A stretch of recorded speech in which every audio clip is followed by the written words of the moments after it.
and I never thought I'd say the day, but we're back to the Wars of Liberty Middle East Liga. Yes, people have actually gone back into the swing of things, yeah? So around last week, Saga and Jeff were able to submit their series, so I figured it'd be a good time to show the first series of the bracket that I've set up. Alright? So, if you didn't know, the series that we were able to collect was Kaiser versus Nicolas, Nathan versus Bondar, James versus Zelda Verde, and Saga versus Jeff. I believe that whoever won the Nathan versus Bondar series had to face off against Glemistan, but that was never set up for some reason, so we'll have to save that for the next showing, whenever that's done. So, yeah. But anyways, welcome everyone. It's going to be a good day today. We haven't done this tournament casting for a while. Like a really long time. Like I think for over a month, right? Yeah, no, we haven't done this for over a month. That's a long time. That's an insanely long time to do it. And you know what I mean? Like, over a month since we've covered this tournament, really? All the while, Nathan's tournament's going on. We're talking about Chorizo's tournament happening right after this one's done, so there's like 3 different sort of Wars of Liberty events being planned for this year. Pretty good. Very good, actually. So, what we're going to do today, if you've never been to one of these streams before, is we're going to watch the matches in depth, and then I'm going to commentate on them as they happen. Basically, a tournament casting, as it's called. So, you're going to basically see how hard these players fought each other, all the perks and everything of it. It's pretty interesting stuff, you know what I mean? From what I heard, a lot of these series were really well matched, so you're going to really enjoy this quite a bit. I think you will. So, essentially, the rules for these series is very reflectant of the rest of the tournament before the bracket was constructed. So, best out of 5. I gave them a set of maps to use. They got to use the Civ draft system that we use now. So that all was pretty kosher, I would say, for the most part. So for the next round, we are going to be moving into best out of 7, I believe. And then the last one will be a best out of 9. Possibly even more. It really depends on how crazy and insane I am. Yeah, we could up the ante and do a best out of 11. What do you think? Oh yeah, no, I think they would probably cry and scream if I did that though. So I don't know if we want to do that or not. You know, like throw a tantrum and stuff. That could be problematic. Yeah, I don't want kids to like want these fellows crying like I didn't give them gumdrops or whatever. Like, oh no, man, I gotta stay for the best out of 11. Forget that. Best out of 9 is probably at the tippy tongue of what they're willing to do. But then again, I think we have covered a best... Didn't we cover a best out of 11 on this channel before? I think we have. I think we have covered a best out of 11. Pretty insane, right? No, we have. We have covered the best out of 11 on this channel. It was Alucard versus, I believe, Jeff? Or somebody else. Or it was Nathan versus Codefender. It was a really good series, so I would love to just have one of those again for you. This time it's part of a formal tournament with like setups and everything. Yeah. As far as the other parts of the tournament rules that we were running with, most of them are irrelevant now and no longer there because, well, they patched out the problems, I would say. So, yeah. I think the only one we might still remotely have is stuff related to the Saudis, but that's about it. Yeah, definitely the Iran issue is far gone at this point. Yeah, totally. No longer have to really worry about that as much. I'm just sharing the stream with Discord right now. There's a ton of servers I'm on, and just share it with them so they can come in. It's been a while since we've done this whole thing, so I doubt people even know, unless they've seen the announcement I shot out last night, that we're getting back into the swing of this thing, at least trying to. Because Chorizo technically can't begin his event until we get ours done, right? All the while the Nathan one's still going on, right? Yeah, totally. Well, I've already gotten two of my series required done for the Nathan one. I just gotta do the Livione one. Haven't heard from him lately, so he's probably busy doing doctor stuff. Because he is a doctor, you know. Like a real doctor. Not a pretend doctor, like a real one. And you know what doctors have to do, right? They're like super busy around the clock, and they have to do this, they have to do that, they have to attend to patients, grueling hours, so... Yeah, that can explain a lot. But he still has... You know what's super cool is he still has time to, like, actually work on Knights and Barbarians and pushing out the next version for them. Yeah. Knights and Barbarians was a long, savored treat of the AoE3 community. Such a beautiful mod that brought in medieval warfare, kind of like AoE2 almost. So the fact they decided to pick up that old rusty mod that was cut short because of some loss of data and stuff that demoralized the team. Now, seeing it coming up again is rejuvenating a lot of hope for the future of the mod, yeah. It's quite good. So yeah, no. Lots of stuff. And I think we're almost ready to start if you want to, you know, get your, I don't know, your grandparents and your kids here to get ready to start watching and stuff. So if not, they might miss the first segments of it, yeah. I think I just have to do the Wars of Liberty service now, so I'll go down and handle those. Then we should be all good. All good indeed. Ooh, man. What did you think about that 4th of July map yesterday? Thought it was pretty good? Yeah, no, that was a pretty good map for Age of Pirates. It was a map for the 4th of July, but it was released on the 7th of August. How special is that, right? Very, very special. Very, very special organization there.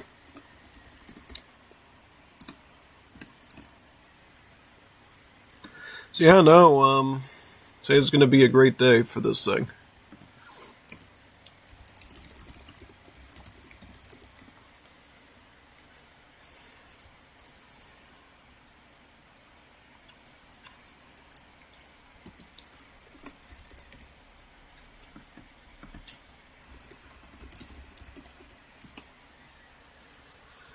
Alright, so here we go.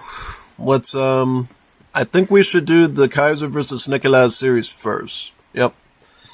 And one thing I did make sure of too, before I started the stream, was making sure that there was not a Wars of Liberty patch that was going to interfere with this. Which it looks like there is not, so we're all set on that front too, which is super duper good.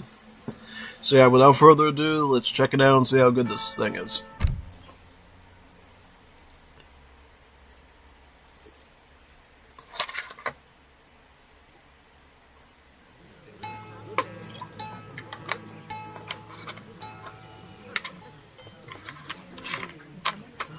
So what sets this bracket a little bit different than the previous Liga setup that we were using is these matches are done on ESOC maps, at least for now. So these are all competitive maps.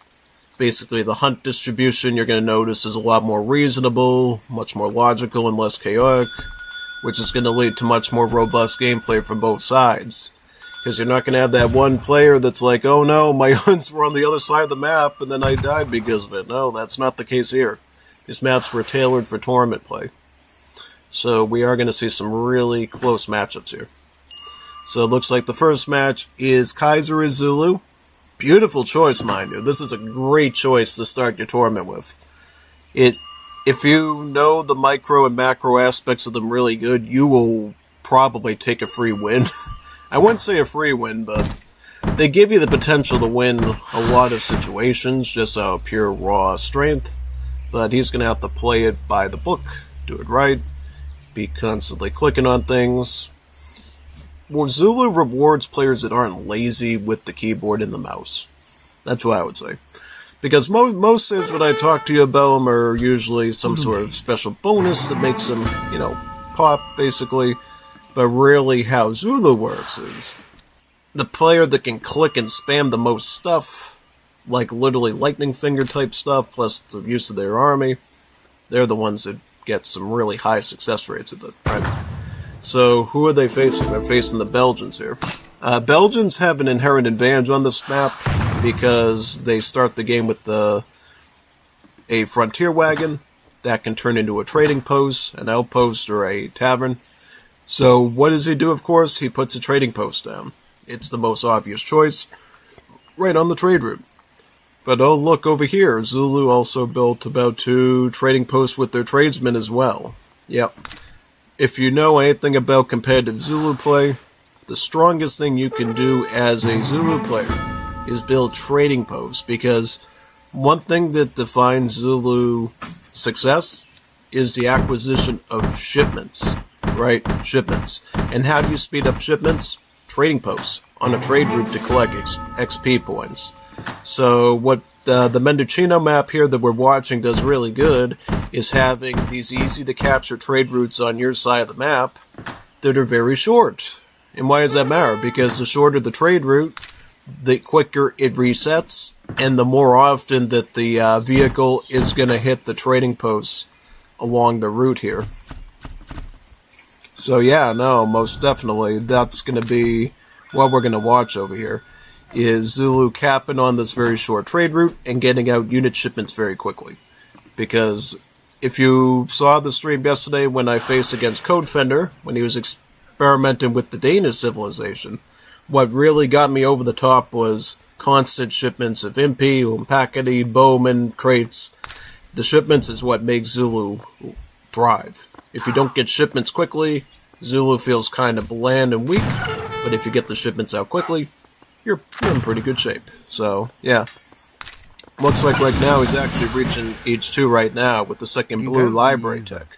And he can send the shipment of Umpakity. Yeah. So, you got a few options when you reach H2 as a Zulu. If you're really good at raiding with cavalry, you can get the Umpakity. This is your cavalry. Why is it listed as a skirmisher? This is not a skirmisher. This is a skirmisher. This is cavalry. Yep, so sort of like the Coyote Runner.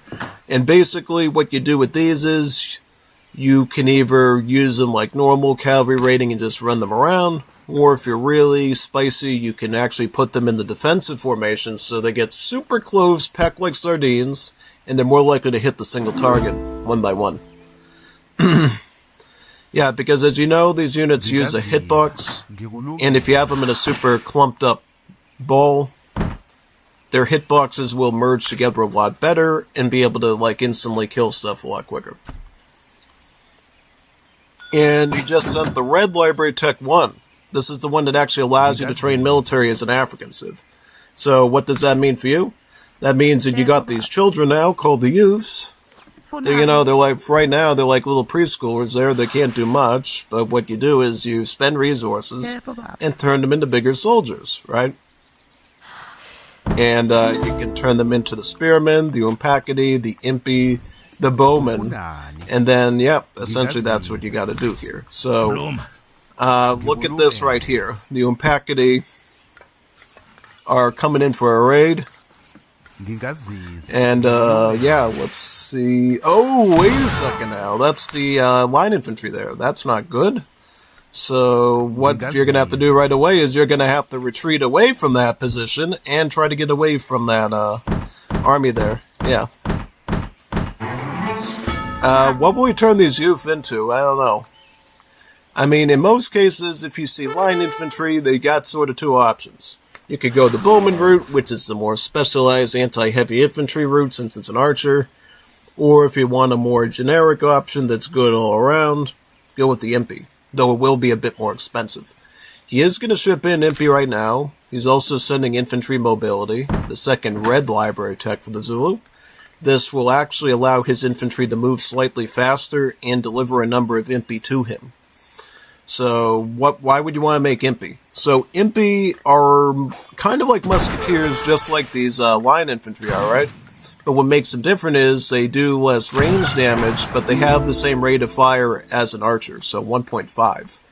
Their base exclusively on the stats of the Hulkan Javelineers from Definitive Edition's Mayan settlement, right? Because if you know the difference between Mayans in Legacy and Mayans in DE, Mayans in Legacy just use spearmen, making them almost like pikemen, but DE changed things up and turned them into actual javelin throwers, making them more of a musket. So the Impi borrow their stats from the Hulkan Javelineer, making them really good at fighting both infantry and cavalry, because they can just throw their spear quicker, and thus dish out higher damage output, because think of it this way, since the rate of fire is 1.5, they're really doing about 30 damage within the same range attack interval as the line infantry, which is only doing 23. So that faster throwing spear is actually a huge boon, a huge advantage for you, and get your damage output. So yeah, as you can see here, Impi are great at dishing out damage. They fire very, very quickly, right? And look at how many spears he's able to output very quickly. All the while, he's got Impacity on the back side of his formation, hand him in the back, trying to distract his army there, and dish out some damage. Very, very good, right? And yeah, you're going to have to retreat back now, get back to your TC. For right now, it looks like Nicholas is able to maintain a pretty large mass of line infantry here.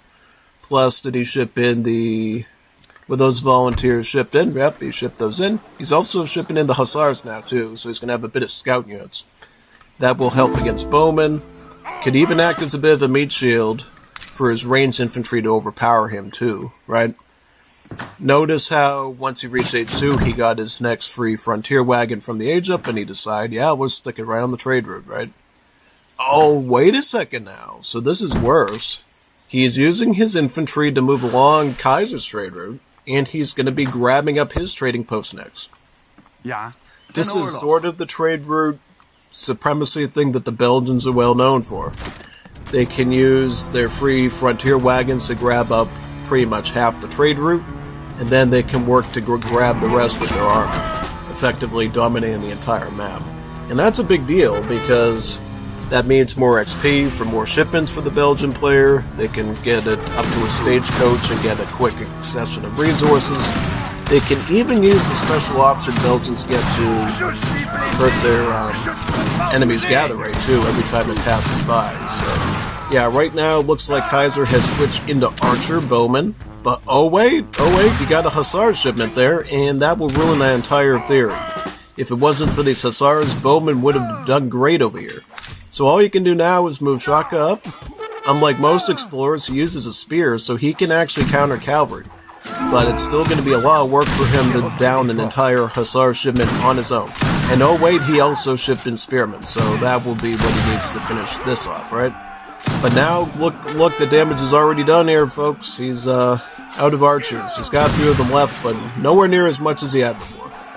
He's not going to waste any time, though. He's going to take advantage of this, and he's going to try to do as much damage as he can. Looks like Nicholas didn't have time to kite very much, so he did take a couple of extra hits there, which is really, really good. Yeah. And, pretty much what you do as Kaiser, just keep pushing the pressure. This is sort of how Zulu operate. The more aggressive you are, the better off you are. Even in unfavorable situations, try to be aggressive, try to micro, try to eke out free kills with the Impi or Bowman if you can. Do as much damage as possible, right? And by securing this position, he's able to deny the third trading post to Nicholas there, preventing a total trade route domination, which is really important, because if you give Belgium the option to capture the whole trade route, you got two possible scenarios. A, they use it for resources with Stagecoach, or B, they'll use the alternate option that Belgium has, which I mentioned before, that allows them to lower your villagers' gather rate for a few seconds every time this guy passes along the trading post. So effectively, you can either grow your own economy or starve out your opponent's economy with the trade route as Belgium, which gives them a very dependent relationship with the trade route and capturing it. Looks like Nicholas will swap off onto Grenadiers now, which I think is a great idea. Since Zulu doesn't have any really serious cavalry options for the most part, Grenadier is a pretty solid choice. Now, what sets a Grenadier apart from a musket, you might ask? Whereas muskets are more exclusively anti-cavalry. Essentially, they have a bayonet to counter shock units, as they're called, so either like coyote runners, hand cavalry, that sort of thing. The Grenadier loses that strong bayonet, and it gains a charged grenade throwing attack, so it can throw a grenade at you. Does damage against extra damage against infantry, crush damage, and a bit of splash. So if you're going up against exclusively infantry, Grenadier would always be your preferred choice.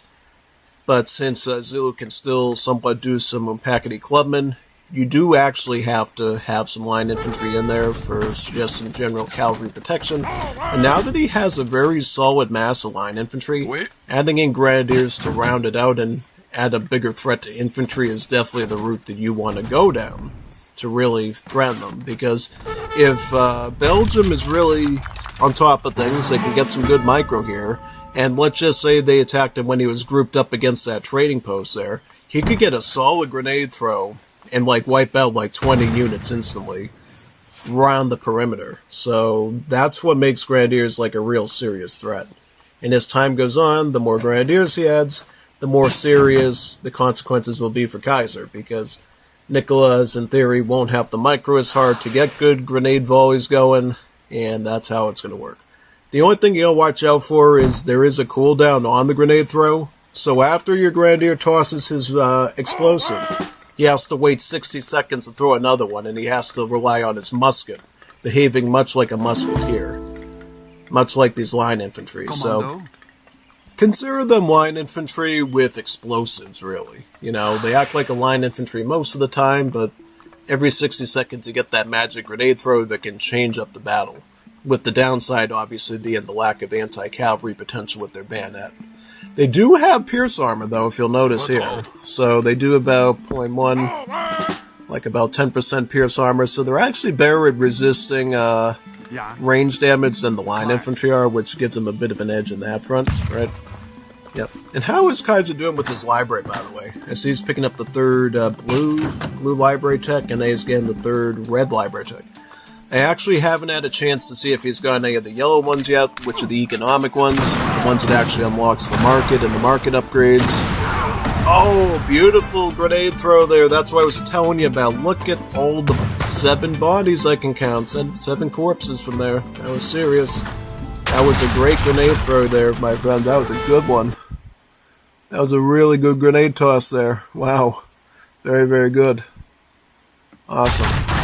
Muy pesado. So yeah, that was quite nice.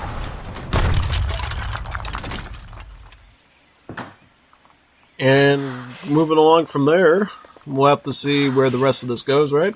Alright, so yep. And also keep in mind, every red library tech you get after the first one is going to do 2 things. It's going to give you free impy, and it's going to improve your infantry's movement speed too. So every time he gets one of these red techs, you're going to notice the speed metric goes up. And then effectively his infantry are going to be able to outrun Belgium's and do better hit and run tactics. Which, as that speed goes up, actually makes a huge difference. So, yeah. It's more of a thing if you're a good microer, though. If you don't micro that good, you might not be able to take advantage of that. But definitely for someone like Kaiser, who's a great expert with unit micro, hit and run tactics, kiting and stuff, he can use movement speed to his advantage, and that's probably why he's using a civ like the Zulu. Yeah. Alright, we see more Umpakity coming in, more clubmen. One thing I definitely can say about Zulu is it rewards players with 2 things. Number 1, good economy, and number 2, like I said, the quickness on the keyboard and mouse, because look at how quick these youth spawn, and how quick these units train from the matured unit. This is how quick you get your military Zulu. So the more of these Ikandas that you got, the more youth that you get out quickly, and thus the quicker you'll be able to train out your army. Because look at how quick it is to train an archer. It's like, whoop, just like that. It's almost like he has a fencing school, right? Plus the church card. So yeah, no, Zulu train troops really quickly once those youths are out. So you can circumvent the wait time even further by getting more Ikandas. There's also cards and texts at the TC that can improve the speed at which youth respawn from the Akondas too. Plus, there's these women called matriarchs who can train from the town side that can also make youths too. Octomom, right? So if having a ton of babies and then the babies turn into warriors to fight your enemy, that's pretty much it.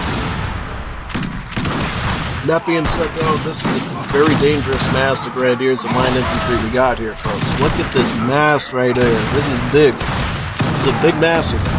I like how, look at what he's doing. He's using the scout units as cover. We ran them around back and forth like a zigzag, and now he's throwing them on the side there, hoping that Nicholas will be distracted by the scout units, letting his range army stack up and blast right through his grenadier ranks and his line of things. It's going to be a bit hard now, because these grenadiers can tank some of the damage from these arrows and spears at range, giving him a bit of an easier push into his base. And this is where things get really tight for you, because now, once the enemy gets within this range of your base, they can obviously siege down your Akondas, which is very dangerous, since these cost about 300 wood. Yeah, as much as an artillery factory. And they can shoot your youths, too. They can shoot your youths as they're coming out of the building, just like that. They can go full Anakin in the Jedi Temple on you, wipe out your young ones in real time. It's very dangerous. And once they do that, it's basically impossible for you to get military. That's when Zulu starts to showcase its real disadvantage. That's how dependent they are on these external units to be able to make military. Because if you can theoretically shoot all these units come out of the Akondas, you don't get an army anymore. Whereas with another Civ, like say Koreans, another one, they could just train units inside of the building and then just either have them go outside or garrison them or whatever, but you cannot do that with Zulu. Once you break into their base, start sieging their Akondas, start killing their, spawn units or Zergling units, because this is actually based off of StarCraft's Zerg, then you get an easy win there, basically. Yeah.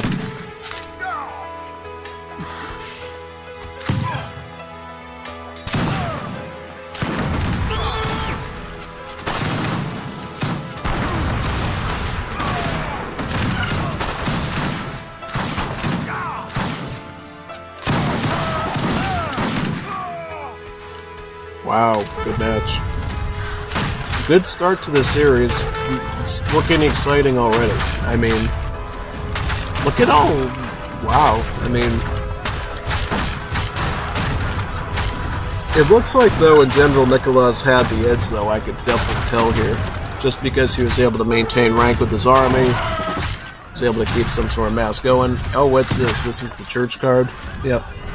This card simply gives you a free church and allows him to trickle XP triple as much.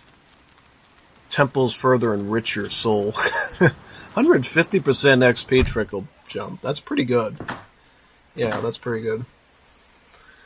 Yeah, if you can, try to get your church building sooner, because they'll trickle you XP. So if you can't get out to a trading post, they can be your only lifeline to quicker shipments. And some Juanita Pruana just sent me a picture of a guanera. So I don't know what that Juanito taco is up to. Peruvian ceviche taco, but we'll find out, sure enough. Yeah. What do you think of that first match? That was pretty good, right? Classic Belgium versus Zulu. Yeah. The funny thing is I think I have seen Belgium versus Zulu before in previous tournaments from like years ago. And back then, funnily enough, the Zulu actually absolutely destroyed the Belgians, so it was kind of funny seeing Belgium actually, do the opposite of that. That was most unexpected. I did not see that coming at all, really. But we'll see if Kaiser can make a comeback here. I'm pretty sure that he can, but we'll find out. Now we're on ESOC Malaysia. I wanted to mull these ESOC maps for this leg of the bracket off of the Chorizo tournament, so the next obvious choice would be Malaysia. This is the first map that introduces water and the potential for fishing. Actually, a great potential for fishing, because the way the map is situated, you got your own body of water, right? So if you want to eat fish and whales in here, you're pretty safe to do that, It's not that much of a gamble. I mean, there are some times where I've seen people like Juanita Peruana, use his Water City Gather Point to put his Guanero over here and warp that whole worldview, but yeah, it is what it is, right? So what is Kaiser running? He's running Chileans. Nicolas is running the Russians. Russians versus Chileans. Now, these are two very distinct playstyles. Russians, as you know, are built around the blockhouse, training infantry in large, expensive, but massive blocks of units. The one key difference between Russia here and Russia in the 5th edition is Russia here trains their villagers one by one instead of in the blocks. So if you're always annoyed by having to fit in enough food to train those big blocks of villagers for 270 food, good thing is here you can train your economy very normally. And not only that, you get villager cards too. So the Russian villager economy, at least, is a lot more standard and normal, with the only block train you have to worry about being at the block house, right? Yeah. Whereas Chileans, much more economic focus, because the way that these villagers work, the rotos and the rotas, because we got bonitas bonitas too, that's rotas. These villagers have a cool bonus where every time you research an economic technology, they are actually affected by that technology more than the average villager. But it comes at a cost, though, because the villager becomes more expensive from those techs, too. And it's all relevant to what the tech does. So, for instance, if you send a mining upgrade, your villagers will actually start to cost a bit of coin to reflect that upgrade. Same thing with food, same thing with wood. Yeah, so what ends up happening is you end the game with villagers that are really, really good at everything. Like, they gather crazy good. But then they start to be really expensive to replace. So it's really about finding a time to finagle in the upgrades and not let your villagers get raided. Because if you raid these villagers once they're like mid-game in terms of upgrades, that's such a fatal wound. Because they have to spend resources on these villagers that cost like 200 food, I don't know, like 50 wood, 50 gold. It gets very crazy very quickly. And you might not even be able to train them, because at that point they cost even more than a settler wagon for Germany, mind you, which is already pretty expensive, but they even get higher than that. Yeah, so what does he start with? He starts with his villager shipment. He might potentially send this too, the claim to Easter Island. What it does, it spawns Moai around your town center. Moai. Are you Hololive EN fans who watch Bibu? You know the Moai? Kind of those. And the 3 Moai combined will trickle you up to 1.5 wood.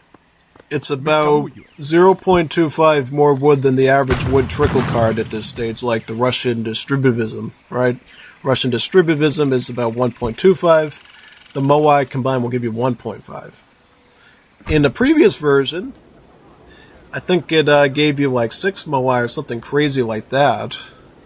And essentially what ended up happening was players were trickling like 3 wood per second. And they had to say, wait a minute, we better fix that, and they ended up fixing it. Russians now, with access to villager cards, just ships in 3 settlers as normal, making their economy a lot more stable and consistent with the rest of Europe. He's going to be picking up the Artisan, right? Yep, Artisan. That's the same as Core Master, by the way, of 400 wood. Goes right into building a blockhouse, right? But he's already been in building his blockhouse for a while, so he'll be able to throw that wood into multiple things, potentially. He could throw it into, the Ratniki here, the Ratniks. These are your replacements to the Unstoppable Stolitzis, of course. They got the same stats, mind you, so they're a very cheap and weak skirmisher, right? As for Chileans, he has aged up with the Arab immigrants. Yes, with Latin American cids, you actually age up with an immigration rather than the politician. And that gives you a lot of things. It gives you a wider plethora of bonuses. It gives you access to this immigrant colony, and this immigrant colony can do all sorts of things. It can produce specialized villagers. It can produce specialized unit battalions that cost a shipment. So, like, almost having extra cards in your deck. And even some technologies, too, that also cost a shipment. really, at the end of the day, consider them to be sort of like the Americans and the Mexicans in the 5th edition, where essentially they, give you extra cards in your deck. But since that type of coding doesn't work in Legacy, that's sort of the compensation that you get, really. Yeah, so here we are. We got the Guataquileros here. These are Chilean native sailors. They have a movement speed of 5, so they're very quick. Look at how good he is with micro. So what he's doing is he's using that movement speed plus the 16 range to essentially hit and run these Ratnikis. These Ratnikis, as you know, start out with a range of 14, so not quite even the range of a crossbowman, really.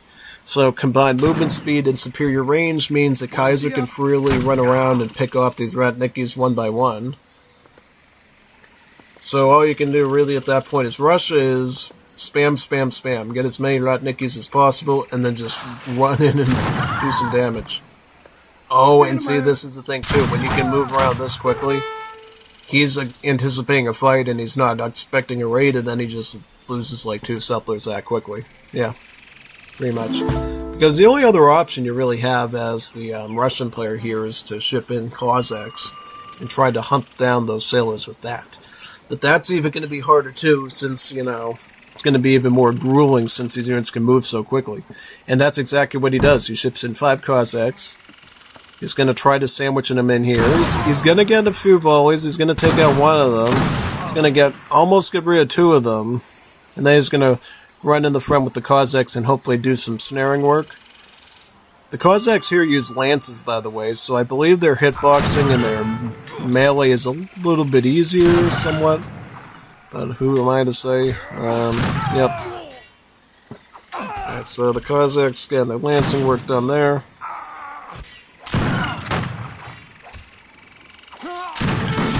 They're cutting pretty well into those Guadalquivir.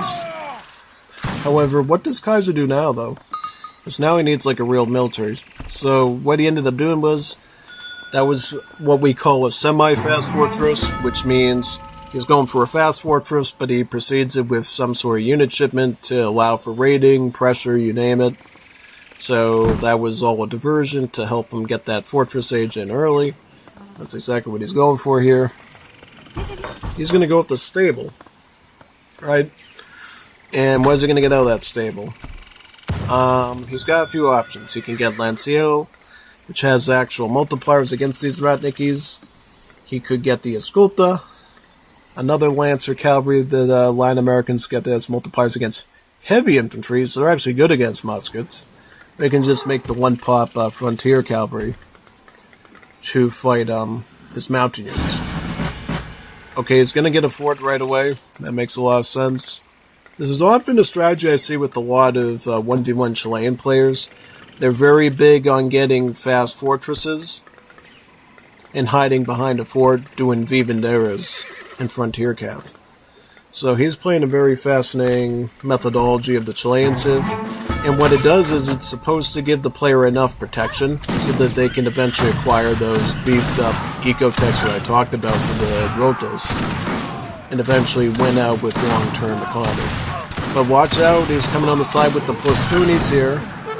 These are a Ukrainian swordsmen that the Explorer can train now, just like the Spanish Explorer can train dogs. The Russian Explorer can train Zelenskys, yeah.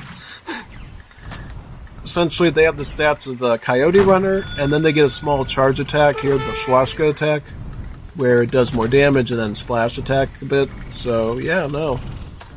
It's a pretty interesting support unit. They also don't cost population either, but they are rather weak against villagers and stuff. So, yeah, they're basically the hybrid between cavalry and an Explorer helper unit, since they do actually have multipliers against Treasure Guardians, if you notice here correctly. Yeah. But it looks like Kaiser does get the fort up. This changes a lot. It prevents Russia from just barging in and going for the kill. He needs to actually play this carefully, unless he wants to lose his villagers easily, you know what I mean, right? Looks like the fort's almost done. There we go. There it is. Nice big beautiful fort. And notice how these Latin American textures look a lot different than the Europeans. So they did a lot of cool artwork with this, version here. Yeah. Very much so.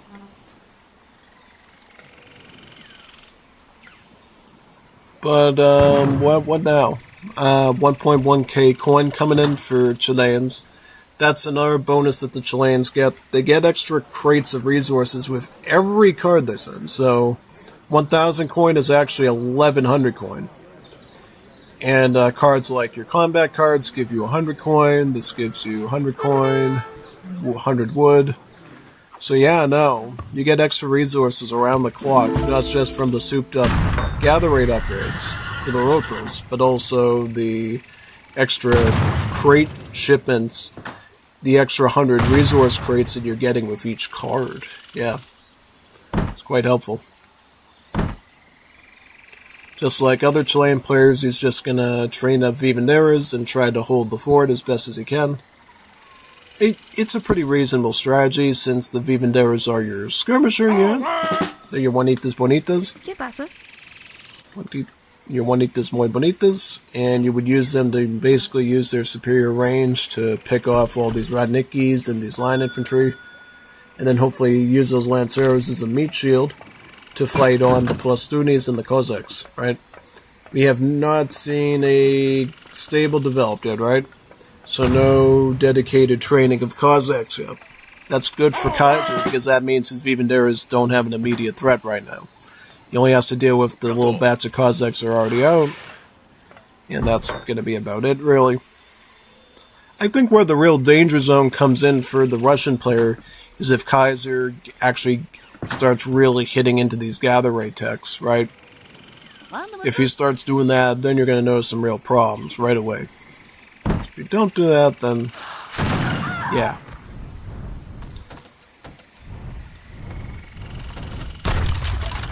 Oh, looks like he denied a blockhouse. Wow. Why was he doing a blockhouse over there, though? He was probably looking to surround him. But that was quickly maneuvered very quickly. Thankfully, he's got an 8 Vivandera shipment coming in right away with 100 coin. That's quite good. Should work pretty well.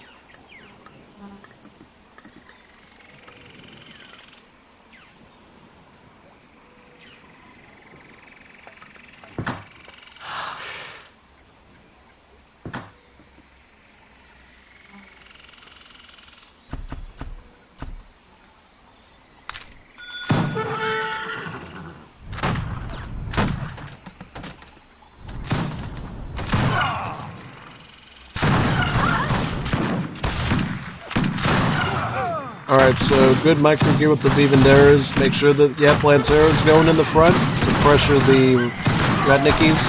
But the Plastunis break through, though. But they're not that strong. You can fight them pretty easily. Sure, they'll take a few kills, but not a whole lot. He also gets a 4 Cossack shipping out, which applies a little bit more pressure than Kaiser was hoping for, I think. But as long as you don't lose this whole mass, you should be fine. He's luring him in towards the fort. Because once he enters under the cover of the fort, Nicolas can't reliably attack him anymore because he's going to just start losing Radnikis quickly. Right? Because if you look at the fort here, if you look at the specific range attack, it's 150 crush damage with 3 splash. Radnikis, for perspective, only has 72 HP. Line infantry even have 127 HP, because remember, the Russians' infantry are cheaper, but weaker. That's their Sid bonus. 10% cheaper, 10% weaker.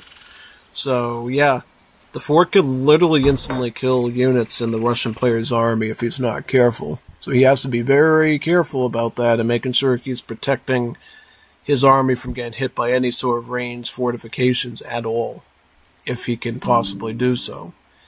Yeah, pretty much.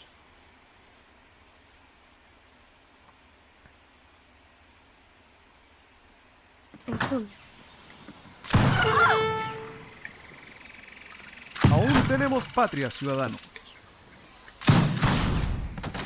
Starts eating away at the blockhouse. Very, very good. He does have some Gallegos, though, now. So these are your Arab immigrant musketeers. They're trained from the Arab immigrant colony that I showed you before. So, yep, these will act as a bit of protection against Cossacks. However, it looks like, yeah, oh, he does have a developed stable, so we do have to worry about Cossacks now, being added into this infantry mix, right? Yep. As for right now, I believe Kaiser definitely has the military advantage. ¿Qué pasa? He's got, like, real skirmishers, he's got Shadow Tech upgraded Gallegos. These are statted after the Jundi, by the way, so the Saudi Arabian muskets. They used to be statted off of Janissaries, making them a real brutal threat, but now they're based off of Jundis, which are a little bit more manageable, but arrive in bigger numbers than they did before, which is super cool.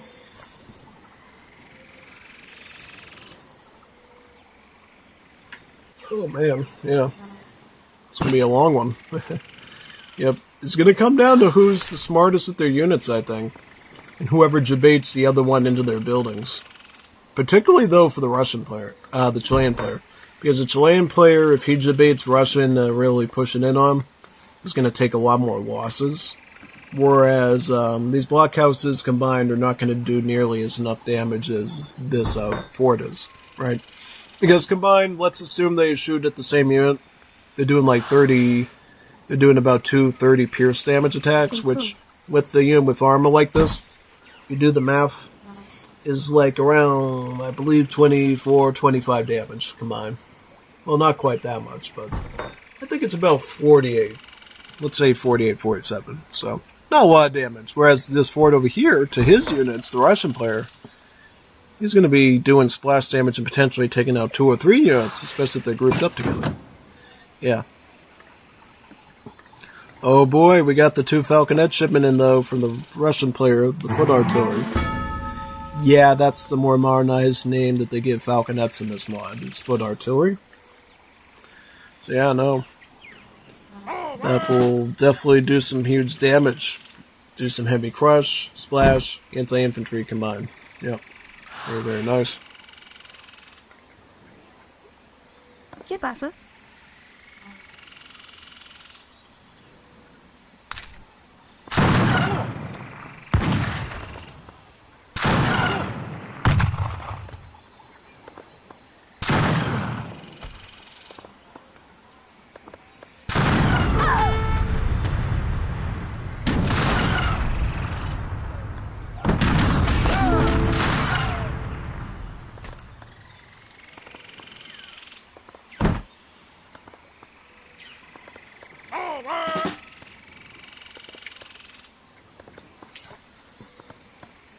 More Lancieros.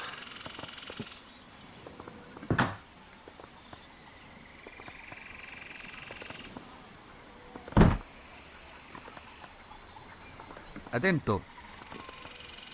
Ordene.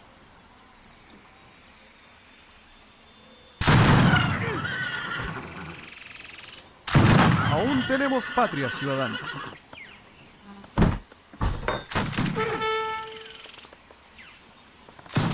La contienda es desigual.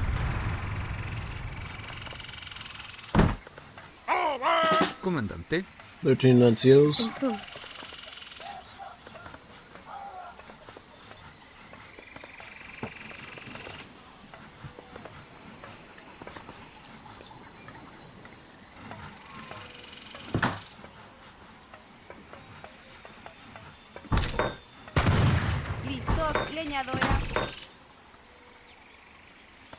Veteran upgrade for the Lancieros, right? Yep. Listo.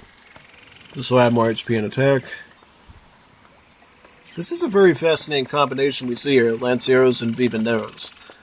The Lancieros are the biggest threat to the Radnikis, whereas the Vivanderos are the biggest threat to the line infantry. And another side perk of having all these hand cab is that they will obviously be able to block off some of these Cossacks, and they could even go after these Falconets too. So, a lot of different angles being covered here. But oh wait! Got exposed! Oh lordy, that's not good. Not good, Dan. Leaving your bills. See, this is what I was warning you about. Because what happens now is he's going to get all these bills butchered here, and then he's got to retrain them for a ton of resources now that they're more expensive. This is not the situation you want to be in as Chile. This is horrible action. This is mortifyingly bad. This is like your worst case scenario, whatever you want. Oh, it's crazy, man. Oh, no. Okay, one of the Falconets is still alive, too. Could you maybe, like, do something about that? It's almost down. He just needs to, like, move a few Lancers to that position and handle it. Okay, there we go. That should went down a little bit earlier, I think, but whatever. Alright, but yeah, now you're dealing with the pressure of his infantry. Now you gotta bait him into the fort again, like we talked about. That's the real best chance of doing this, right? Get to the fort, get to the TC, build up the defensive perimeter. Yes, that's what you have to do. I feel like now that he lost that many rotos, though, this is fatal, because what's the retraining cost going to be? 105 food and 5 coin. So Kaiser has held off on most of his ecotechs just to avoid the price from hiking that much. So he could potentially retrain this economy again, right? See, if he went all in with his upgrades and that happened, he'd be toast. He'd be Texas toast right now. His villagers would be uber expensive, could probably cost like 30 wood, 30 coin, 150 food or whatever. But because he held back on everything except what it looks like hunting dogs and the stonewashing, the mining tech, he's going to be able to replenish this economy pretty normally, yeah. So that's great. Ended up working out for him in that sense, and that's probably why he did that too. He knew he was dealing with a very pressure-heavy civ like the Russians. He knew there's a real chance I could lose my villagers and have to retrain them again, which I don't want to do, right, for that high price. So I'm going to potentially go in with the weaker economy, but secure my ability to retrain villagers in a crisis. Because techs are no good if your villagers are dead, right? Am I right on that assessment, right? Okay, he's going after the fort, though. He had a smooth opportunity to go after this fort here because he saw it going up, and he's going to use the Gallegos to do it. And the fort will go down. Very nice. This is great, actually, because as the Russian player, as the Chilean player now, you can actually make a move towards his blockhouse. The fort would have basically made that super impossible for a long time, because you would have needed to bring in like some dedicated siege equipment like mortars to do that. Heavy-duty work, but since he got the fort down with the Gallegos, he ended up sacrificing a lot of army, but now he's weakening Russia's position in front of their base, which is great, actually. Also tried sending a Lancer up here, I think, to either scout or raid, but that's been denied. And this is what I mean, this is why the fort's so good, because the fort is going to just wipe... Look how many Cossacks he lost just engaging with that fort. This is the lifeline for Kaiser here, is this fort. The fort will essentially insta-kill most of the stuff in Russia's army right now. It's not going to be until, I would say, probably at least Industrial Age, maybe for the line infantry becoming frontovics, that they'll actually be able to survive a fort shot. And even then, they'll be like barely teetering at that point, so... Yeah, keep that in mind.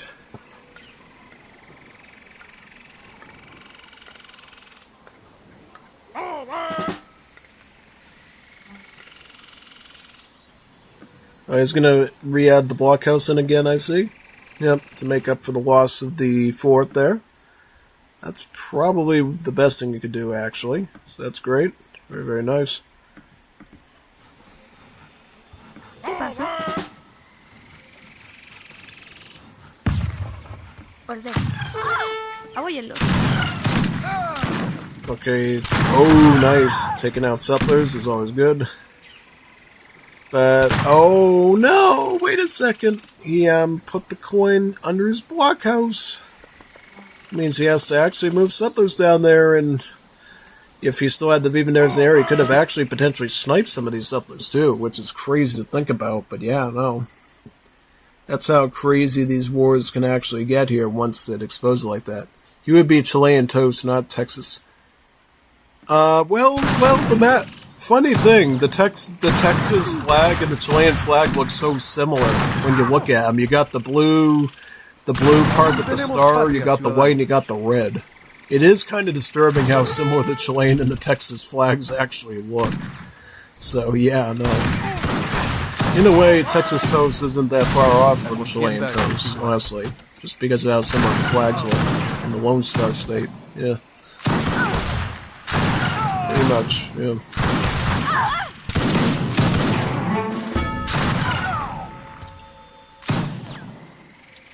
¿Qué pasa?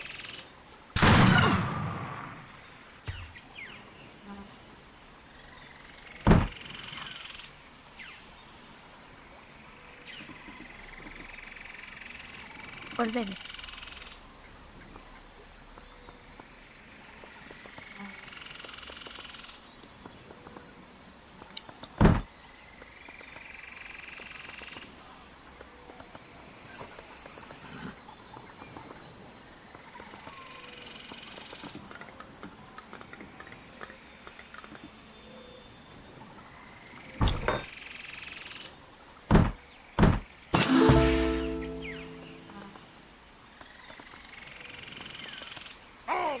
Improve.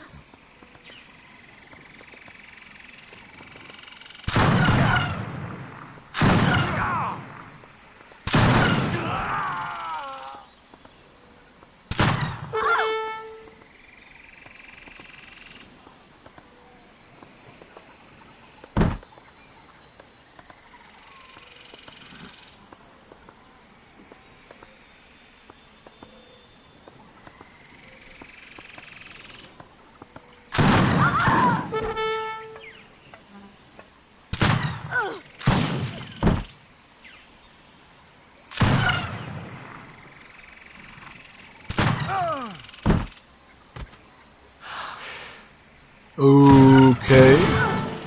Well, at least his Lanceros get to connect to his Ratnickies a bit. They get some good casualties on him there.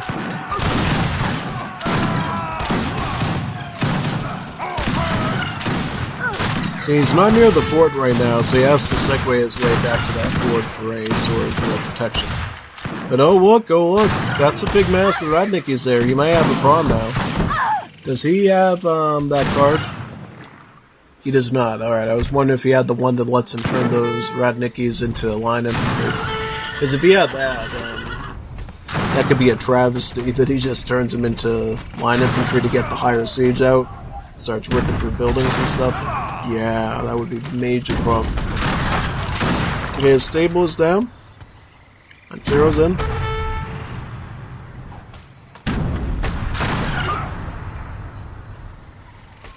That's a very, very big mass there, yeah.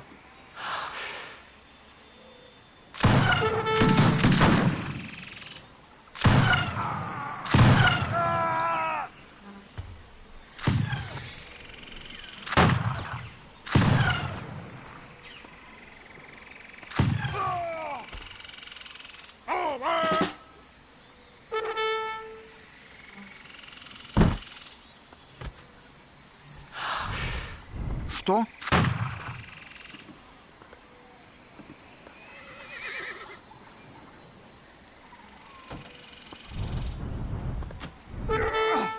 Petards. Ooh, nice, yeah. See, Petards, while they lack any real combat ability, are actually going to allow him to snipe this fort. That's how Nicholas secures a win. He gets rid of the fort. If he can get rid of the fort, the base is a goner. Like, the fort's the last thing that can actually truly threaten Russia's units. So, getting rid of this fort is top priority. He could also, perhaps, sneak down here and take out the TC2. But he'd still have to deal with the fort, so I think he's going after the fort right now. Fort's, like, big priority. He's got a pretty big mass of these Petards, too. He's going to have to align it pretty perfectly with this Cossack and Ratnicki movements. He's going to probably have to chase him towards the edge of the fort, and then move the Petards into a spot that you know he can advance from.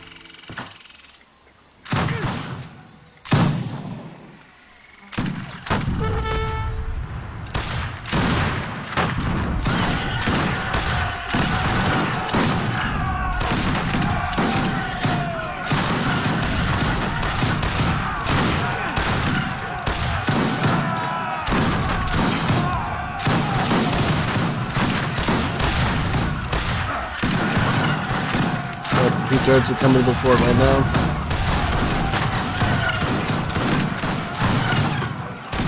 Ooh, okay, so he gets over half the damage done. Not enough to quite take it out yet. So main thing you do as Kaiser would be to get rid of his Cossacks and let the fort dump onto his Radnickies. Yep, this is what I talked about. The fort will actually be able to one-shot these Radnickies one by one.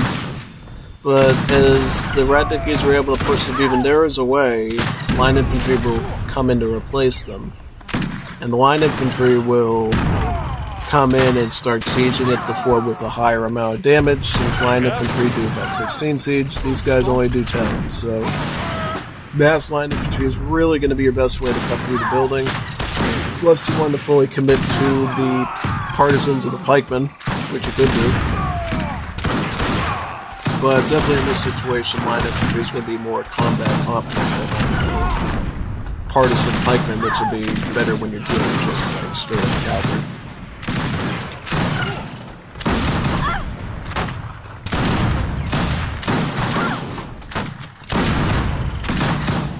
Got more Cossacks arrive too. Very good. I think the fort's gonna go down, and once the fort's down, he's down. Oh yeah, let's see, the Cossacks already arrived, so they're gonna eat up what's left of those Juanitas, and then run at the villagers next, yeah.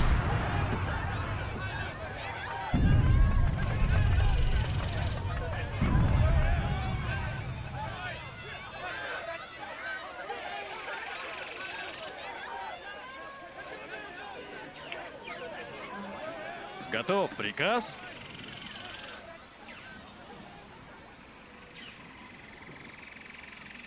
Wow. This puts Kaiser in a difficult spot now. See, the issue is now that he's lost about 2 games. He's got to win one more. The coin crates are bait like cheese for a mouse. Yeah, that is true. Yeah. Nicholas did it for that specific reason that you said. That makes him an expert player then. To be able to debate him with a potential raid like that. Oh yeah, no, that's crazy. I think Russia wins this on the war boom. Yeah, absolutely. Yep. That's how you're supposed to play this map, by the way. It's supposed to be a water boom map. You get this big body of water, you're supposed to just eat up the fish by yourself without any distractions. I frankly think Kaiser should have included fish himself. Would have definitely helped him out, because one thing's for sure with Chileans, while the villagers continue to get more expensive with every tech that they research, the fishing boats are the one factor that stays consistent, right? Your fishing boats won't become more expensive when you research fishing upgrades, so if you're worried about losing a ton of vills that you don't want to replace with Chile, fishing boats can be an alternative economy on a map like that. So I don't know what he was planned for exactly there, but maybe he should have considered a little fishing economy, just saying. Could potentially change a lot, too. Because you'd have the combined eco of the Rotos with that, the fishing boats, and it would have been way better. But let's see. Kaiser with Bulgaria. And Nicolas with Germany. The one thing that's bothering me today is I didn't have enough time to install that building architecture mod to my stuff, so it's going to look a little bit more bland. I hope you're okay with that. I'll try to get that for the next Wars of Liberty stream that I do, though. This guy came up with these really cool building models that we can add to the base European civs like the Germans and stuff. It's pretty cool. It's pretty awesome stuff, so you'll want to check that out yourself at some point. But yeah, either way, this is a very tough matchup. You got one of the best European civs going up against a very competitive Balkan civ or a nation-state civ. So this will be very fascinating. Just got 60 food. Pretty nice. The reason why this is such a close matchup is because, for one, Germany in this mod acts as the same as the British. So he gets these houses called the Meitzkaserne. When you build a Meitzkaserne, you get a free settler. Just like British manor booming. Same idea. So, free villager. Put around the hunt. Yeah. So, yeah, Germany's a manor boom civ now. Changes up so much. Also, their military is reworked too to be a bit more like the British. They get line infantry, hussars, dragoons. They get like normal skirmishers. They still have normal skirmishers and stuff. So yeah, no. Very more modern European army. And on the Bulgarian side of things, what makes Bulgaria pretty much a wild card is that they have this pretty insane military unit called the Opal-Shened Infantry. It's got some decent movement speed, it's got some decent range, it's got double armor values, it's a hybrid between a skirm and a heavy infantry. It's very hard to deal with them when they're in mass, because once you make a ton of them, you can use these cards called the Samara Banners to actually convert them into new units, too. So, you could be dealing with a big range army first thing, and then you come in with cavalry to counter that, and then they're already turned into spearmen, and then they'll eat you alive.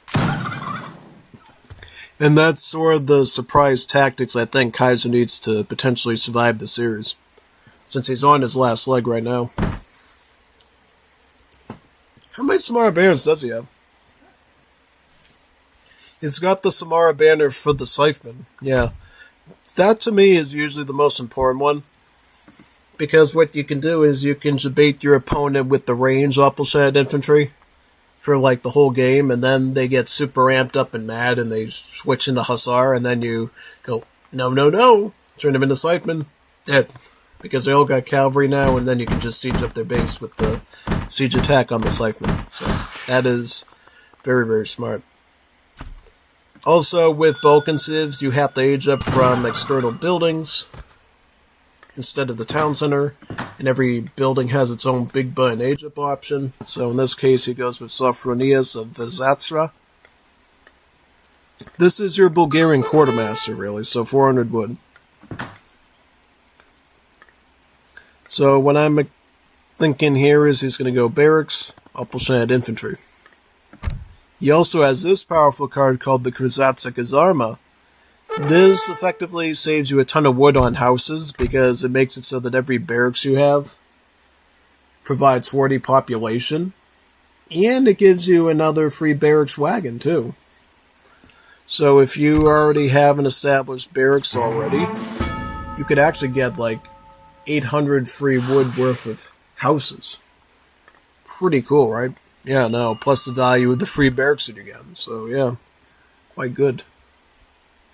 In this case, he did not get the extra barracks. He just went with the livestock pen, or what's called the hunting lodge here. The market is a complementary building for the Florida map, which we're watching here. So nobody actually built this market. They just sort of started with it, which makes Florida a bit different than the other ESOC maps. This map you could also go fish on too, but it's a bit off the beaten path, and you'd have to compete with the player more directly for Navy.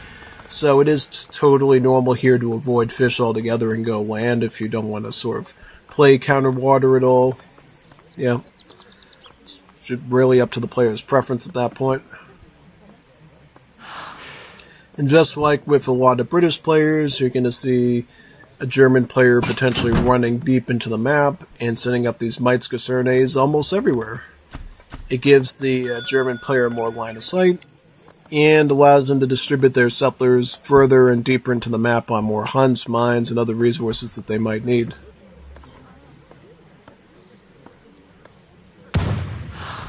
Oh, Kaiser does go with the Krizatsa Kazarma. He also is constructing a barracks right now, so look, it's going to jump to 60 population, and then it's going to jump to 100 population. So, assuming you have at least 2 barracks when that card is sent as Bulgaria, You're basically like Lakota now, or the Sioux.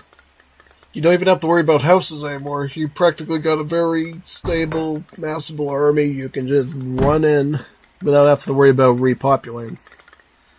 It's quite good. As I mentioned before, these Opal-Shened infantry are a hybrid. So they get both the skirmisher tag and they get the heavy infantry tag called the line unit tag. They get pierce armor and melee armor. They also get a range of about 14 and a pretty decent range attack. They also have no malice in range or melee too, so doing full damage to whatever they're hitting.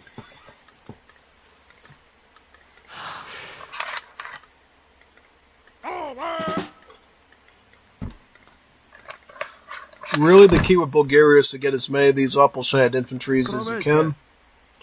Pressure deep at them, get some raiding done, micro well with them, and then eventually turn them into Scythemen and get a quick win. That's really how you're supposed to do it. It does look like Germany is pumping out their line infantry now from a single barracks. I'm just worried because Kaiser already has the double barracks set up that he's not going to be able to keep up with this early enough. So, yeah.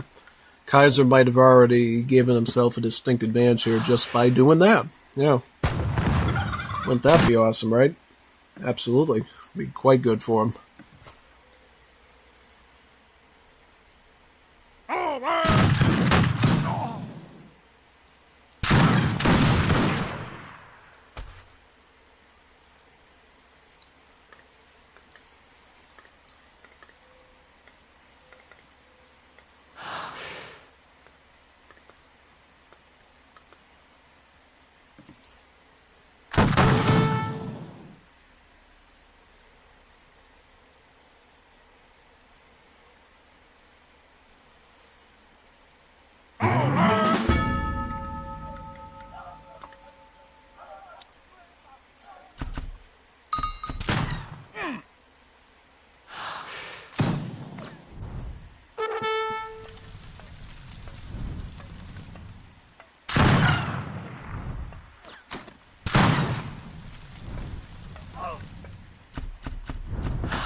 Yeah, this is where I always run into trouble with Bulgaria players.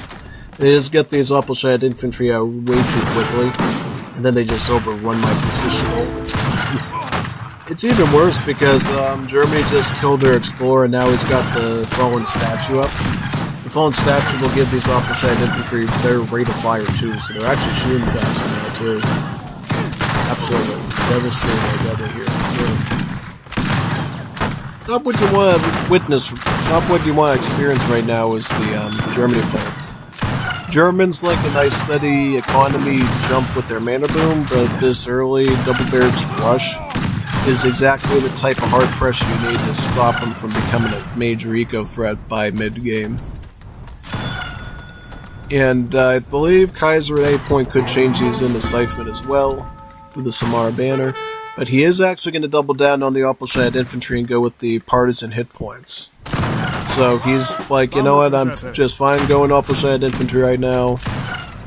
He probably enjoys the range supremacy they're going to give him with 14 range over the line infantry. That's exactly where he's going to go with this.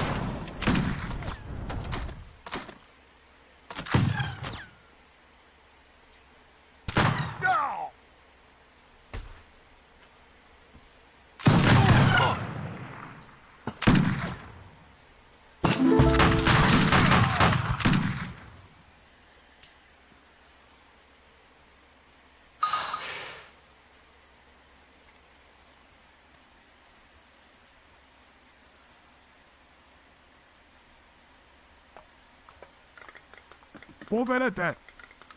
Boj!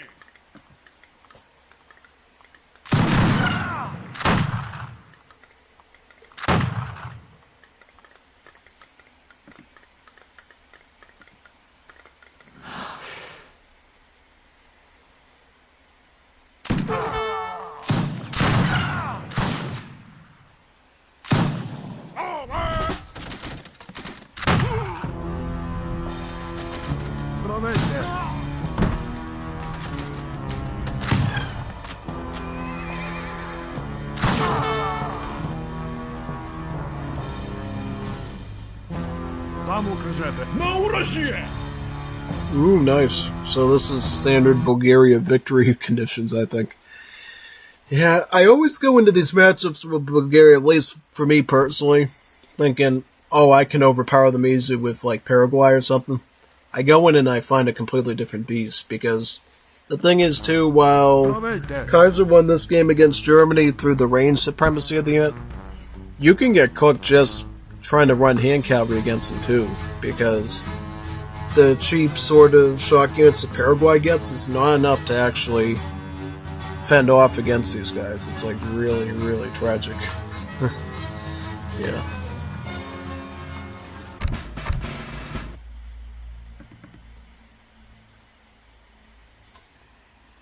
Looks like Kaiser's got a comeback coming in, so we'll see if he can keep the ball rolling and bring it to 5 games potentially. Wouldn't that be awesome? Wouldn't that be awesome? Oh yeah, it totally would. Set it up here.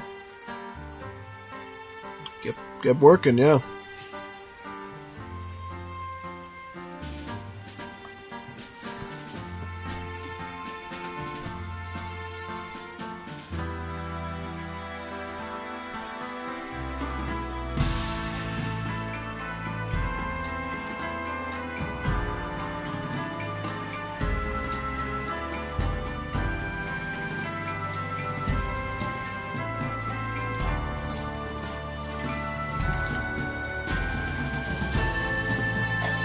Get into it.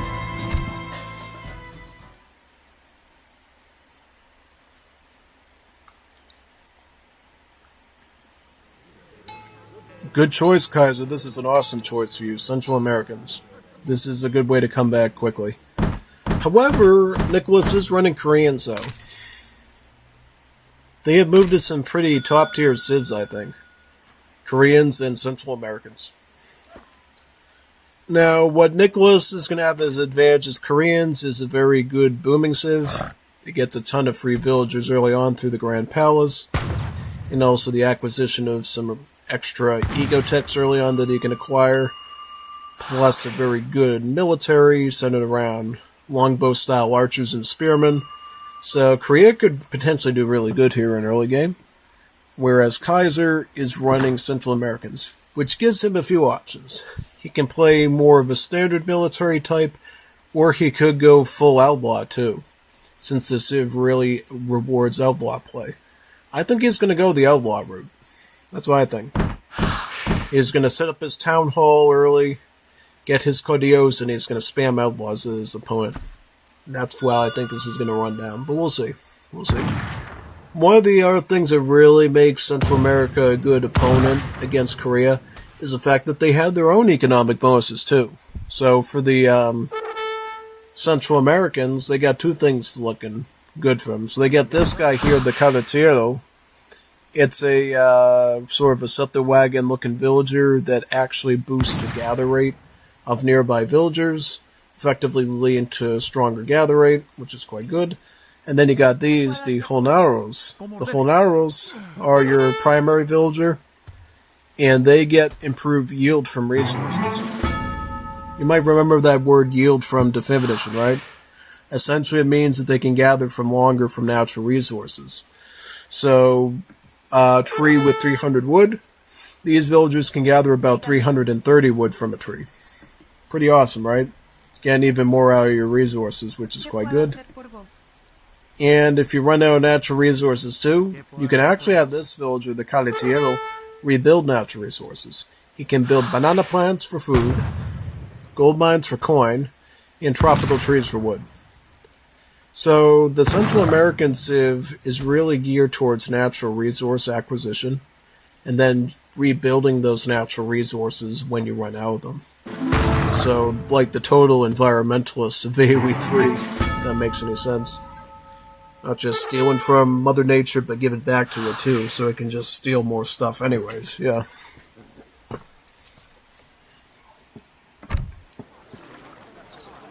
But yeah, you can definitely tell from a Central American deck that they have a lot of natural resource gather stuff, like Naturalist Expedition, Countermarking, Virgin Forest, cochineal farming, and bimetallism. So about 2 mining ones, 2 berry bush related ones, and 1 wood chopping one. So yep, definitely playing towards the natural resource economy setup, which is the preferred one, I think, for these players. La posteridad me hará justicia. Wow, look at that, sniping the explorer there. How about for Nicolazzo? Going Grand Palace, right? Yep, pretty standard choice. I will tell you though, the longer you wait to get this Grand Palace, the later the age up is that you get it in, the quicker the villagers will spawn from the Wonder. So sometimes it does behoove you to wait till Fortress Age or even Industrial Age to get it, so you can get an even better economy, but a lot of people still argue it's better to get earlier on, just so they can access the European market text through the Grand Palace, right? You can get hunting dogs, you can get gang saw, and placer mines through this Grand Palace at double the price. So combine that with your Asian market text, and then the level 1 ones from here, and you got yourself a pretty scary early natural resource economy that's almost akin to that of the Central Americans that you're facing here. Yeah, pretty much.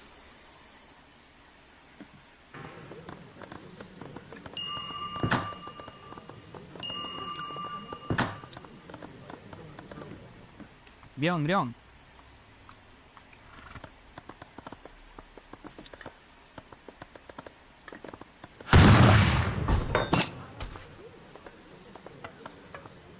Up 7 archers, very, very nice.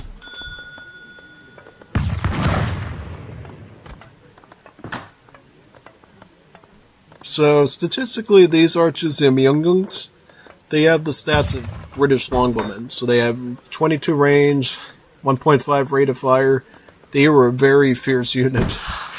And another thing about military units with Korea that you should know about, they can hide inside the buildings, too. They can hide inside the barracks, they can hide inside houses, they can hide inside the town center. Yeah, no. So Koreans, if they want to play defensively, are really good at, because they can just hide inside their own buildings and come out and pop out of anywhere. Not only that, the Korean Civ also has a Civ bonus that allows their buildings to regenerate hit points when idle and not currently being attacked. So let's just say you get raided. The enemy muskets get this down to about 2,000 HP. If you can slap the enemy off for a bit, the barracks will regenerate itself back to 2,500 HP by itself without spending any wood. I believe you can still repair buildings, but if you don't need the immediate repair, you can end up saving a ton of wood that way. You can again go into your 2 primary trash units, the Spearman and the Archer. So consider that. Kaiser does go outlaws, by the way. I can see them right now. He's got the Mañosos. The Mañosos are sort of your cavalry outlaw, kind of like a coyote runner. They're classified as assault units, though, which means unlike the other cavalry we've seen today, they get hand armor instead of pierce armor, so they're actually more geared towards spear fighting more than they are archer fighting. But, oh look, he's got the Cochilicos, too. The Cochilicos are the Central American mountain outlaw. They're statistically a bit similar to Renegados, so it's kind of very Renegado-like range outlaw, supported by the melee Mañosos.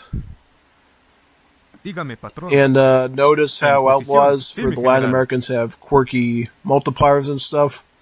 These Cochilicos actually have a hand attack multiplier against some villagers, which is kind of weird, but that's the way it is. And then the Mañosos get a multiplier against spies, mercenaries, and heroes. So they perform their main duty pretty well, but every now and then that niche multiplier actually makes a big difference in some situations.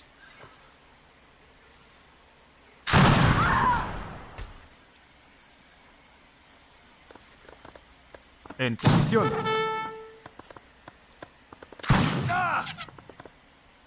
Aquí mando yo.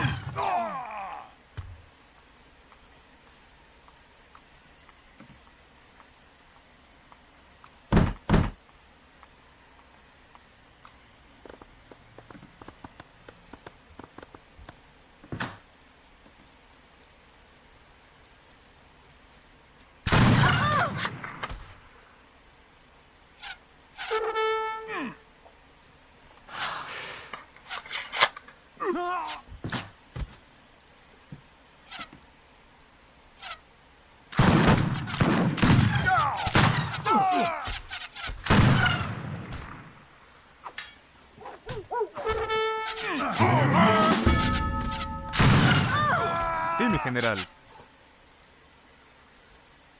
Dígame, patrón.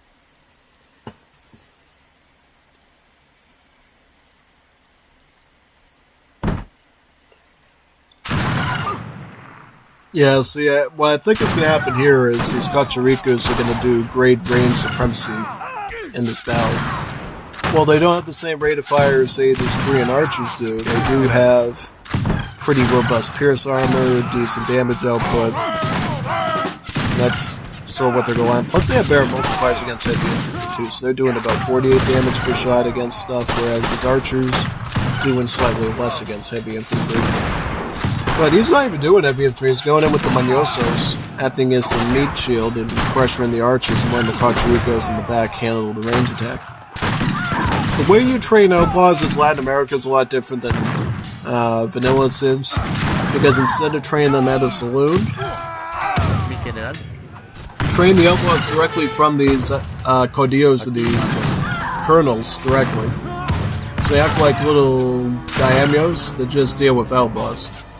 And not only that, they also boost the stats in the nearby outlaws too. So if you can keep these caudillos near the outlaws, notice how their HP and attack stats actually goes up, making them way better. And it makes sense why he's going in with countermarking, and he sent bimetallism too. These will essentially combine up his mining rate by about 40%. 40% improved mining rate, which will allow him to afford outlaws very, very quickly. Combine that in with your market techs, stonewashing, and then the other one, you'll be in great shape. You can get a lot done with just Manyosos and Kacharikos, honestly. You might not even have to go much further than that. If he does need arguments, though, what he can do is hit Fortress Age, get the pull at NECA Fort, and then start spamming in units out quickly from that as a support, and then he'll definitely be in good shape.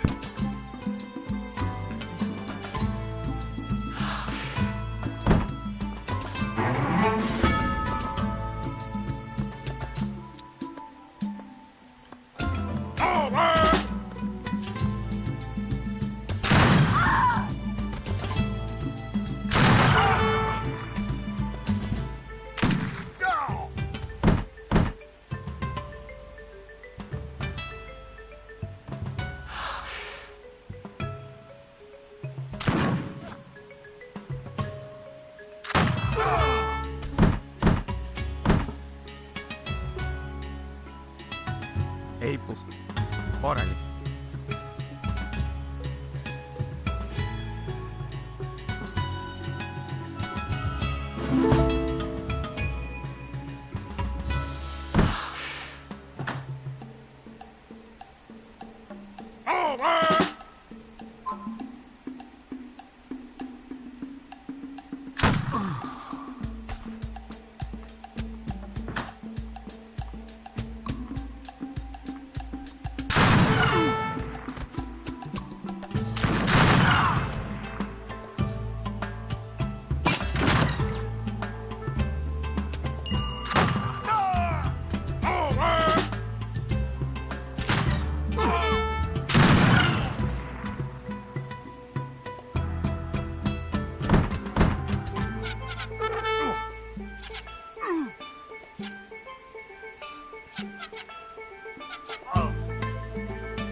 Quite good, yeah.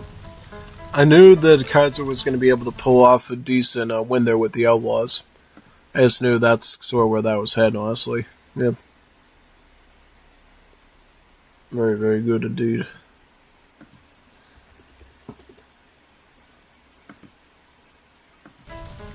So we'll have to see how the last match goes now between Kaiser and Nicholas. Now that it's rounded up to 2-2. Yeah. Let's see how the last one is. In general, when you're in a Wars of Liberty tournament, at least nowadays, if you need a quick comeback sieve, Central American can definitely be that for you. Quick, easy natural resource economy combined with strong outlaw setup leads to really good success. Yep. Really, really good success. I think it's that Costa Rica that makes it particularly good for Central America. Because not all civs get stuff that's as consistent as the Costa Rica, which has Renegado stats. But yeah, that's kind of how it goes, basically. Yeah, pretty much. Let's find the last match and get right into it.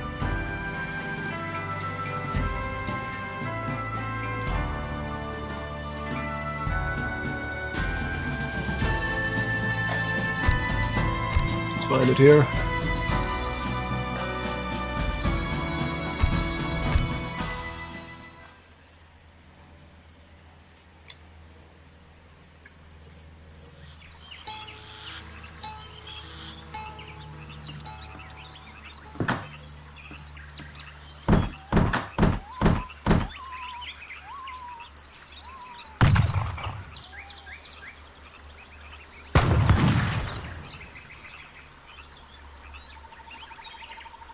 So Nicolas is going as España, and Kaiser is going as India. So and this is Jebel Musa, by the way. This is one of the maps we also use in the league a lot, so I figured that Jebel Musa would be a good choice. So yeah, no, going all vanilla at the end is very fascinating. Yeah, no, kind of surprised actually.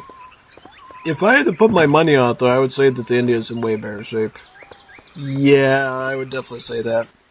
I don't think Spain gets enough eco quirks to, be as good as they are, and pretty much.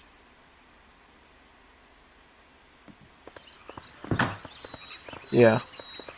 The thing is, though, India consistently in both DE and Wars of Liberty Legacy is a very strong contender because they're very flexible.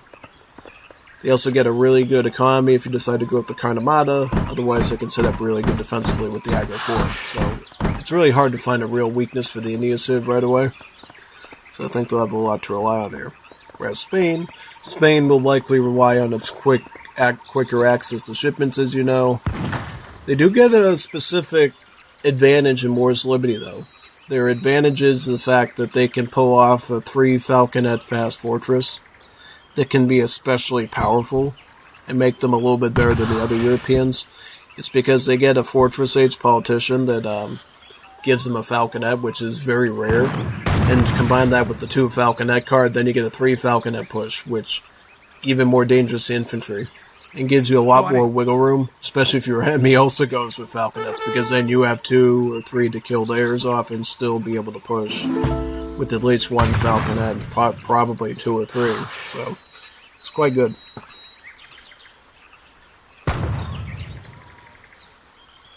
Yeah, if they micro real bad, then they'll have all 3 Falconets coming at your doorstep. But if you're micro good, you could probably at least whittle it down to like a 2 Falconet push, which, yeah, it's quite good. Well, not quite good, it's quite bad, because then it's almost like you didn't even get any micro done at all, in terms of standard balance, but yeah.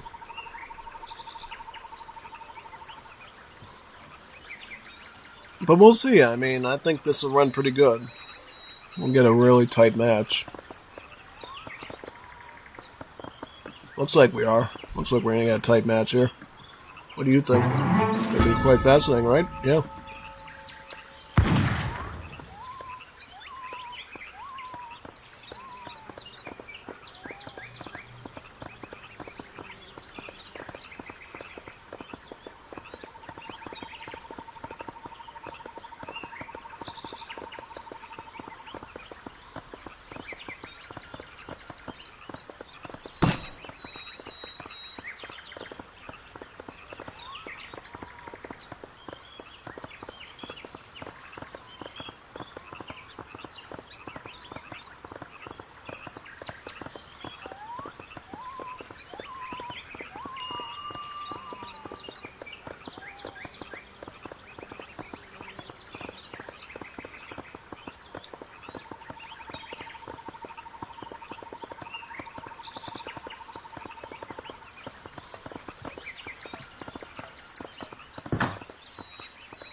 Oh, the Statesman, this is a pretty standard age up for even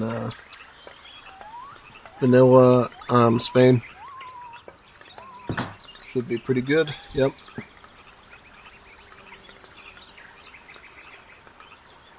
Essentially what we see Spain do a lot of in Wars of Liberty is they either go semi-fast fortress line infantry into that 3 falconet strategy I talked about, or they go full naked fast fortress into 3 falconets and really do a lot.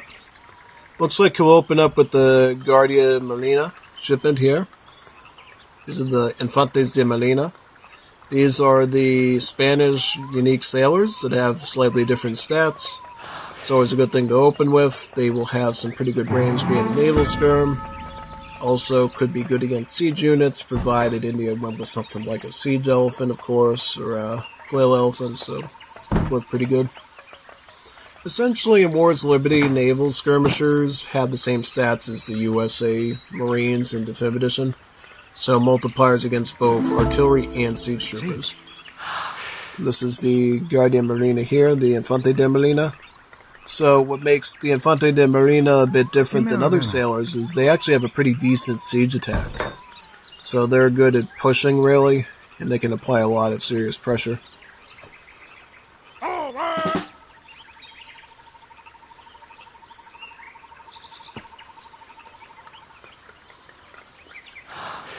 Oh, and his barracks is up here too, a very fascinating choice. Right at the top here too. Well, it doesn't have it directly in this entranceway, he can hit him up the side and potentially raid from the back, which I find really good.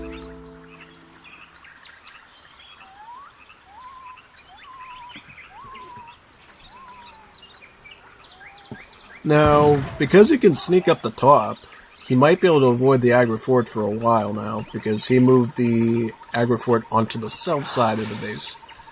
You got Gurkha Sepoy. Gurkha Sepoy. So Gurkha is going to be especially useful here for handling line infantry. His multipliers will be quite good there. Quite good.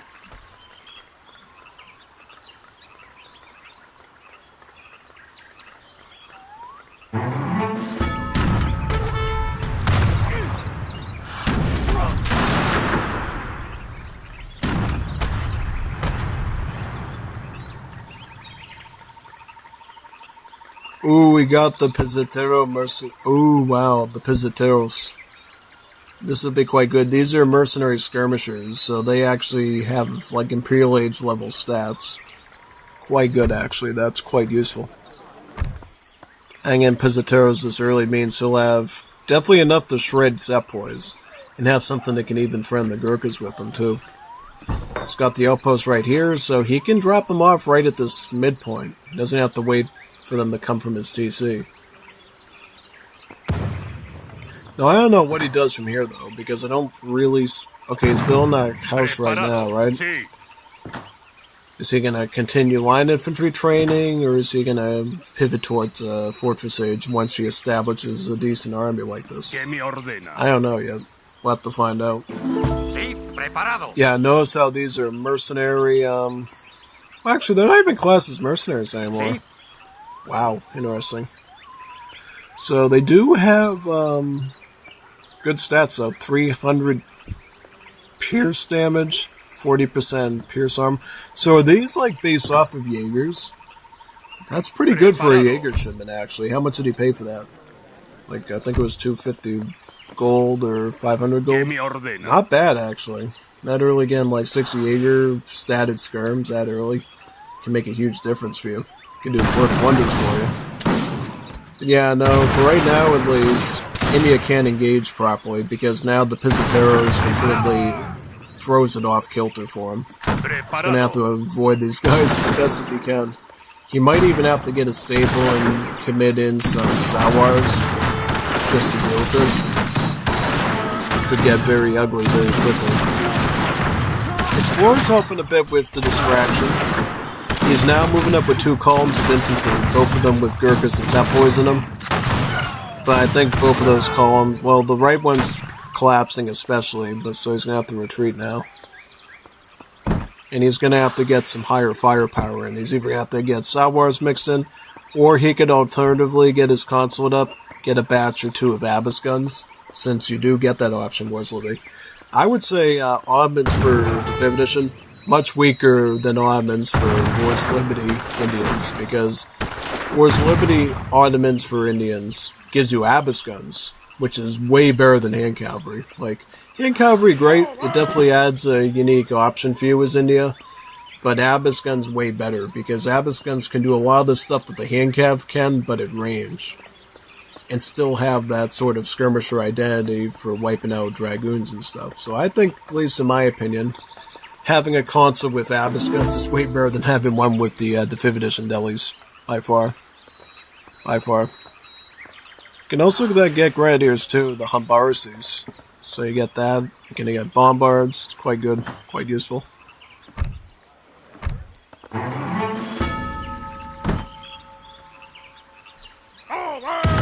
Alright, looks like Gurkha Sepoy is making an advance, but has to pull out as soon as he arrives because of the Pizzateros. He is focused firing the Pizzateros though, which I like. If he can get rid of these Pizzateros, he can be a lot more flexible on the map. It's those Pizzateros doing 60 damage per shot to his Sepoys that actually prevents him from doing a hard building push, because you need the heavy infantry to do the siege. Skirmishers just aren't built for long-term siege. I mean, 22 siege versus 12, you can see why you need Sepoys to do that correctly, at the very least. And if you need, like, quick siege, you would need Rajputs, which is an even more dedicated heavy infantry than that. So you cannot really pull that off when your guy's running so much skirmishers. And he's starting to train in some of the volunteers, too. So he's getting sort of those H2 crossbowmen statted riflemen in as well, combined with the Pizzateros, making a realistic siege much harder for you. He is also picking up hunting dogs too, so he is maintaining Marketechs as well, which is quite good. India has not gotten a chance to get their hunting eagles or any of their Marketechs at all yet, which is really bad, yeah. Quite bad. Totally bad, actually, yep. Quite annoying, actually. Now, what did... But, okay, so he's got about 4 Abyss guns in, right? This makes it a little bit more doable, because if he can get another batch of Abyss guns, you're almost there. You need about 400 export to afford that. Once you get about 8 Abyss guns, then you can actually go for a real fight. Have the Abyss guns absolutely help the Pizzateros. He's going to throw the explorers in as the meat shield that he needs and do some hard splash damage in the back of his formation. The Abyss guns are still good, right? Yeah, oh, he already lost one, that's fine. As long as he maintains range, that is good. That's exactly what he needs. Yeah, I know exactly what he needs there. Yep.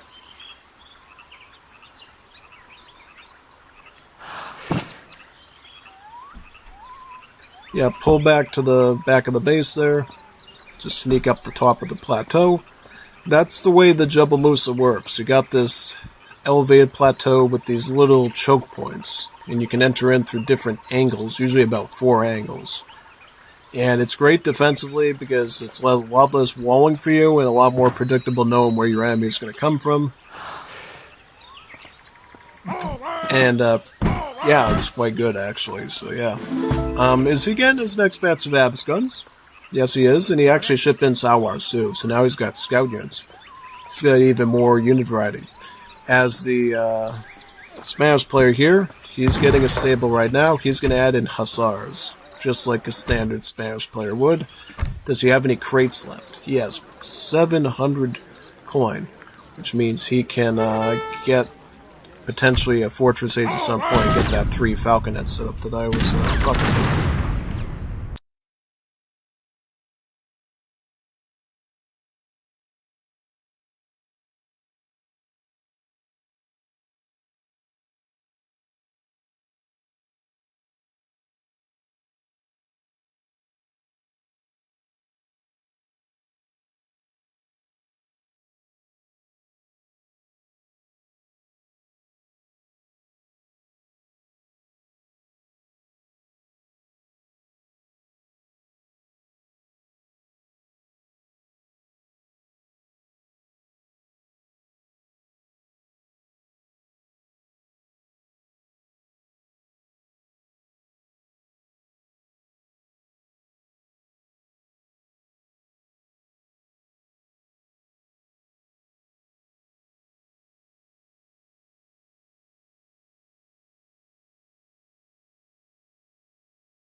I was putting in an order for a breakfast meal that I'm getting down at some new place in the other town, so yeah.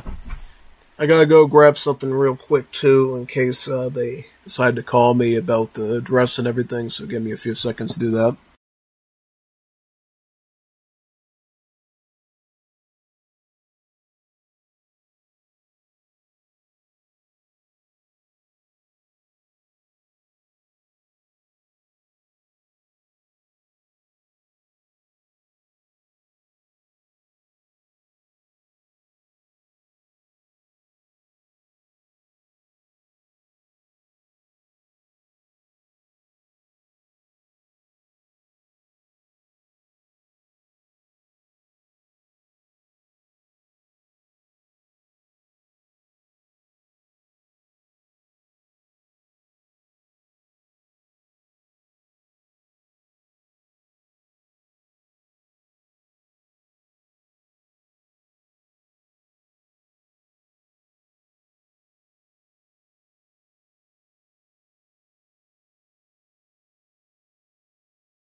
Alright, we're back, folks. Let's continue here. So, as I said before, once you get a pretty sizable stack of about 8 or so Abyss guns, you're in great shape to fight the Spanish player. And especially with the support of Sawars from the flank, he can do his melee damage, force him to fight these, and then cap on the crush damage of the Abyss. Now, what I'm kind of concerned about for Spain here, can he get Hussars out quick enough to counteract this advantage? Because that's really what you have to do as a Spanish player. Get some Hussars out, run them into his range mass there, and start to push him back a little bit. Looks like right now we're already seeing the Sawars puncturing his front line there. The elephants are going to act as another secondary cavalry for that, but they are down now. Okay. Spain is pulling back to the outposts. I would suggest you pull back beyond the outposts, right? Give yourself a bit of cover there. He's also making some partisans too from the home city. Kind of useless, but you could still put those into cover mode and get some real optimal protection, yeah.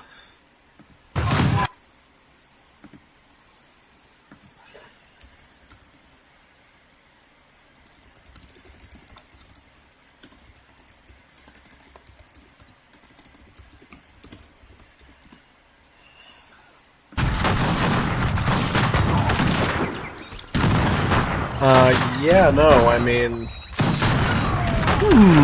Okay, so that turned around very quickly. He lost a lot of infantry there. Wow, I didn't expect that. Very, very, very fascinating indeed. Yeah. Very, very fascinating. How about... So now he's training a formal barracks. Is that a sign... Wait a second. Okay, so he's sending in the chakrams. Sending in some natives there. Now, chakrams in Wars of Liberty are actually better than they are in the 5th edition, because the chakrams here actually do 3x multipliers against all infantry, making them particularly dangerous. Yeah.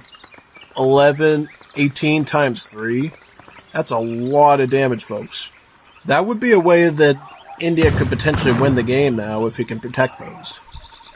And I'm assuming what he's going to follow up with is 600-700 coin, establish some sort of fortress age, or not. He could potentially add Rajputs in. He's going to add Rajputs in for a bit of siege, a bit of meat shielding. Okay, so he's committing to a push. And I think that's probably good at this point, because if you give this Spain too much breathing room, he's going to have an army of Hussars with this range mass, and then it's going to become nigh impossible for you to really get a lot, yeah.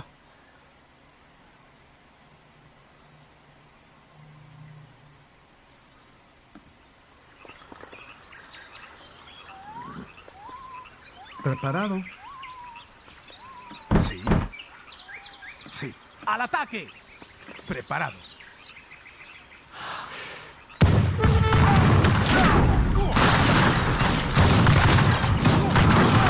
sneak it up behind with the Hussars. Wow, this is fatal, folks. This could be fatal because now he's distracted. He's at half attack on both sides of the front here, and that could be enough to whittle down his force. But he still has shock rooms. Oh, he gets the disco. It's going to go down to the very last shock room. Once he loses the shock rooms, I think... no. You should try to get the disco. No, you got to get every disco you can with those shock rooms, because if you don't, it's really bad. Okay, he's getting to the caravanserai now. Okay, Kaiser still has a Kami, though. That's good. He just put up a caravanserai, so now he can get Sawars. He's got the Rajputs, so if he's got something for the Hussars at least, though it's not much. He's forced to retreat to the Agra Fort. Does he have any resources on this plateau? He's got berries. Fine, but not quite as good as Rajputs. Digging into the Hussars now. Okay. Oh, wow, that was 3 Hussars lost there. Not bad. Not bad at all, friend. Good, okay.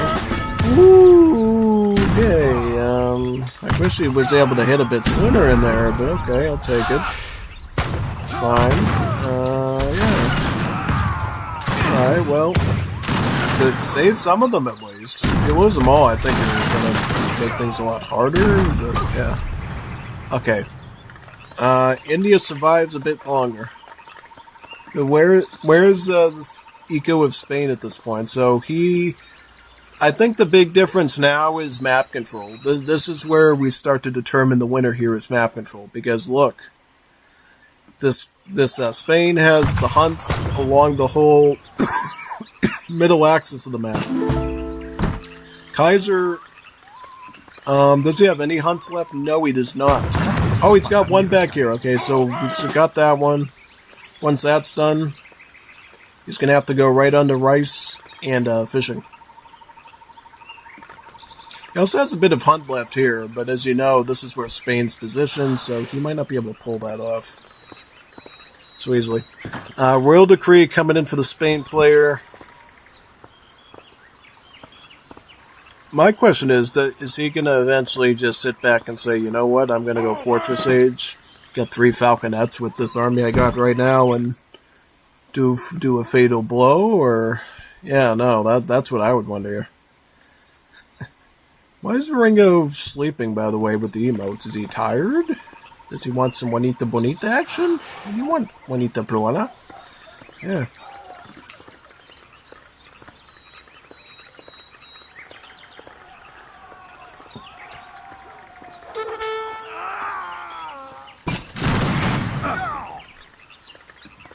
That's a lot of Sawars there. Kind of what he needs, because he knows he's dealing with mostly skirmish. But now that Nicolas sees the Sawars, that could rejuvenate his production of the line infantry. Because now he has a reason to add more line infantry in to seal the deal. Oh wait, no, he actually goes Parsons. Not as flexible with damage output as the line infantry because they don't have the range attack, but they will shred the scout units a lot faster with their multipliers. So. And they'll also help a lot more in the sieging of the Indian player's base too. So yeah, that would definitely be a consideration there. Oh no, though, look at the Sawars getting some good success there. You gotta fight through these Hussars though, I think. You can do that. Good. Alright.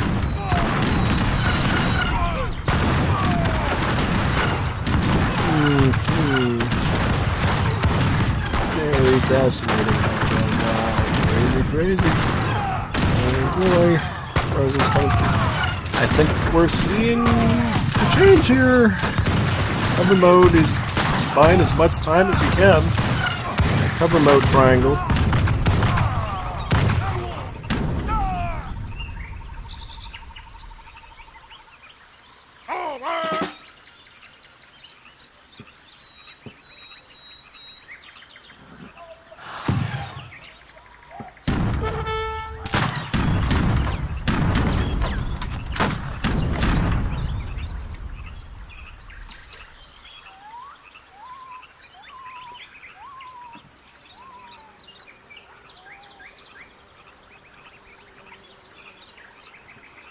GG.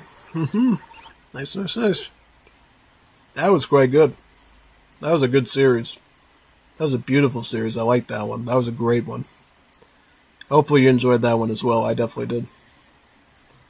So now we are going to be going on to the Bondar versus Nathan series. And then we can pick up the Zelda Verde versus James. And then the Zagawai versus Jeff ones. Yeah. I should send Goimo and Bondar a message if they're around to see if they want to do their series. We could throw that in today too. Potentially. Would be fun.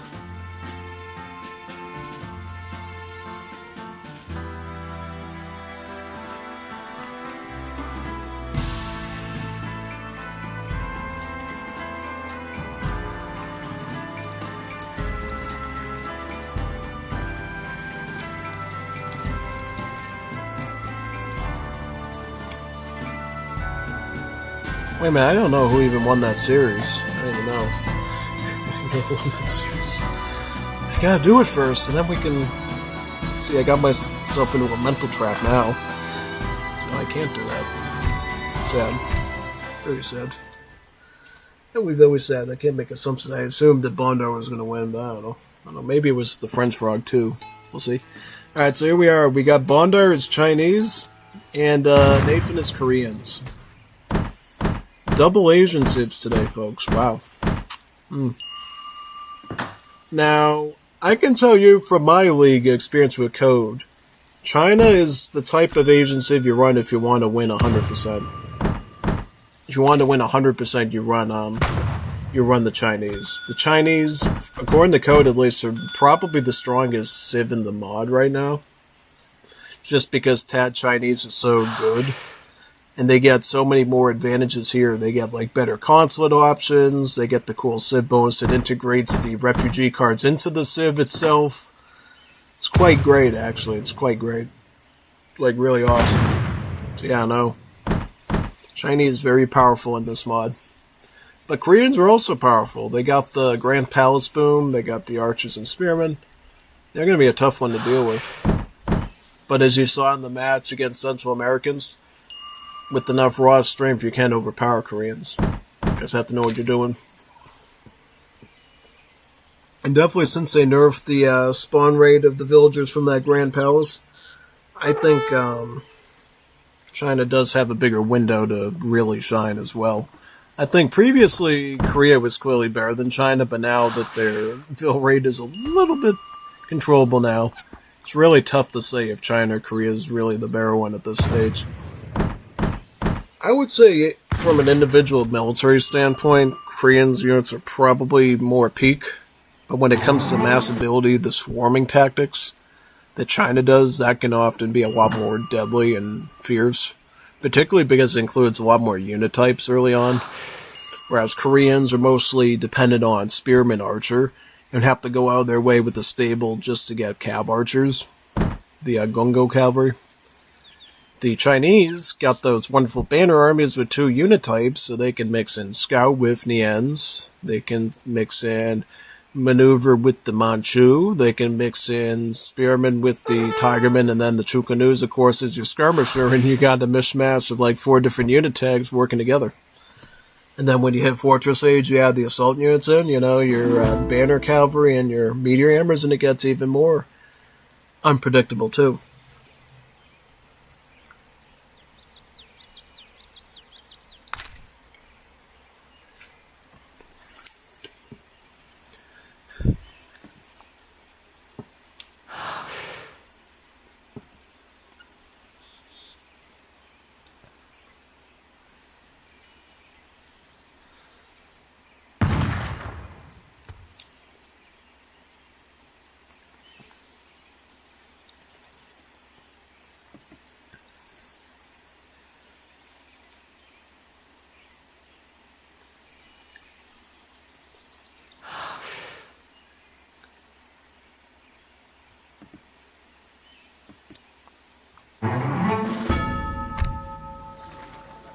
Oh, this is a strategy that Goemon Stan taught a lot of players to do.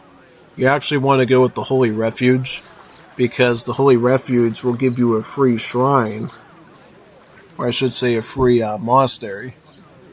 And then the free monastery will actually give you a ton of XP trickle early on, giving you access to shipments a lot quicker. So, yeah, going with the monastery this early is like super good.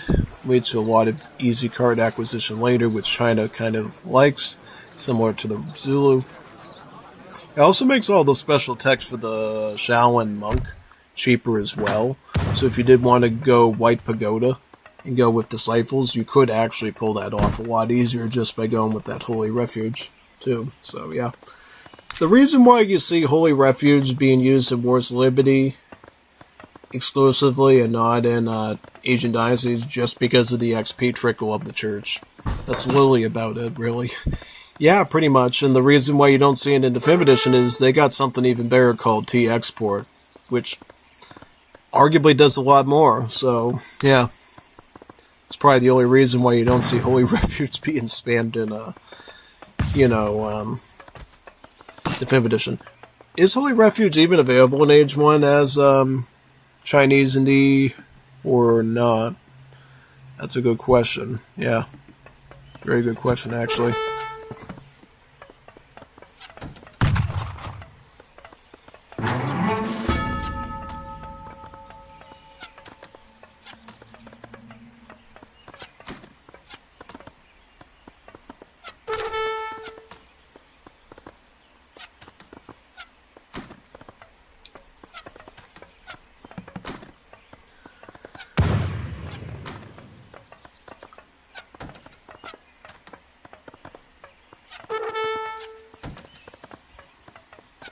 怎么了？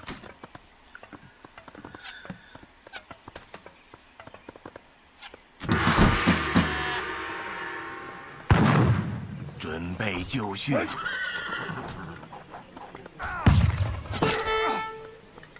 Open up with Neon Riders. These are usually the go-to plays the Chinese. Those are essentially your step riders, so they're the ones that have multipliers against skirmishers, really. And that's a great way to raid villagers, as well as to take out Korean archers, which is your primary threat when you're dealing with the Civ. So, open up Neon Riders, I think, is definitely the play that you want to go with here, I would say.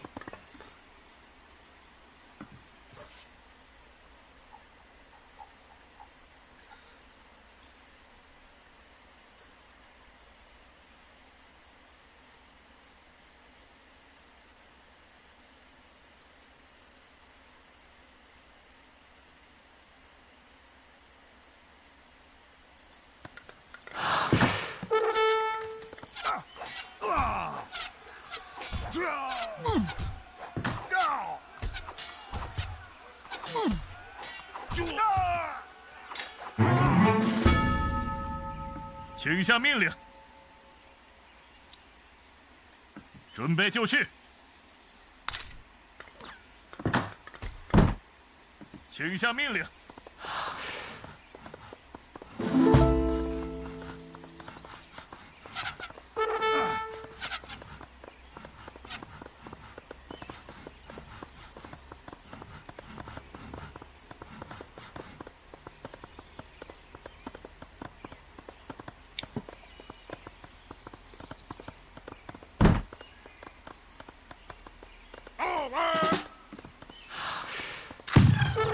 Good garrison of the TC there.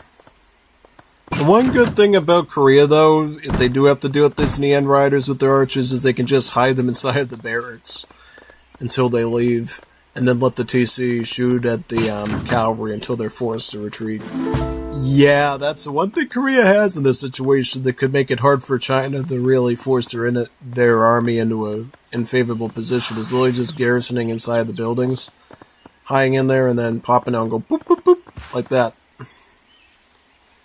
And you can get really good at it, too. Sometimes you can avoid taking damage altogether if your opponent is very sloppy and not paying attention. Yeah, and even if they do pay attention, it's like so frustrating and annoying because they have to keep targeting onto the same units to keep vanishing, and it gives you a chance to raid them in other areas, too. Yeah, no, you can hit their economy somewhere over here, and they're not going to be able to focus on that while you're playing literal whack-a-mole with them. It just works. It just works great. Yeah. Looks like his summer palace is on standard army, right? So he's going to get Chukanu with Nian Rise. Plus he shipped in some Tigermen, so he has a bit of siege and anti-cav. Koreans do not have hand cavalry in Age 2 at all, like at all. So honestly, Tigerman's only purpose here is going to literally just be to like siege buildings and maybe meet shield and cover mode. That's about it. Like, you will not see Tigerman having to kill cavalry at all. At all.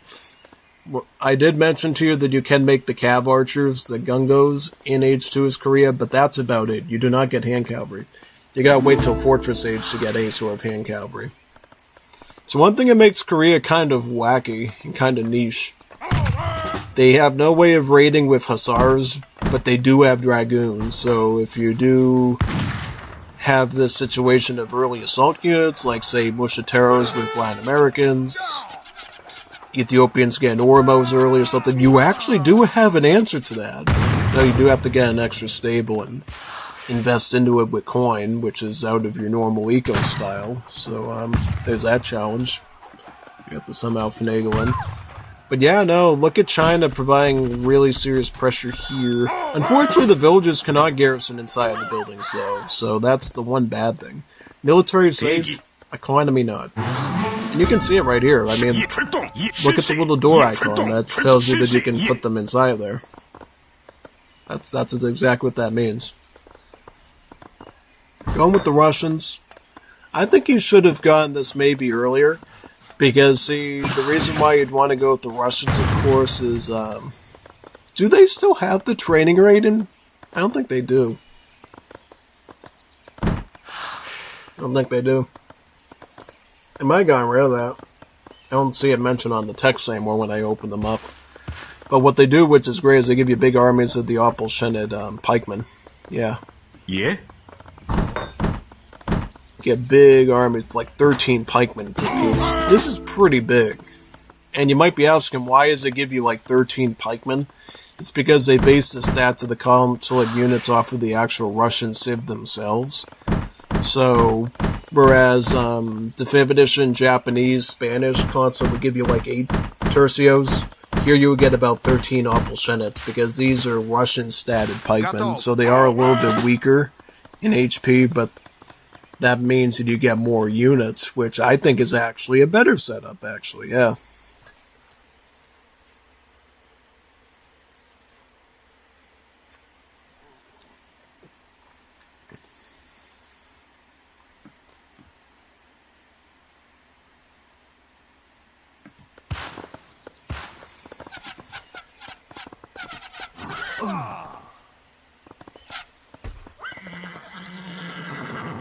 Приказ будет сделаю. 준비. 실시.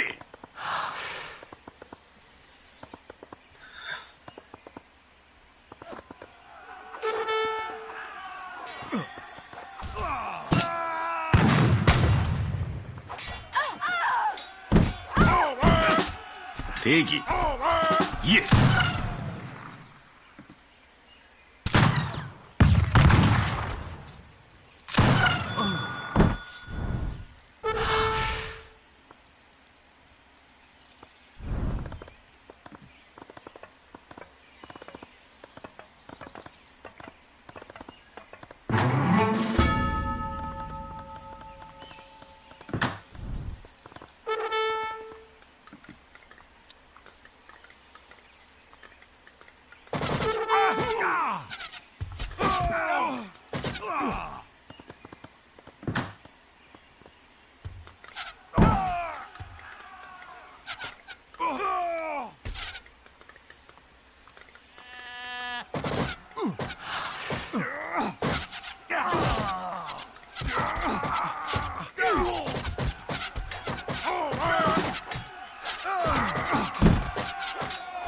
Here comes the Opal Shenets.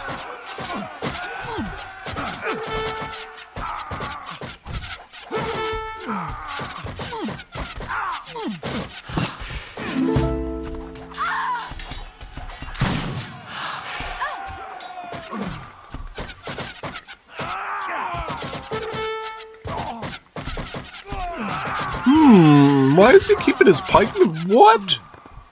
You should either move him forward or you should, like, bring him back to his base and save his economy, though. What are you doing, Nathan, you French frog fella? You should be using those pikemen properly and getting the most out of them. Okay, he's getting him in, he's connecting them for sure, but... he's not hitting anything? What is wrong with your micro, dude? Like, you're not in Italy's squad, and it's not helping you. Gotta do better than... See, look at his base right now. He can't even get anything out of it. He's, like, dead. He should have just threw them back to his base and gotten rid of the cavalry, because now he's pinning his base. You know how long it's going to take for him to even get rid of these Nien Riders now? It's going to take way too long. He's going to have to do a, like, perfect, like, combat on the front here if he even hopes that he's going to make that skirmish work. Absolutely, man. Crazy.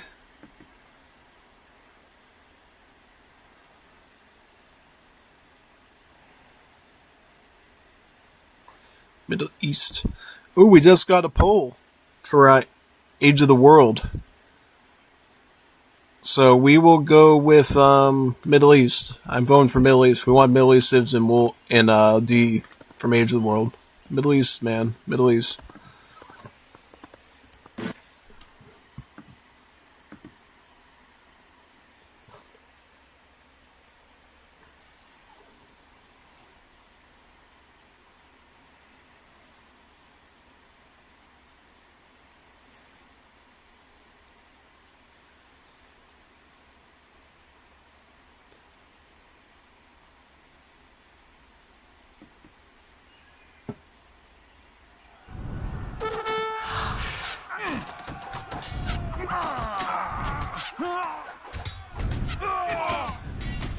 Alright, he does clean up the Nien Riders. Cool. Yeah, I was reading... I guess we're gonna get a new patch for Age of the World soon. It's gonna include Romanians and Scottish.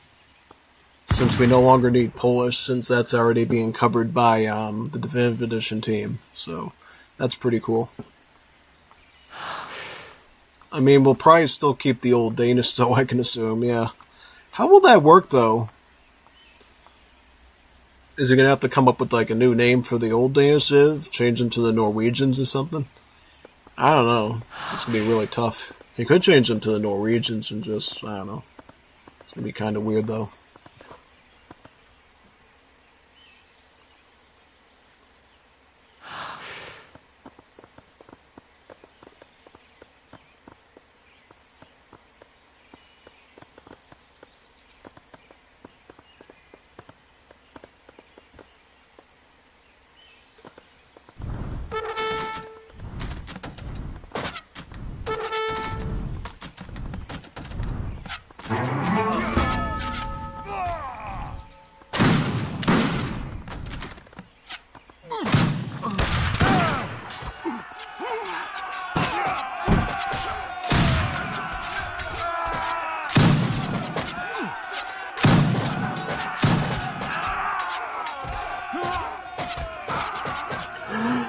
Oh man, that was some good scout work there. Literally good scout work. Good work with the scout units. Very, very good.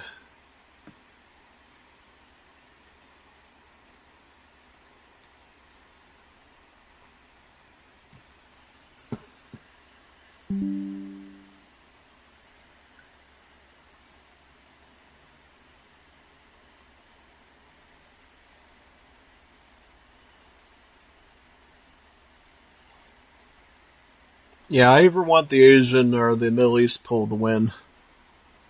Yeah, pretty much. Plus he's going to rework Mexico too. Oh, that's cool. That's awesome. It's pretty neat.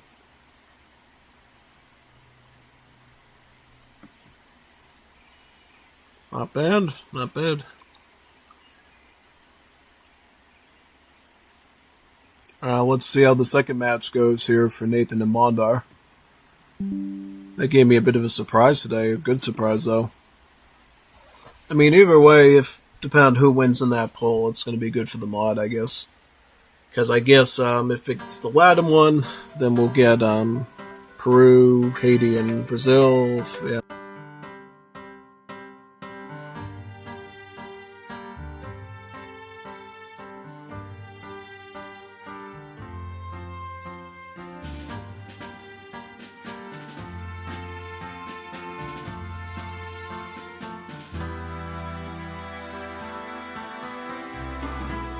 I'm gonna have to go bring in a delivery for a few seconds, so give me some time to do that.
So that wasn't my food comment, that was them still asking questions about my order.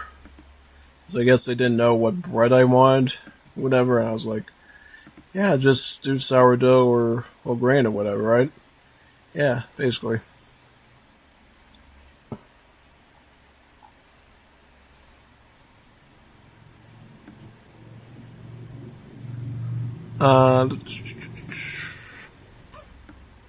Let's continue. Game number 2.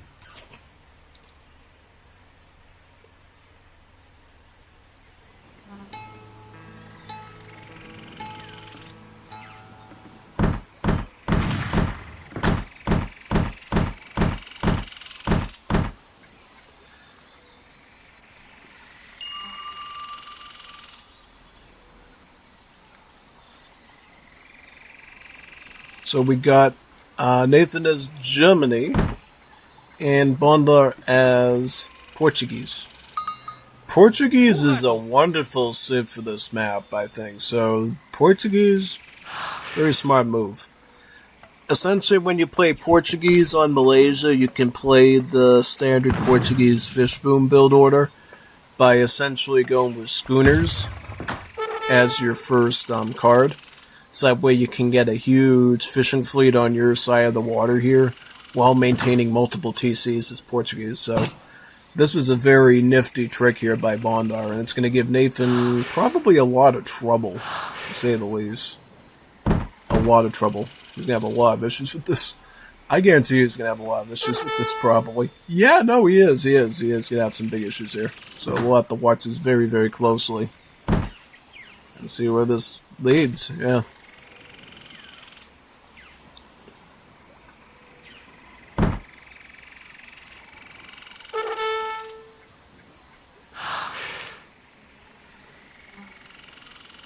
Ja. Bereit. What's this? 30 HP? Cool. So yeah, pretty much what's going to decide this game is the German Meizkaserne or Mannerboom going to be able to outdo the Portuguese fish and multiple town sound boom. He's going fish, right? He's not. He's not going fish. Cagadores. That's cazadores, not cagadores. Doesn't know his Portuguese letters. Yeah.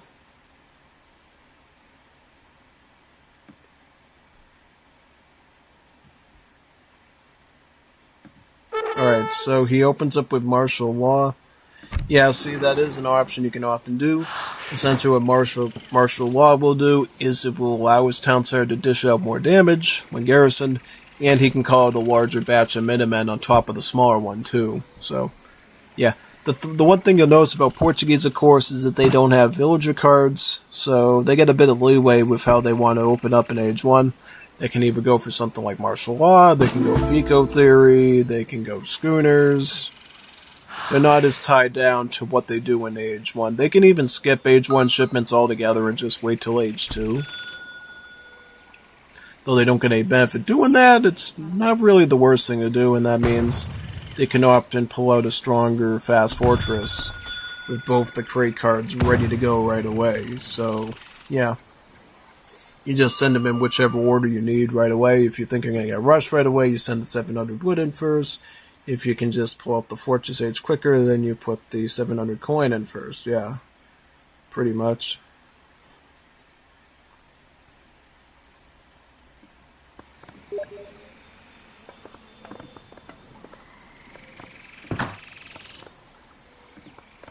Sim, caçadora.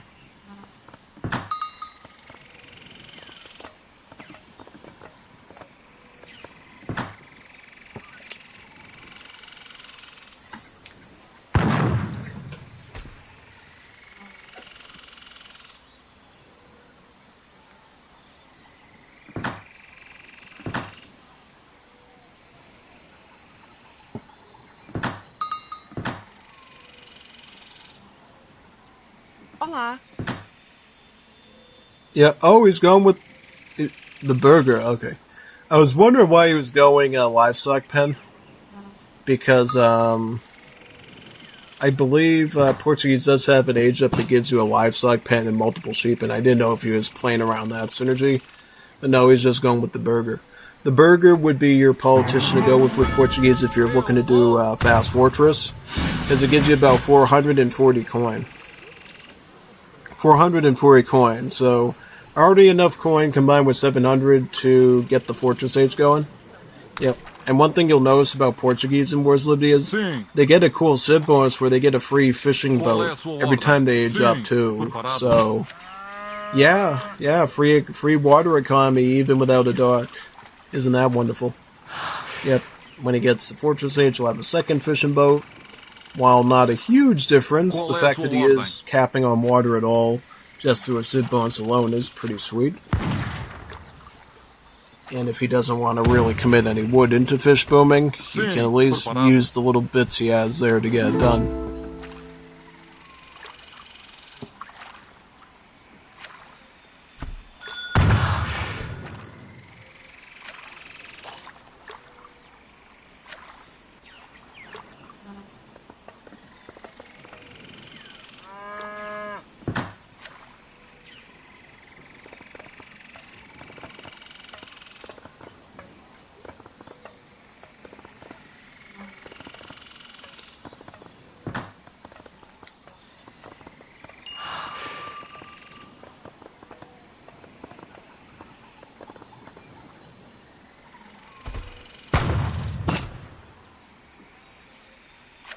Sim.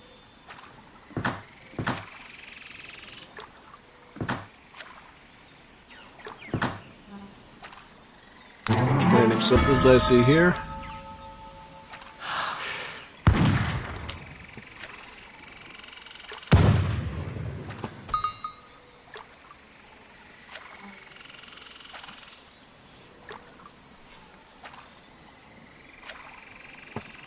Qual é a sua ordem?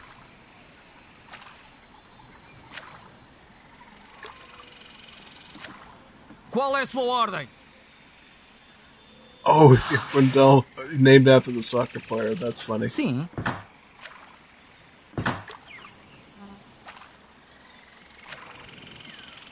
So he's going up with the academic, right? Yep.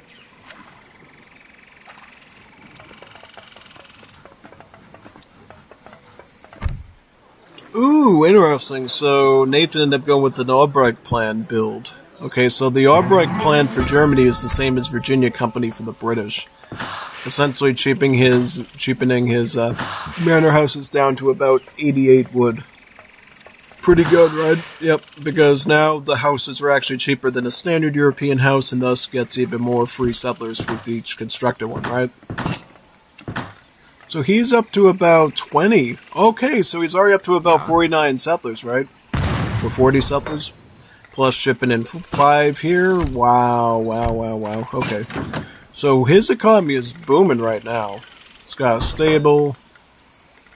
He's got no barracks, though. Kind of concerning. Especially if Portuguese opens Dragoon at all.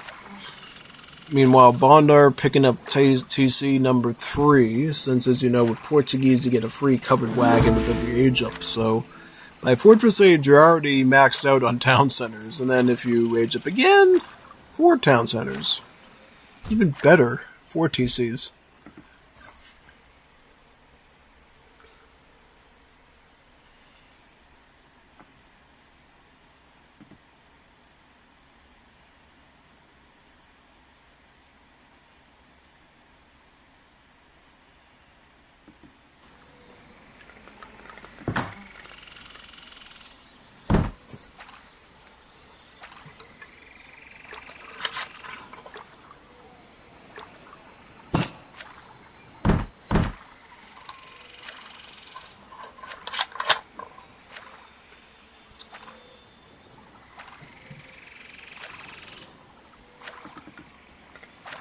Alright, Hussar's coming out.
He's going industrial age? Really?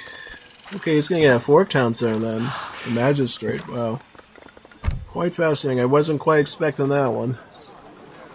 That means he could get his factories if he wanted to, right? Yeah, no, he could even get this big boy batch of 25 Tiger Claws too with the vet upgrades on them. That would be pretty scary. Well, he's got about 7 Dragoons from the age up. So he already has an answer to cavalry, I guess. Well, not quite, because these are scout units. His Dragoons will only damage them with multipliers and melee. So he does actually have to initiate melee attack with these Hussars to actually do anything.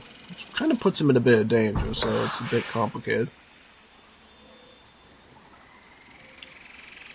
Preparado?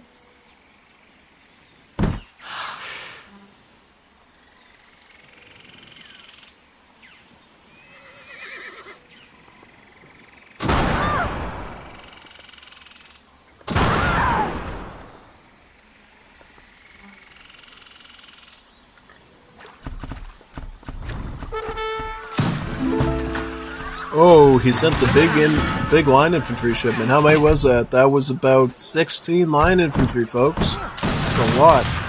That's a lot of infantry there. Watch out, Nathan shipped in the Prussian Uhlans too. So he has a veteran Uhlans mixed in with his SR mass. So he's got a lot of tank cavalry there right now. Working into his head, yeah.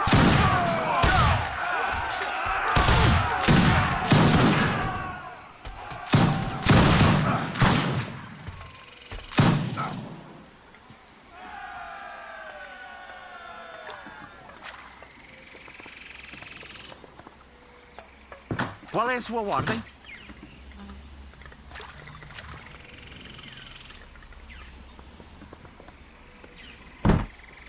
Sim.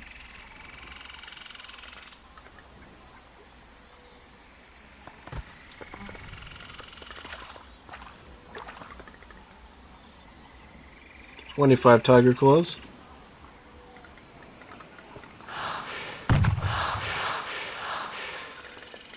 Veteran shouldn't be that hard to afford, so he'll quickly be able to jump 20% stats on him.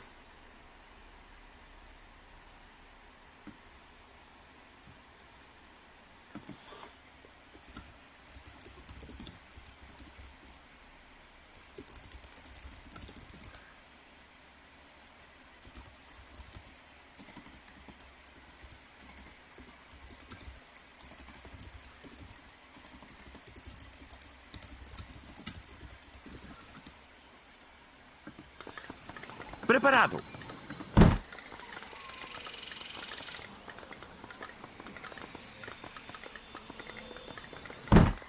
Qual é a sua ordem?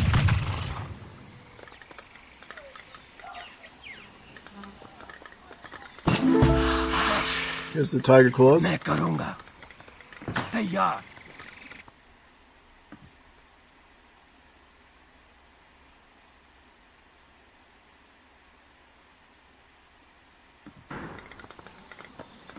Preparado.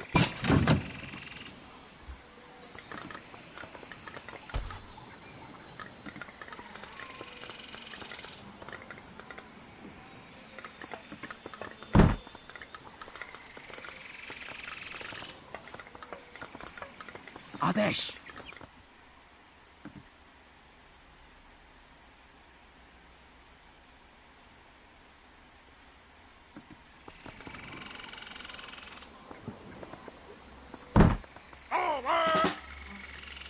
Sim. Ooh, Ultramarinos. Nice. So the Ultramarinos are a very powerful sailor unit you can get. They're the ultimate unit of the Portuguese. They are pretty strong in their stats.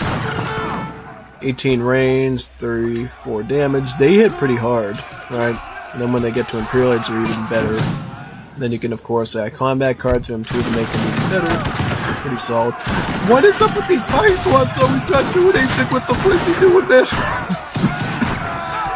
Oh no! Like, you gotta be careful of that. I know she was trying to reach those skirmishers, but he wasn't getting a lot done, and he kind of wasted that shit really badly. Okay, see, this is where martial law comes in. Look at this big batch of Minutemen he can save the day with him. He does have some tiger claws still eating at him, nipping at his heels. Wow. Okay, so he was able to turn that around. Very good. Yeah. I didn't know if he was going to. So he's just going to spam Hussars at this point, right? Does he have any other shipments? Oh, Croup Factories. Yeah, Croup Factories. Maybe you should get some Croup Factories. Get the Essence Stoutwork. Essence Stoutwork actually lets you get heavy cannons in H3 from the Croup Factories. They arrive super slow, but when they come in, they roar in like crazy. Yeah, it's quite good.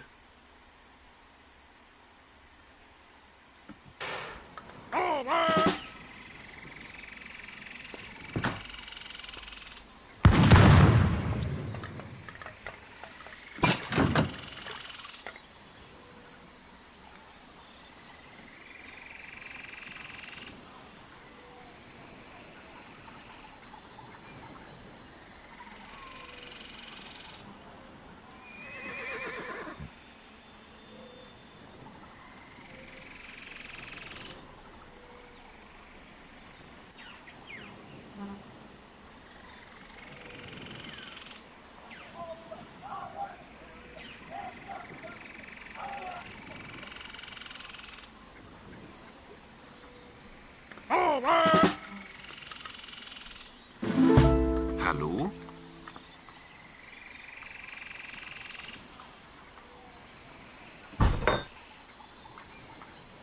Ja. Ja?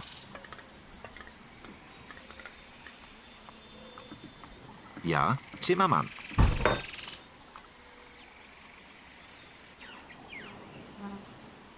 Bereit. Bereit.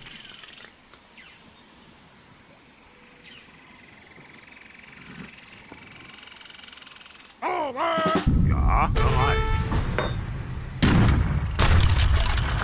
Oh, nice. Steel gun. Just denied him a fort. Oh, man, that's not good. Yeah, I think he was just looking to get the fort so he could establish some more line of army. He is getting cuirassiers now. Cuirassiers.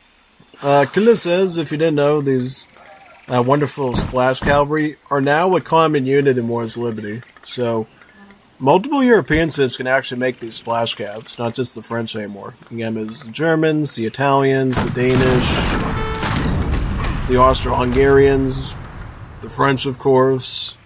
The Lawsivs can get them now, so they're very universal unit, no matter where you look, really. Even, yeah, Spain can get them, too. Surprise, well, Nicholas could have potentially made them if he made it to Fortress Age, but, yeah.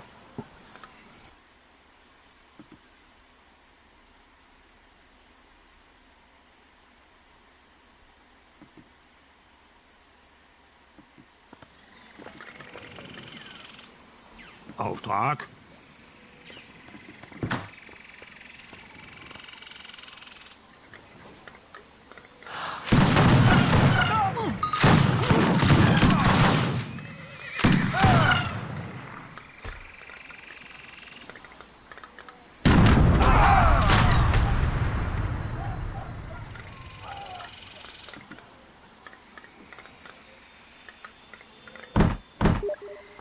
Does he have any troops yet? He does not. He's gonna want to get him, though.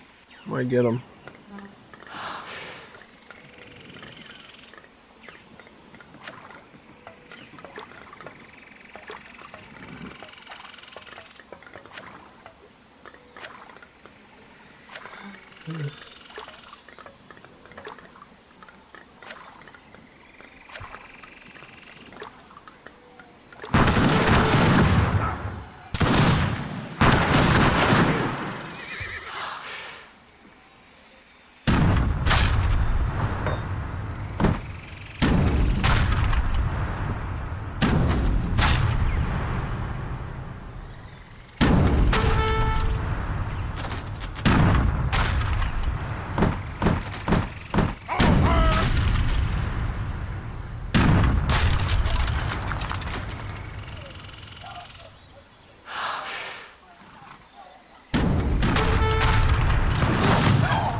Oh, look at this splash attack. There's one splash.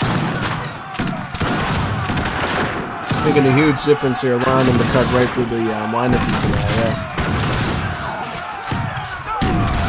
Very, very nice.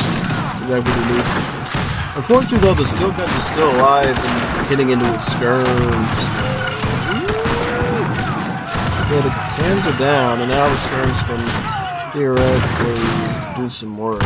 However, they are pretty low HP, at least some of them are, so I don't know. Okay, so they breaks even Steven. Where do they go from here exactly, might you ask? I don't know. I don't know where it goes.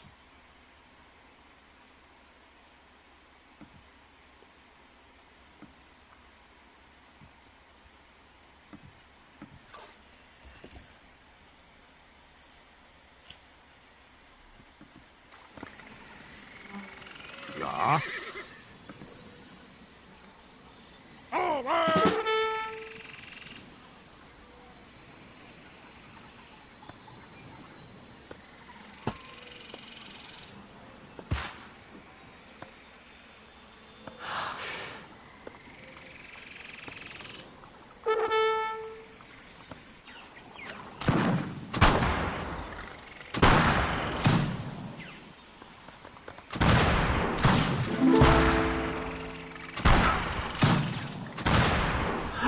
Oh no! Oh no! He's gonna lose all his villagers. Well, not all of them, but he's gonna lose a good amount of them. Oh, I lost about, I don't think he lost half of them, but he got pretty close to half of those settlers. Quite devastating.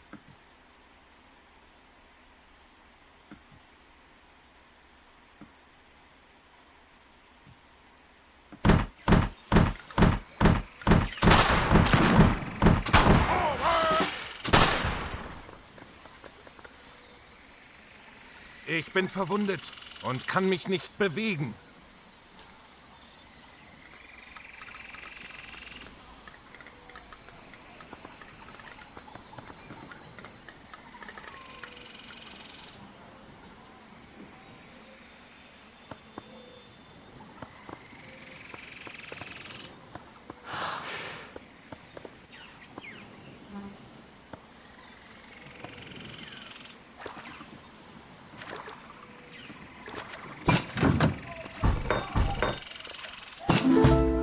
请下命令。是的，请下命令。是的，请下命令。 Qual è sua ordine?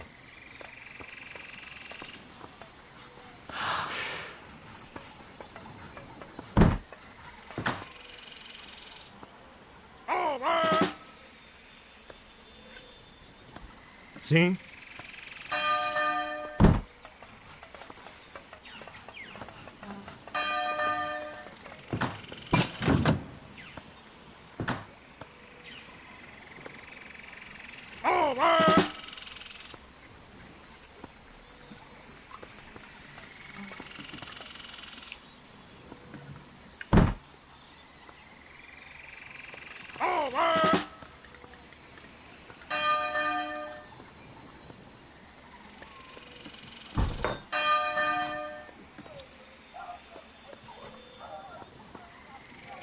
At this point, Nathan's just Cuirassier spamming. He's gonna get a steel gun soon since he does have a creep factory up there, which is super good. Okay, so he doesn't get another one until Industrialize. Alright. Good to know. Good to know.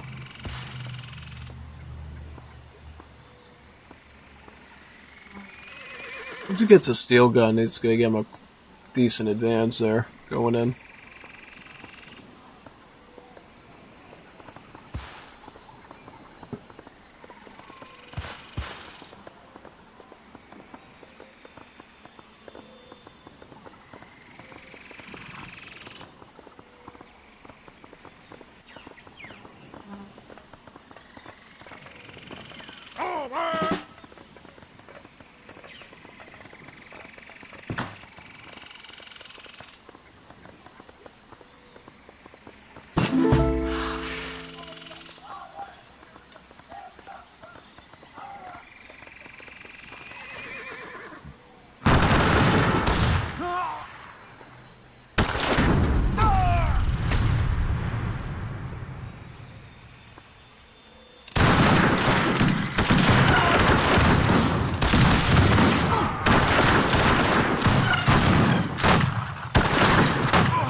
Oh wow, that's crazy.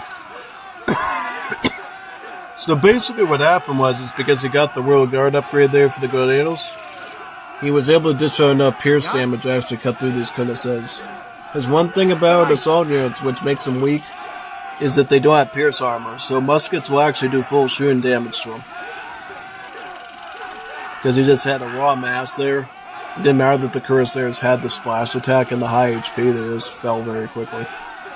To billions and billions of little bullets eking into them, yeah. Quite good. Quite good.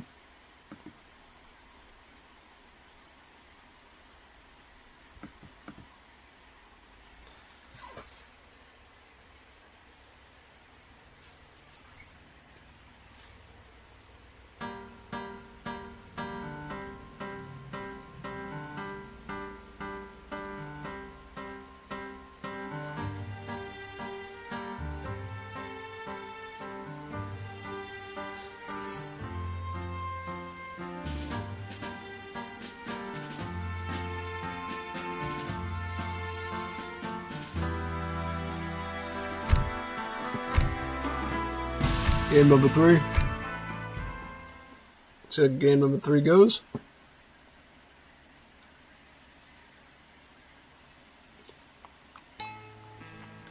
First Middle East players of the day, we got Saudi Arabians, and Bondar is the Americans. when the oil source finally decides to rebel against America, I guess. Yeah. We'll see how it goes, though. I would say for this matchup, it's definitely favored towards Saudi Arabians. Unless the United States can play a really good game with their Louisiana Tigers. Yeah, that's what I think. I think Saudis are going to have a very strong push coming into this. At least if I assume it's going to go the way that I think it is.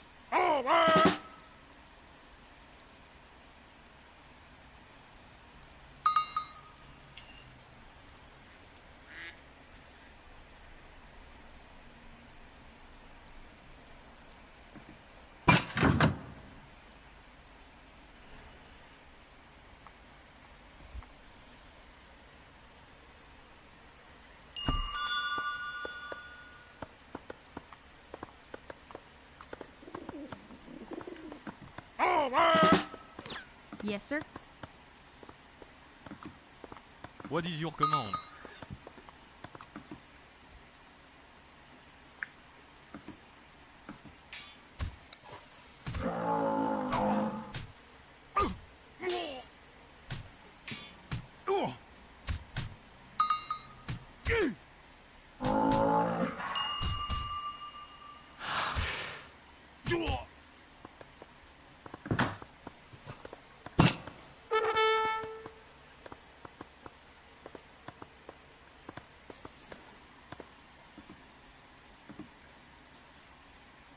$60 food.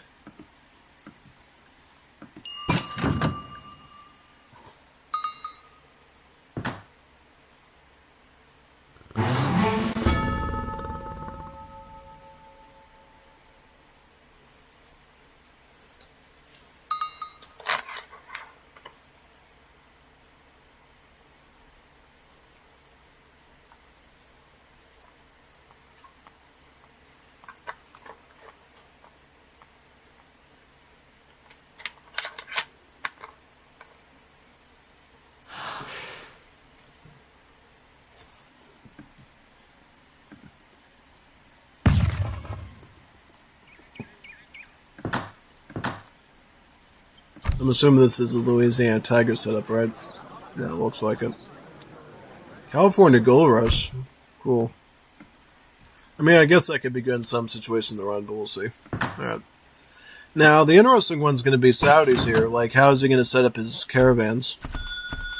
Because if you didn't know, Saudis are a civ that runs exclusively on caravans, these mobile carts led by camels instead of buildings. The only building they get is the Citadel, and the only reason they even have a market here is because we're on Florida and they get that building by default. So, yeah, you're very lucky to be getting a market here, or a bazaar here. Yeah, it's called a bazaar wagon. Why is it called a wagon? It's a building. It should be called a souk, though. The Arabs' markets are called souks, and the Persianate Middle East are called bazaars.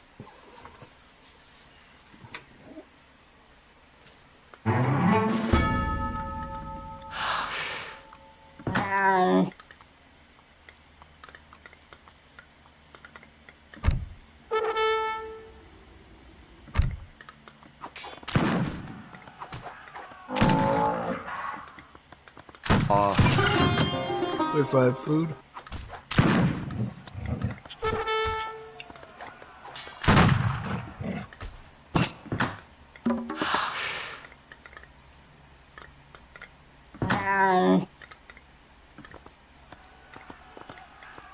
كيف يمكنني أن أؤدي الخدمة؟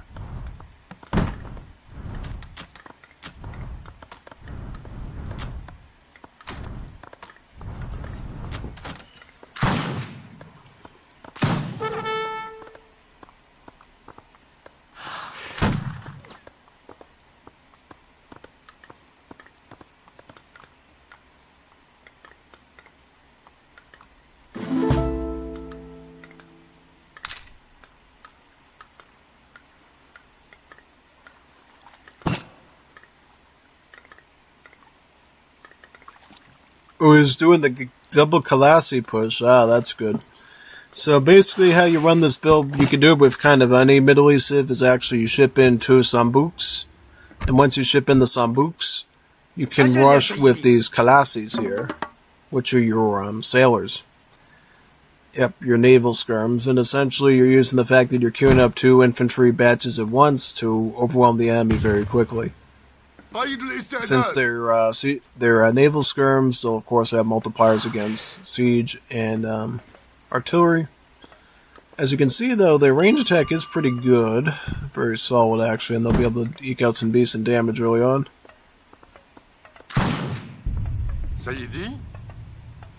Not quite as much range as an Ultramarino, but about the range attack of a musket, or a little bit kind of in the musket range, so quite good actually.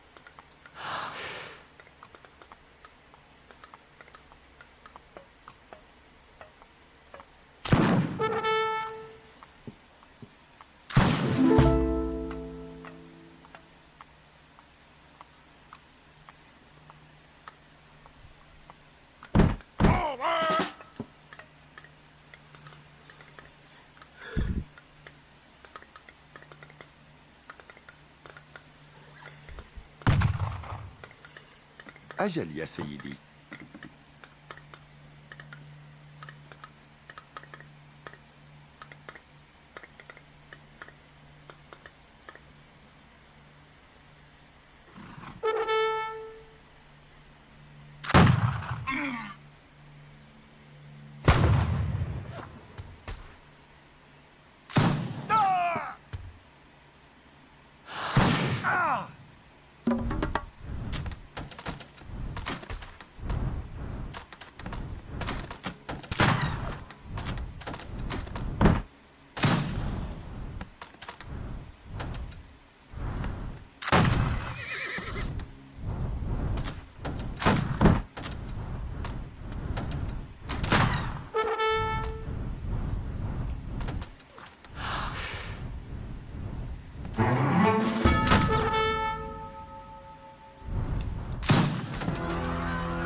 And now he's going to ship in some windy muskets, so he has something against these light cabs too. Yeah, they're literally called light cavalry, even though they're not even light cavalry. Kind of a trick statement there, because as you know, light cavalry in AoE3 is supposed to be a dragoon, right? No, they're regular hand cavalry. Yeah, good way to trick your opponents. They don't know any better. Look at the good kills though he's pulling in there with his light cabs. Not bad, and then he's got the Minutemen too to boot. Just not enough though, I think. Those Kalassis are in such a huge swarm that even a successful cavalry attack like that still leaves Kalassis to remove, basically. So USA is just going to have to keep putting in light cavalry then, I guess. This card, Melting Pot, will add some more HP and attack onto the light calves, and also cheapen the cost of the light calves too a bit. So they'll actually be slightly more affordable. They'll cost like 95 food and gold instead of the usual 100, making it a little bit more affordable.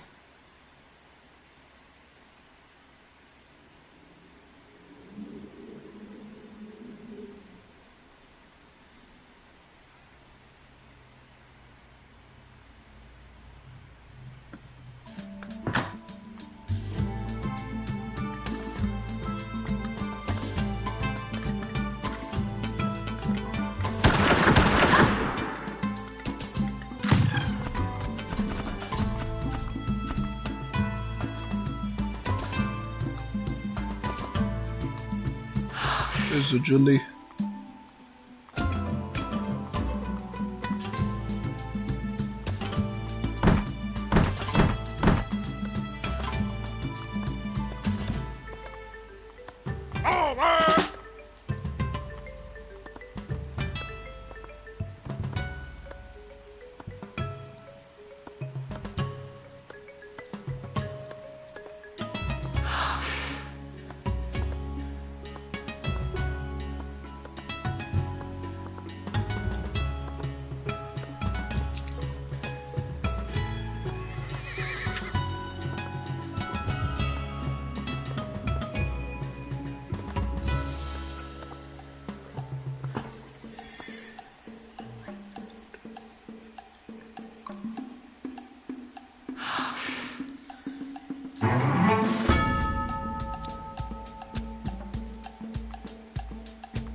Now he's got the 12 Matawin shipment in too. These are essentially Saudi Arabian Stoletsis almost. Yeah. So they'll act as a bit of an anti-heavy infantry and dragoon unit for Nathan.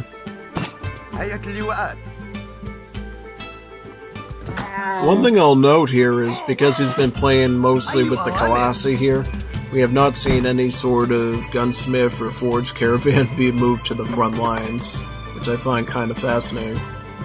Because often what I will do, which you saw me pull off, was the Jundi rush from a single gunsmith caravan that you can do with Saudis. But because he's getting all these Colossis from the sea, he doesn't even need to do that at all.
سيدي تحت أمرك.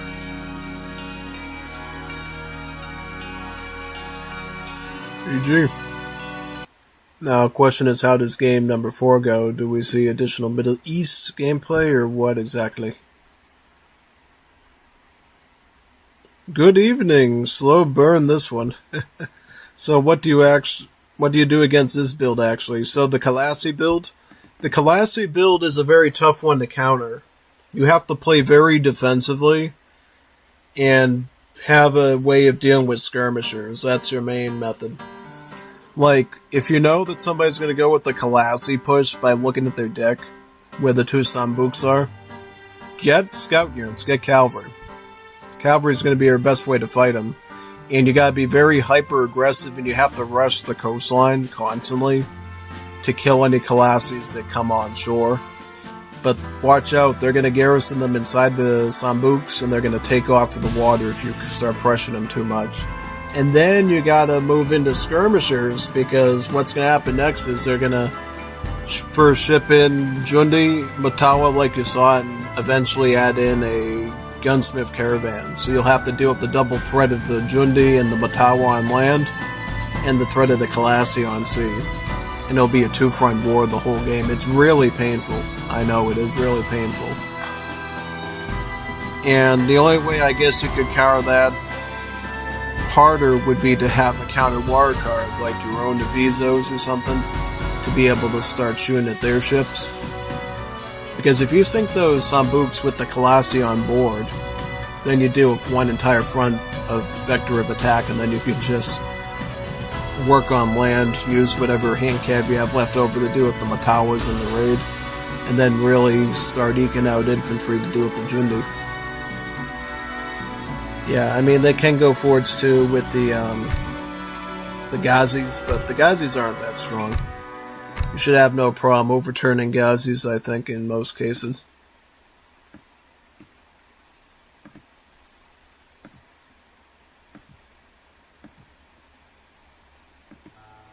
Hola?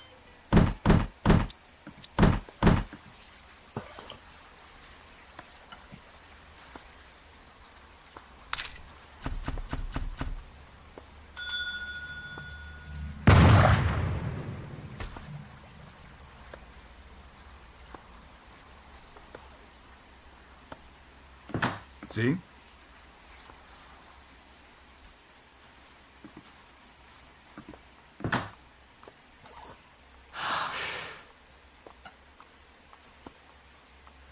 What's it? Paraguay? Really? Okay. Nathan is Japan. I can already see the problem you're developing for Nathan right away. Historically, Paraguay spams have always been a lethal weapon against Japan, just because it takes a little bit for Japan to get off the ground with a huge army. And that's really what Paraguay depends on. They get their barracks out rather early, go full double escopetero with the spam of their free stuff, and it's basically a fatal situation.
What treasure is this? This is the 70 coin one, right? Yep.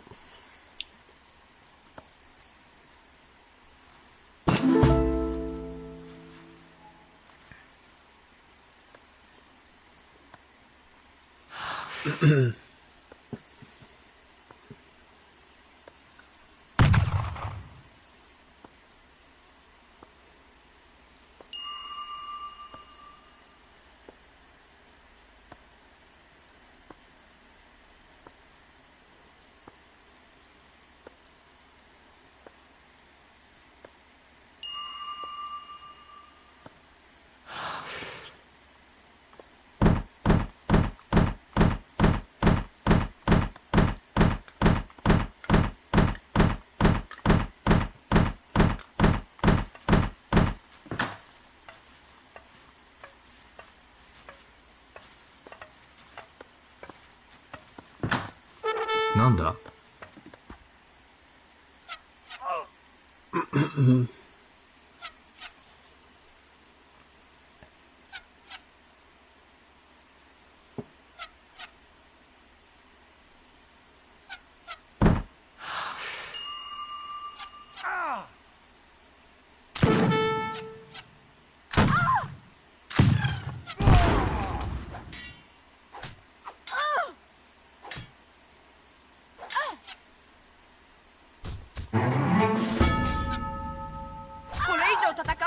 将軍の沙汰ではありませぬぞ。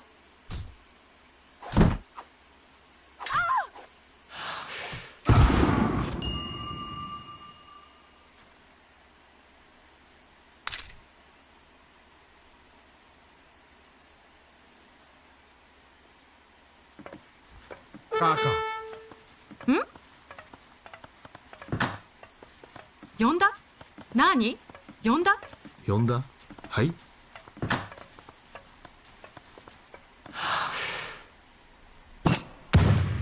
Oh, this is the Toshugu Shrine Sap. Okay. Definitely tells me where it's going.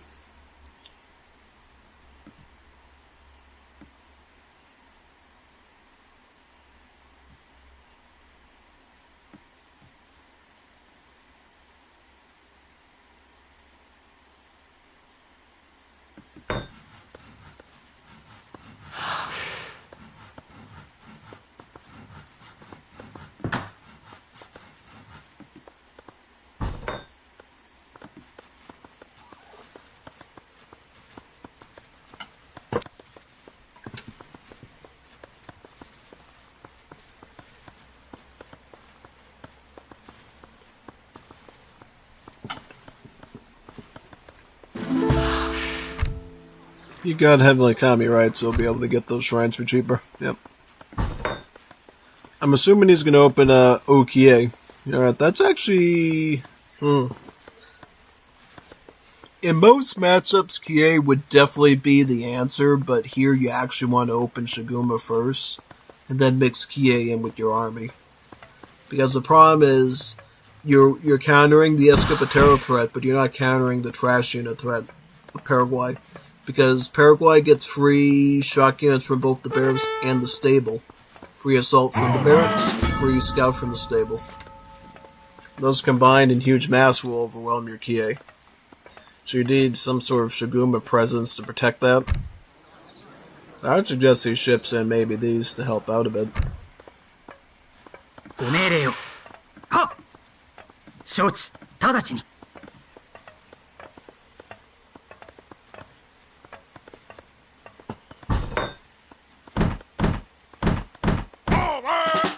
ご命令を。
Ooh, flankers.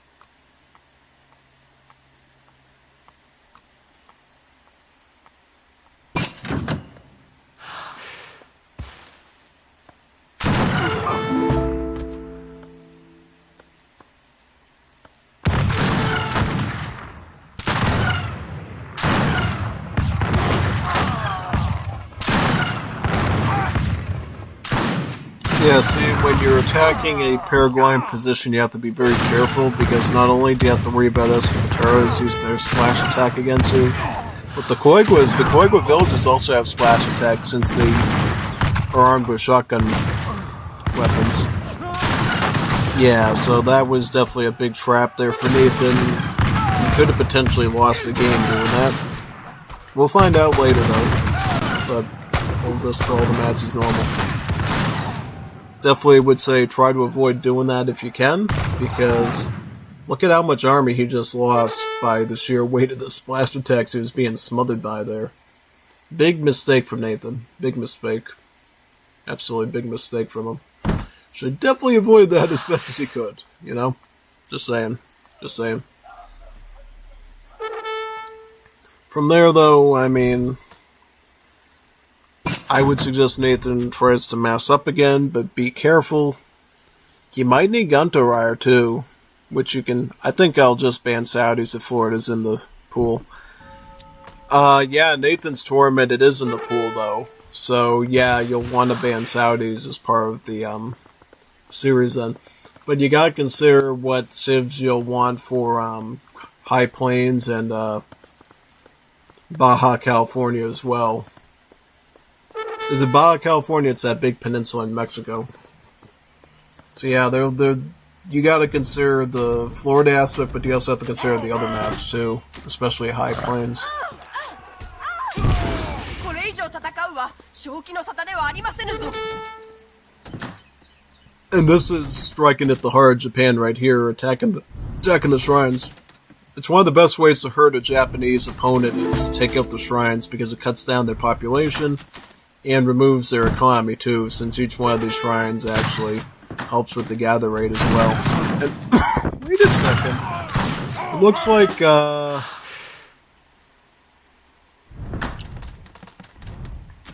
Paraguay player inadvertently killed one of the bison with his splash attack from the pit their eyes.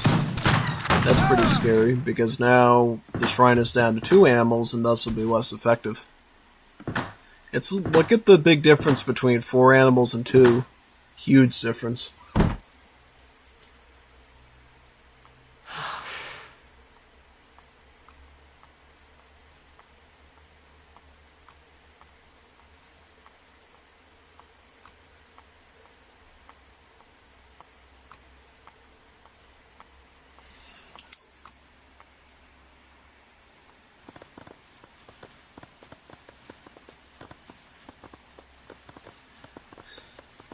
Over!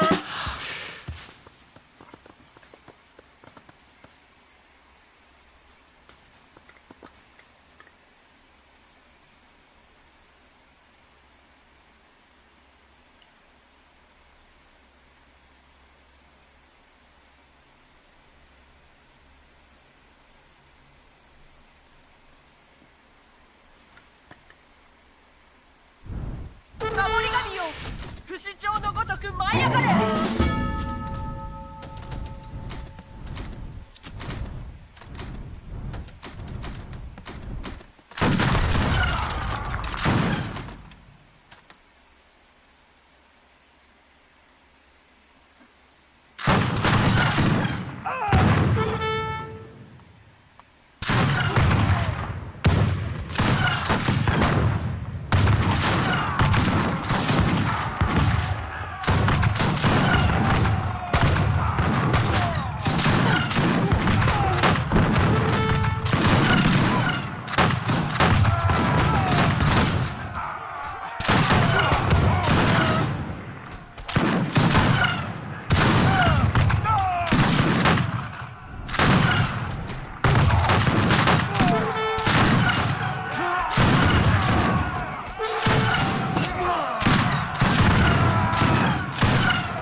戦うは正気の沙汰ではありませぬぞ。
ご命令を。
採掘だね。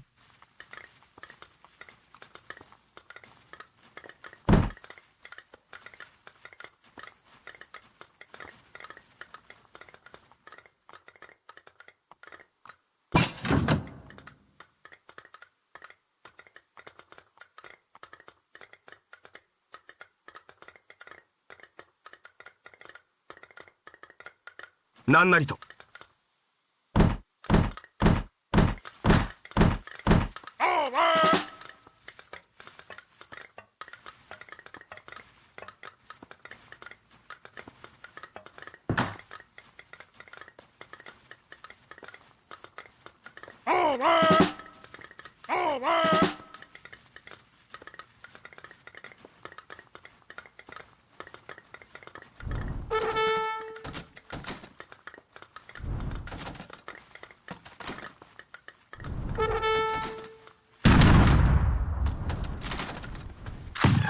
ご命令を。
Just so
Soy el indicado.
Ona hotten.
llamaste?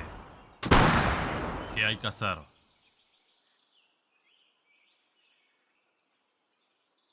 ¿En qué te ayudo? Me muevo, jefe.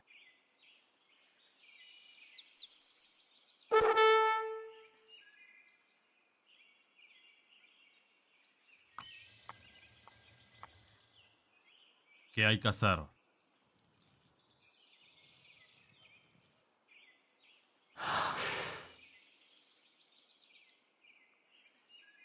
¿En qué te ayudo?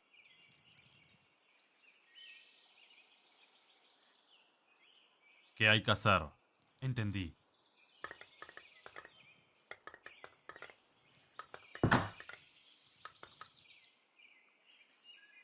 ¿Me llamaste?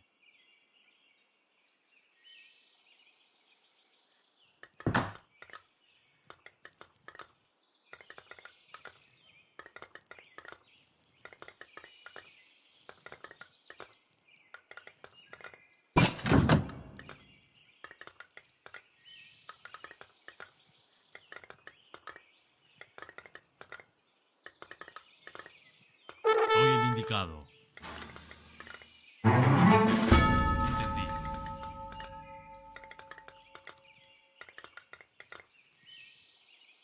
¿En qué te ayudo?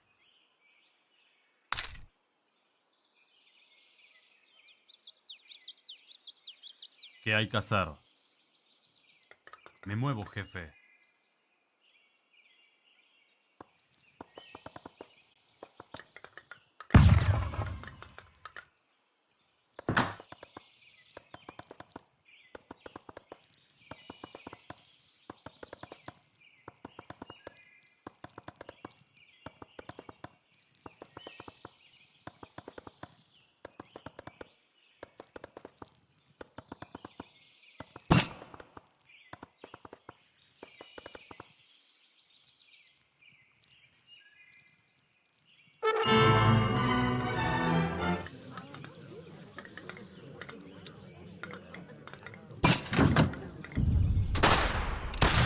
That's a good word.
¿Qué me ordena?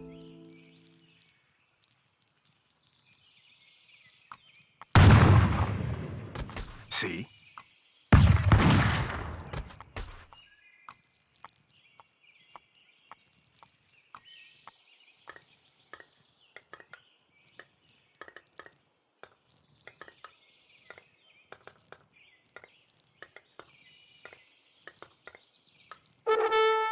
Entendí.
Preparado.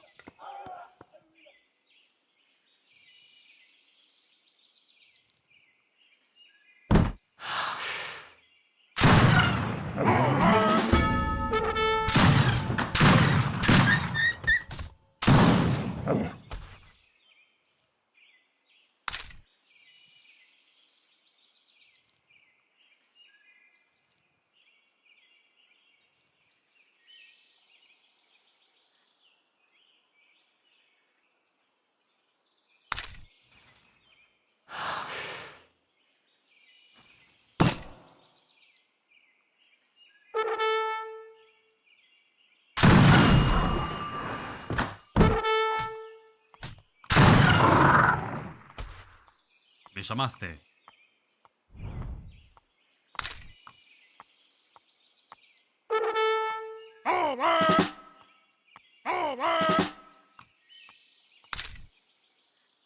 ¿Qué me ordena?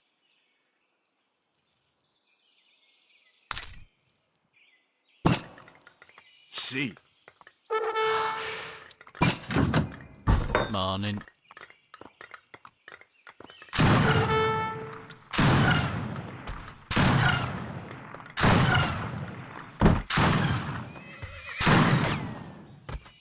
Just want to say that was insane how he knew not to delete his town center foundation and build quickly over here. You gotta be a little bit more attentive than that, man. My food order finally arrived, so I am eating that right now, just so you know. I'm not having a glitch or anything. The silence is intentional.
Regiment on foot reporting.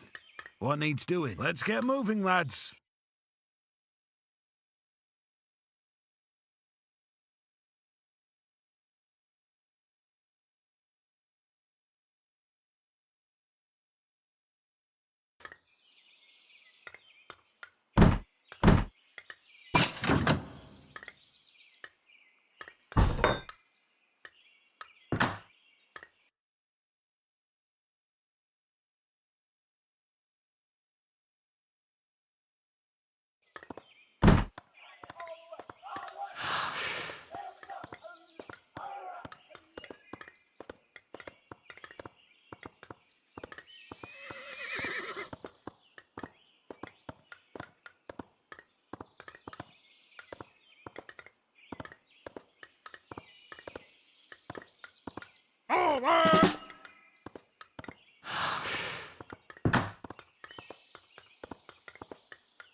Aye. Second to none. Ready for anything. Aye. Nay, mercy. Ready for anything.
Feeling much better now, sir.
Kann ich Ihnen helfen? Sehr's.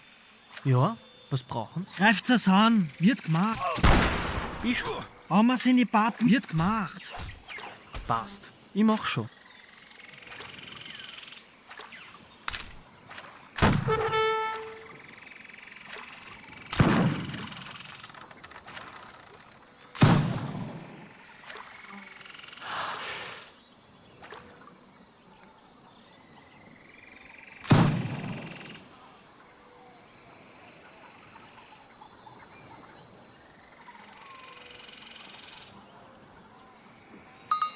Kann ich Ihnen helfen? Ja.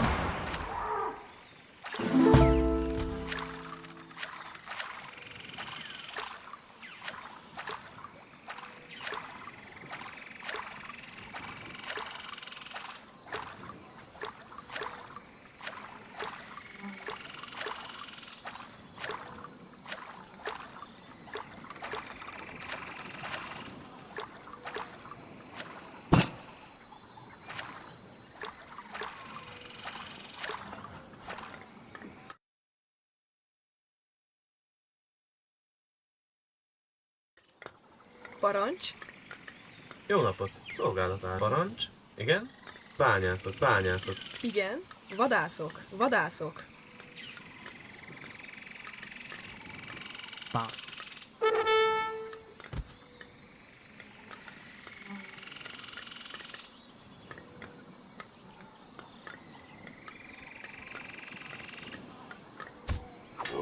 Was brauchen Sie?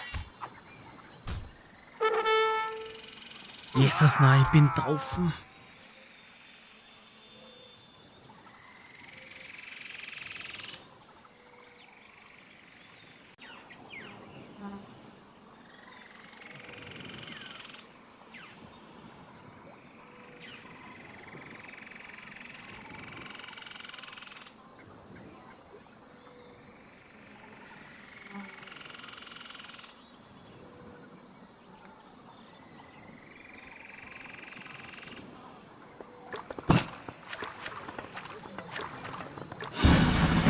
Elim.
Alright, I'm done eating now, at least. Very good fish boom there by Jeff. He took it a step further and actually got a second dock, which you can totally do, and it's quite powerful. Quite powerful.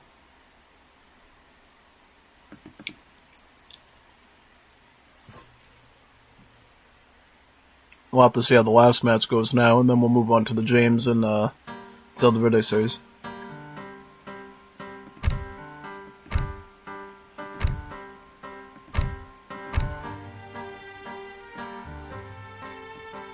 This one here.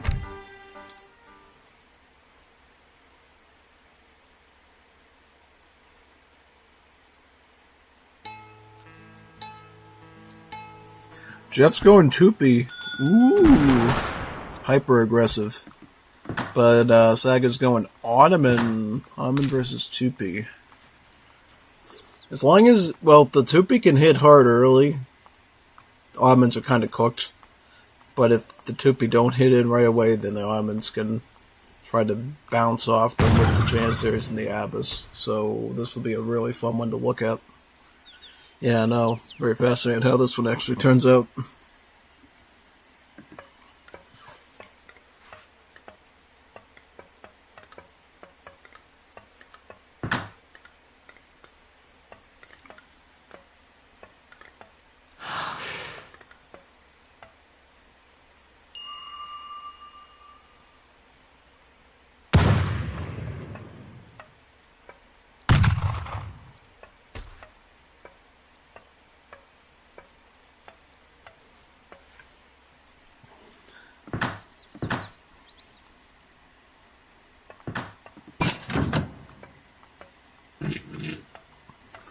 Oh, yeah.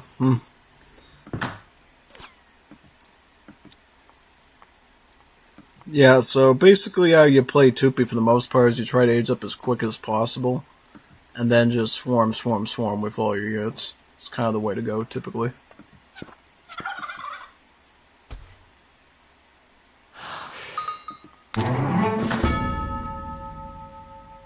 Evet.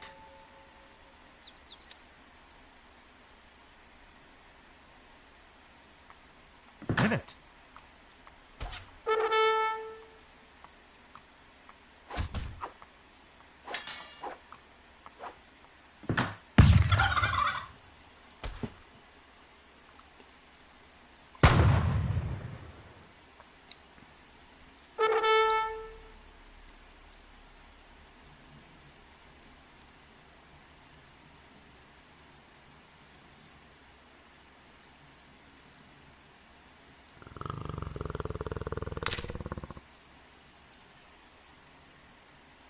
Hazır.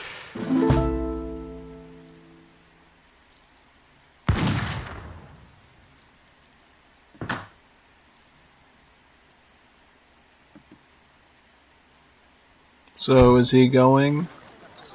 Okay, so he's 1v1. Alright. Has enough for Fortress Age, right? Yep. Good.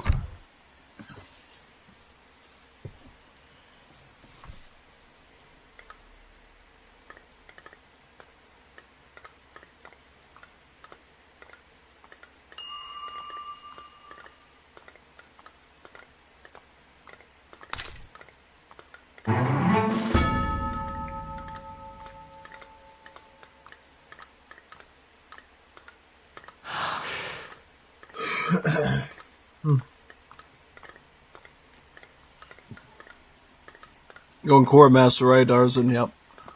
Whereas Jeff picking up the Chief for 400 wood. So he's going with the Solar Age up, but gets more wood for infrastructure. The one thing you gotta know about the Tupi is they receive their buildings are actually cheaper than standard buildings. So they actually save on their war huts, their longhouses, their ukas, all that stuff. And they can put more of that wood into their army. Either training individual units from the war hut, or they can train banner armies from the longhouse called raiding parties. It consists of anti-cavalry, anti-skirmisher, and archers, covering 3 roles at once. So yeah, Tupi give you a little bit of flexibility in terms of your army potential. Another thing to keep in mind with the Tupi as well is Their veteran upgrades for their units will unlock stealth for their infantry. So stealthy units is another thing that Tupi does on the side.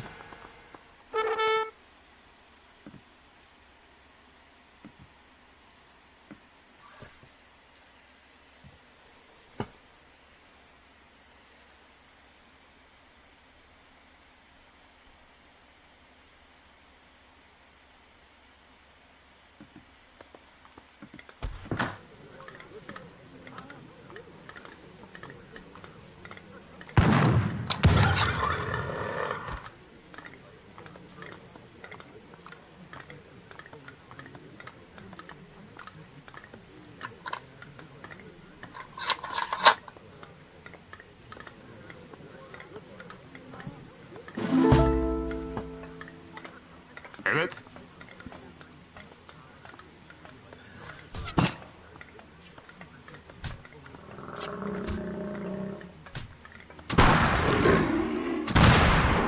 As with other Native American explorers, the Tupi explorer can actually convert treasure guardians too.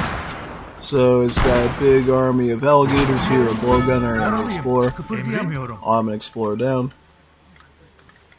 What is he going to set up, though? Is he going to set up a warhead, or is he going to go longhouse strategy? I don't know. But Saga's already on him with delis, it looks like. So you better be careful. Could get very deadly very quickly.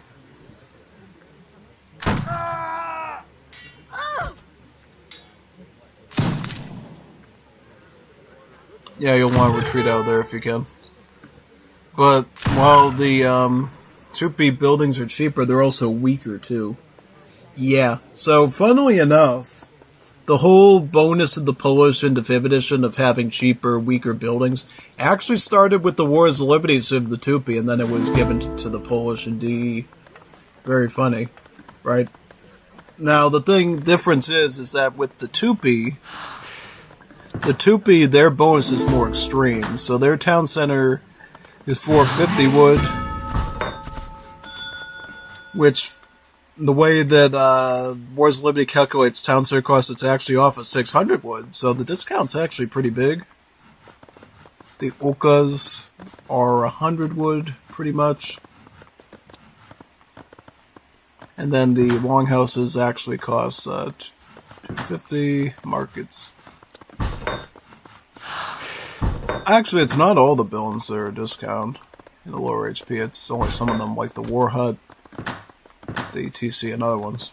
Never quite noticed that until now. Yeah, that kind of explains a lot. Alright, yeah.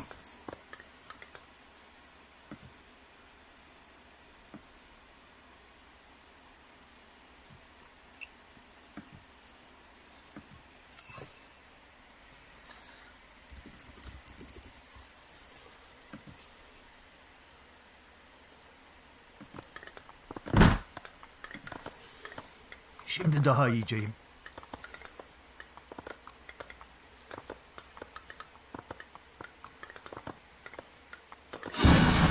Alright, he's gonna go Abba's gun now. Got about 5. And then he can follow up with Falconet, Sifahi. Pound what he thinks he needs.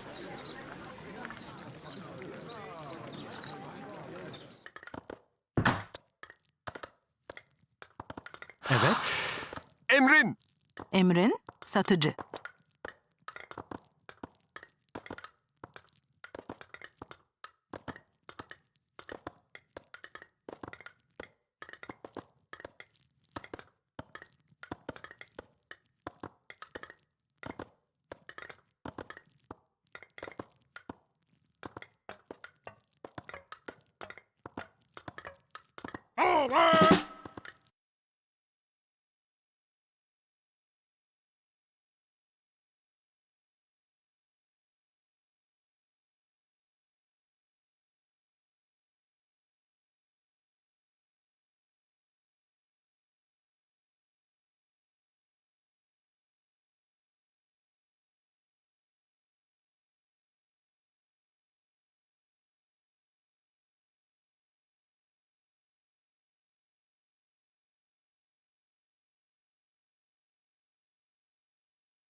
Emrin?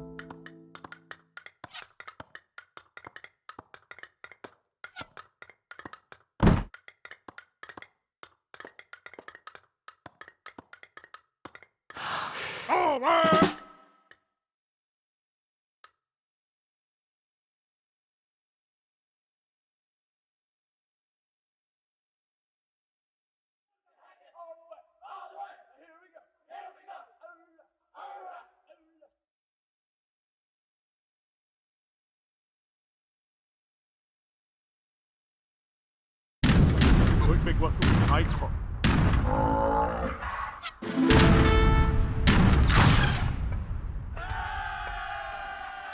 Alright, so it looks like here we got a position of Janissary Abbas with some dillies. He's gonna have to deal with this big mess of Maratakoras, though.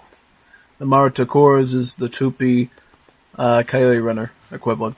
What makes them a little bit different is they actually have an innate multiplier against artillery built into the unit, so they are especially good fighting cannons. 18, 19 damage with the 1.25 multiplier. Puts him at a pretty good level for a one-pop, rather cheap unit. He also shipped in a batch of Voluntario for Patrias, some Brazilian skirmishers there, early game skirmishers. Plus he's got some of the Legacy archers coming in. They're very cheap, but very weak. 30 food, 30 wood, quite a discounted unit, but not that big of a heavy hitter either, so you usually need a ton of them to make a difference. Right now, Saga's running pretty well. Watch out for the Yibla Halas though. These are the spearmen, so they go against Cav. They use battle axes to fight.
Saga's gonna have to take these Legacies out with the Deadlies.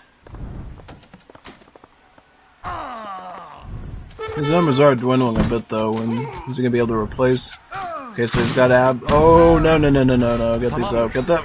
Get them out. Get them out. I get the Abyss guns on those. More Jans coming in too. He needs to keep sending Jans in case Maratakoras appear again. But it looks like he's losing his cavalry force pretty much for free there. If he could hold on to him a little bit, he could do a lot better. Too bad he doesn't have food established yet, because then he could get the Safahis in and probably finish this off. Yeah, no, he needs Safahis to do this really good. Yeah.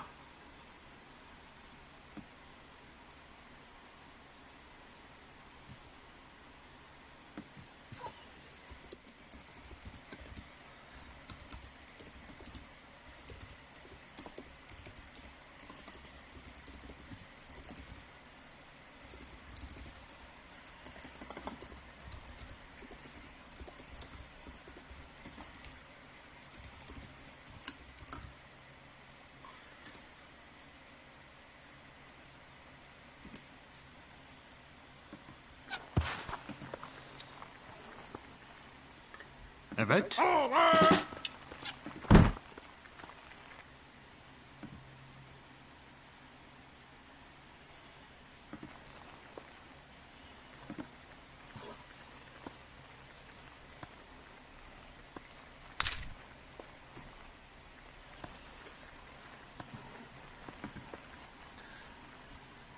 Hazır.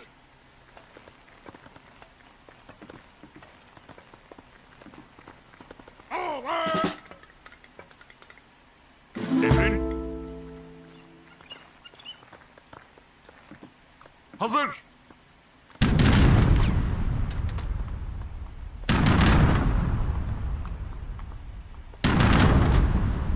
Evet, evet. Hücum!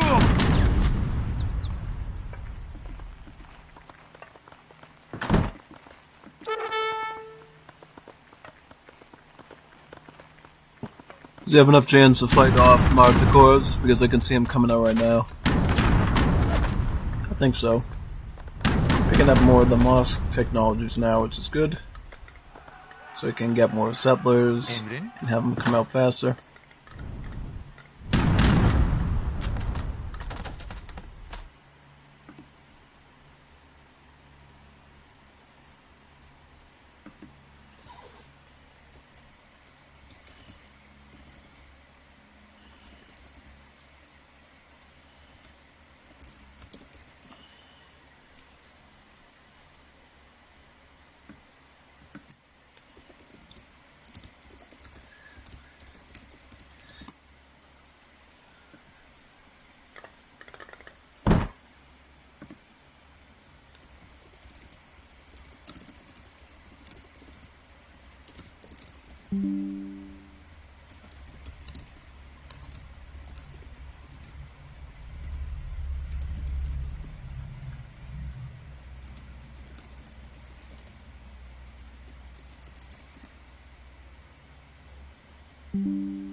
Evet. Emrin.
Hazır.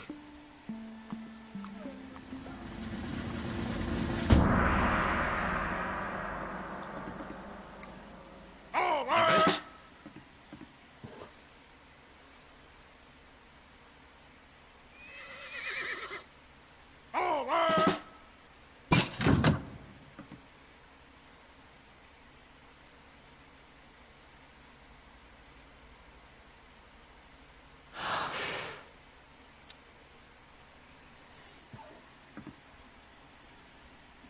Hazır.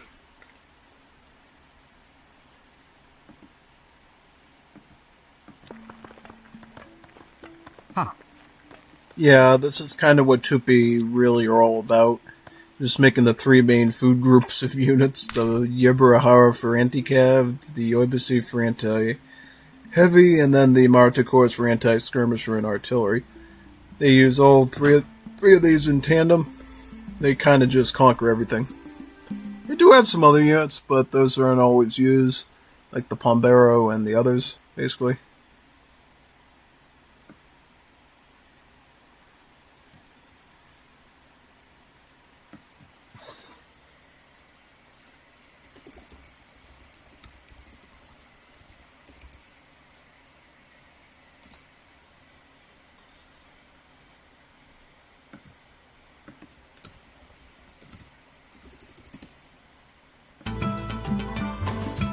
Emrin.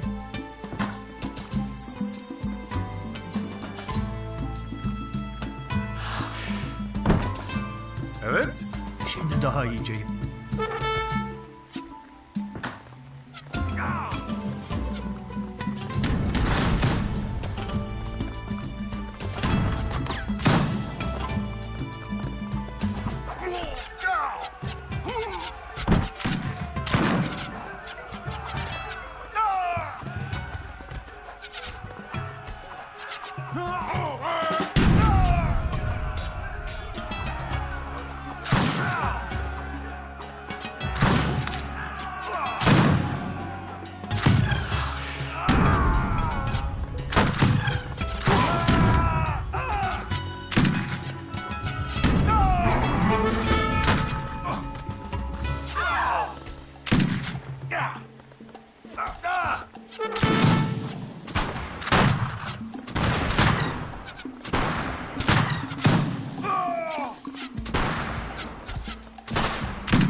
You know it's bad when the Marticores are pouring through your base and whittling down your supplement numbers like that. And he doesn't have a second TC, does he? No. Very bad. See, if you could... Wait a second, he sent 1,000 wood and he only has 1 town center? Where did that wood go, bro? Should have went right into TCs, because it gives you majority of the wood you need to get out 2 town centers. Wow.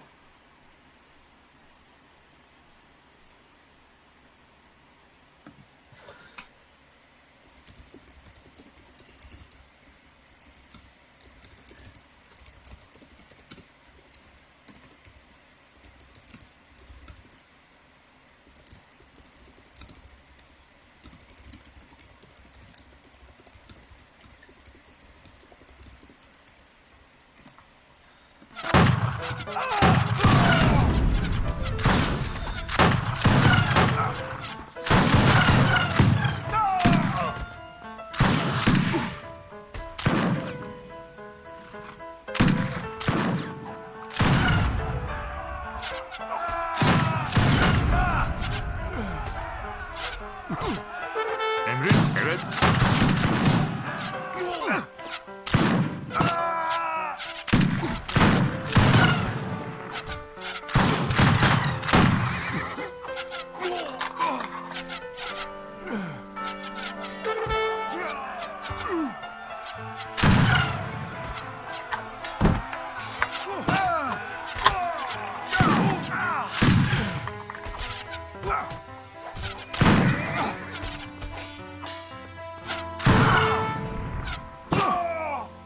Looks like he's gonna get overrun. Yeah, he's overrun. He's definitely overrun now. Yep. Pretty much. Pretty much.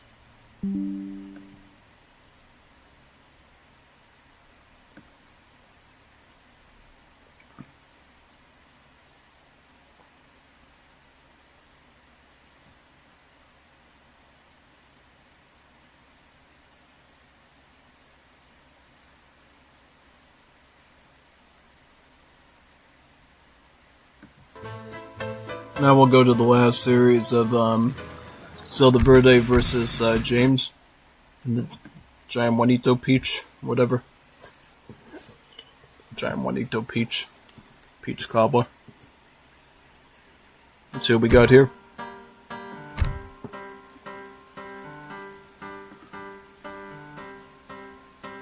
Maybe the market is hard because you start with it. I didn't think of that. You know what? That could be the European proto unit. You're right. I didn't even think of that because that could be a totally different pro unit. I didn't even think of it. There's a good chance that that's the case. Now that I think about it, yeah. All right, let's find what was this series called in my file system? James versus Zelda Verde. This is the one we want, right? This one. Very good.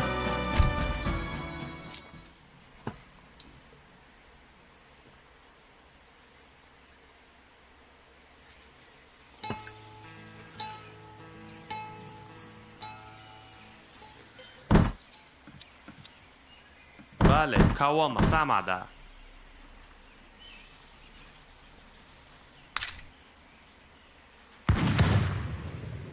Tayarian, Kawama, Zama, Samada. Zama, Samada, Zama.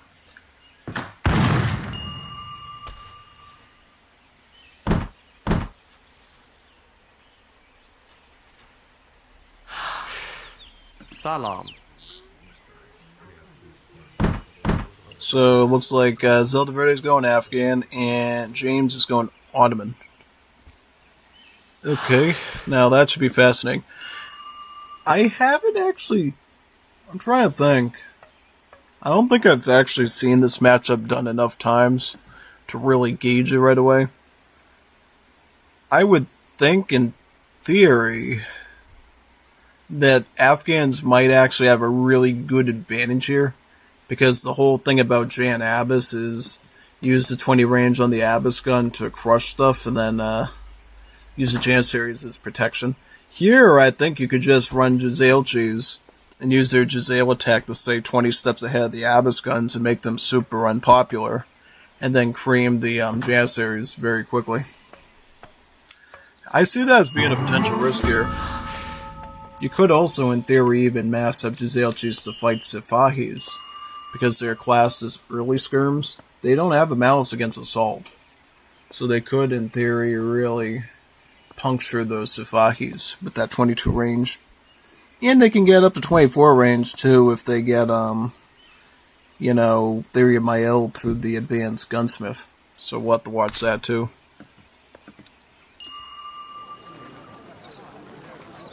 Yep, Zelda Verde's Afghan setup is pretty solid here, as everything you could ask for.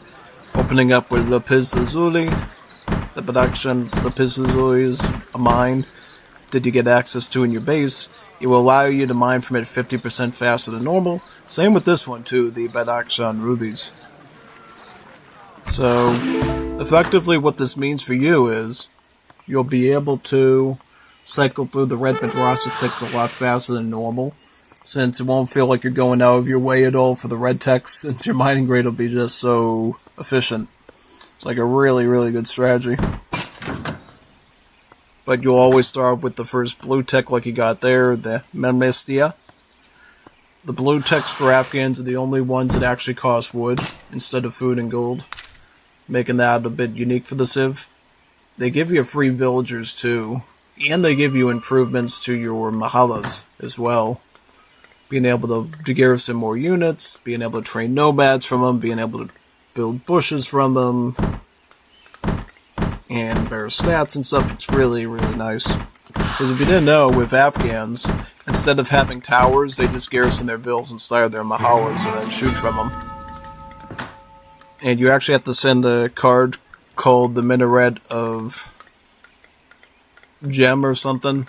And it'll actually unlock the towers again for you, so that way you can have even more defenses.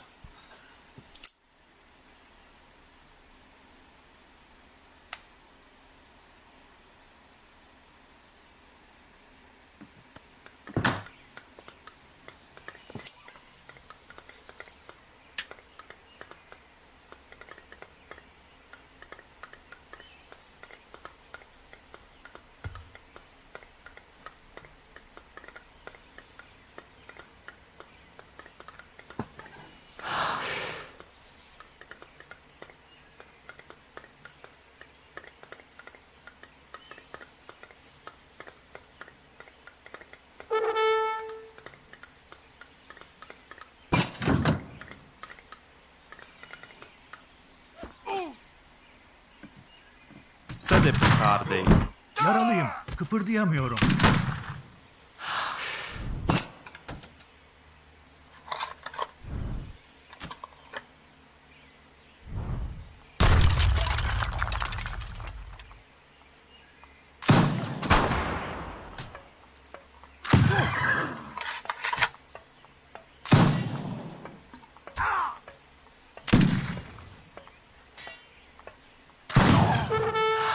Yaralıyım. Kıpırdayamıyorum.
Yaralıyım. Kıpırdayamıyorum.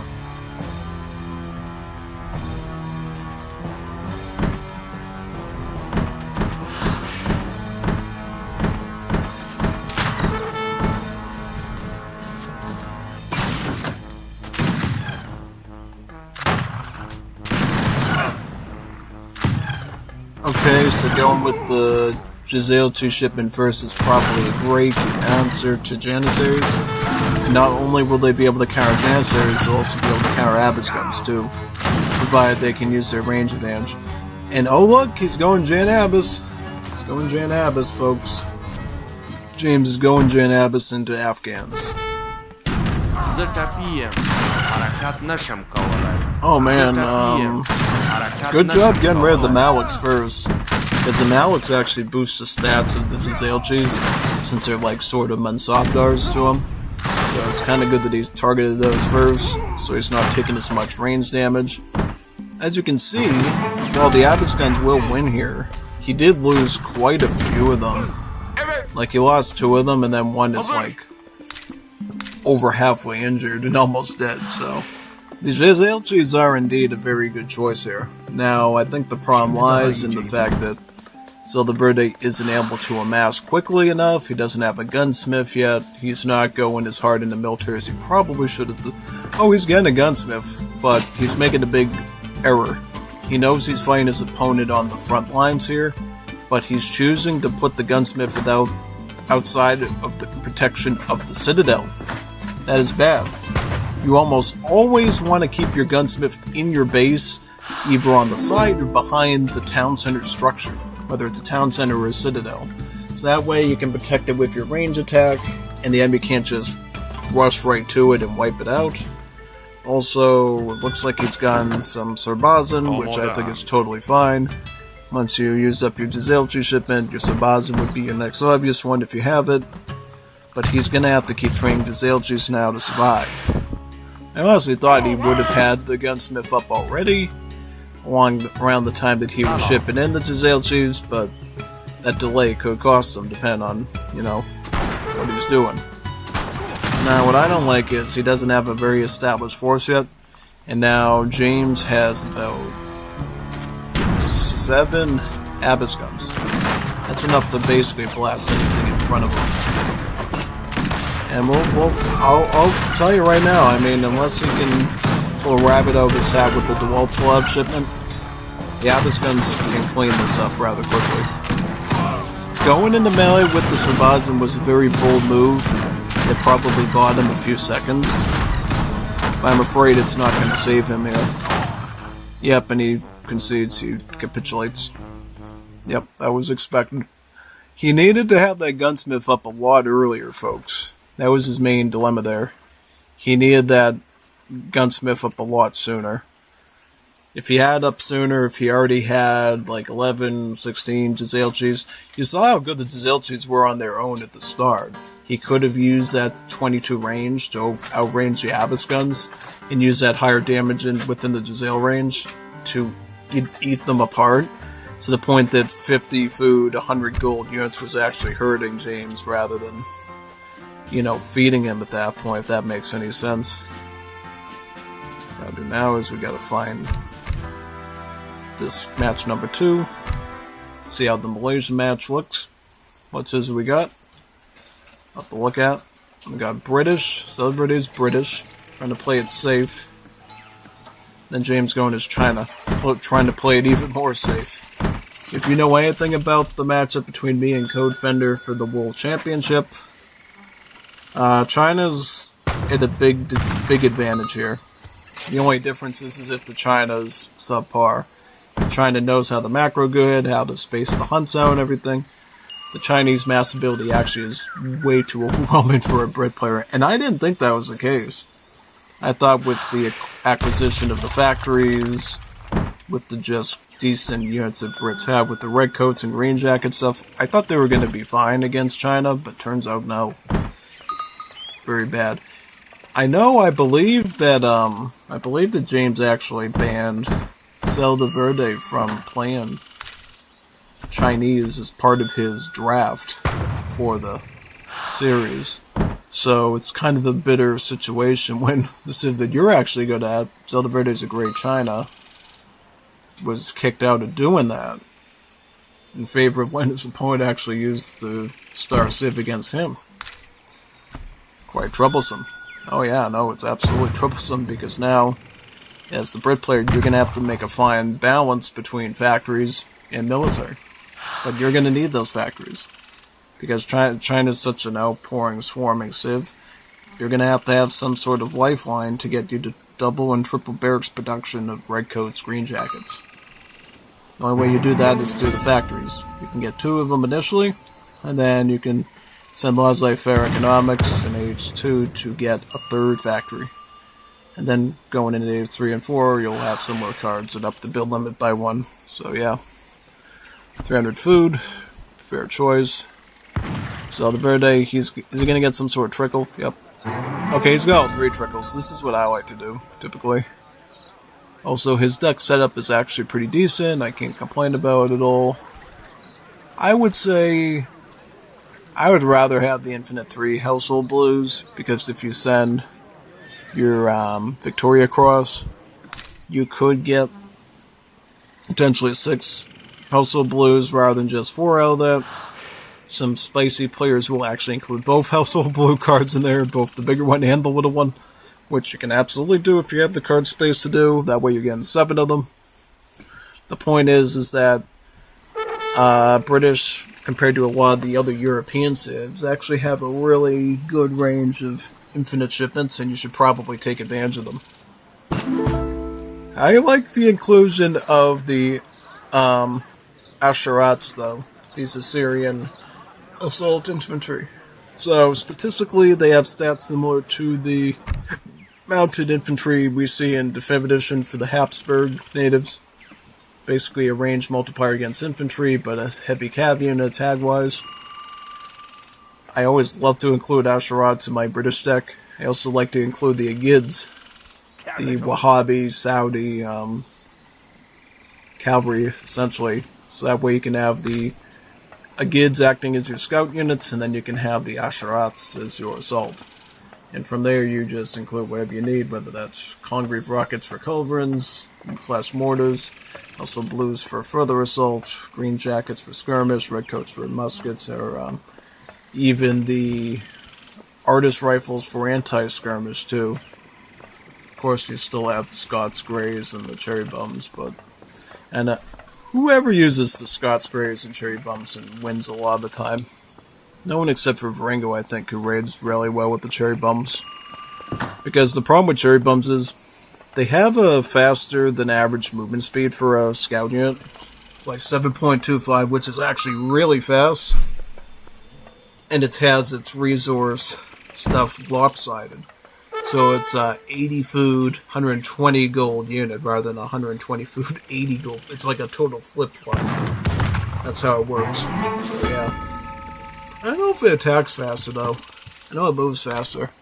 I don't know if it has a barrel off. If it has a barrel off, that would definitely make it a way more valuable choice to me. But if it's not, then I would say, yeah, not the top of my list. And if that's the case, just saying.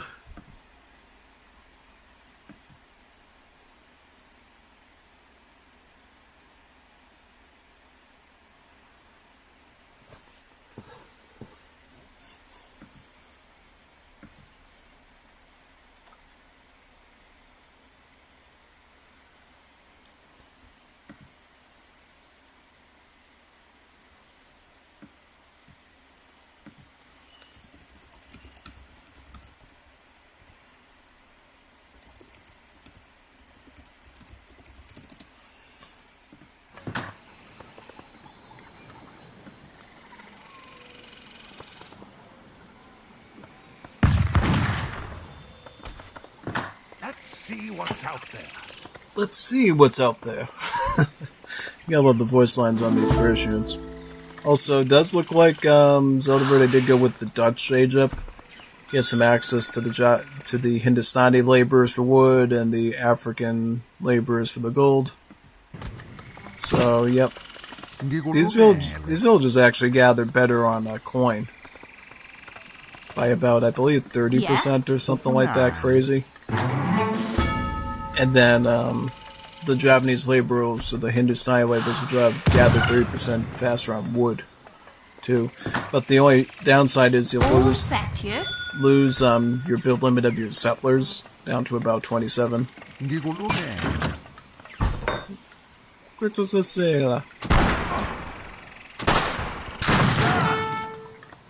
Alright, he's got the barracks coming up, he's shipping in the green jackets. He is building with multiple villagers and keeping it nearer to the TC, which I like to see that improvement.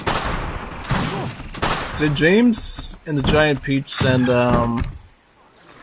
he sent Boxer Army, that's right. So Jungs no longer lose hit points. Oh, wow, that's pretty good. Because now you can just spam Jungs at him. You can have up to 15 of these, right? Yeah. There's another card too that you can send that actually ups the build limit on the Jungs. Because Jungs, as you see, are like really affordable. 35 food, 10 wood. Very spammable unit, basically. Yeah.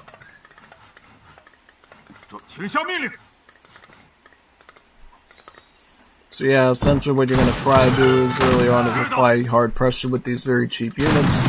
They don't get a lot done, but they still get quite a bit done. 10 pierce with 14 range. Not bad. I mean, it doesn't even have a formal skirmish tag, so it's not like, you know, lance arrows are going to do bonus damage to them or anti-skirmish for that matter. Now you got the Jungs pressuring the green jackets. You got a big batch of about 10 Tigermen. You run them into the barracks. You end up going Porcelain Tower, by the way, too, so no free banner armies, unfortunately, but tons of excess resources that he can send.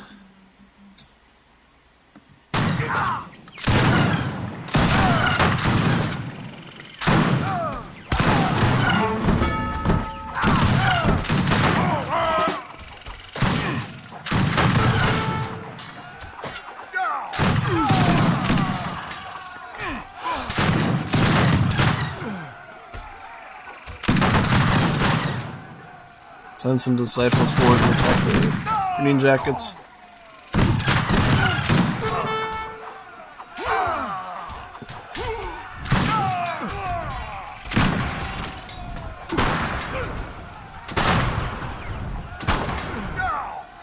Alright, so the Tigermen are now going to press onto the redcoats, it looks like.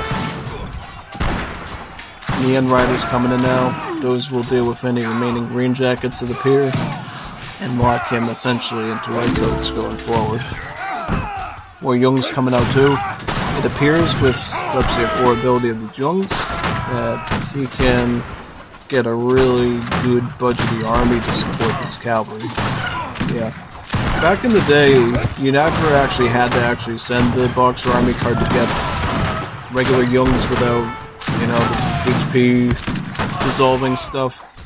They were like really peak.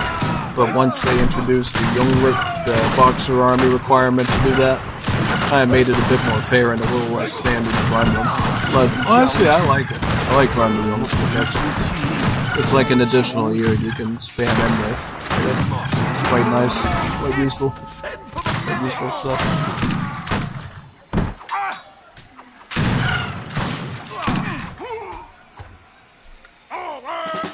If we ever get Arena for Wars of Liberty, I'll probably just keep the Youngs as a pop free unit. Just for fun. Would be pretty interesting. Oh yeah, no, I would love to do that. Have these really El Cheapo units that you could throw in before you make your real army. Kind of like how Spain starts out with missionaries before they actually make anything. Would be an interesting variety of strategies. Especially if someone in White's Manchu spamming, you know what I mean? Alright, so yeah, Cherry Bum Shipment got completely washed out. And I think he's gonna get washed out too. Washed out, yeah.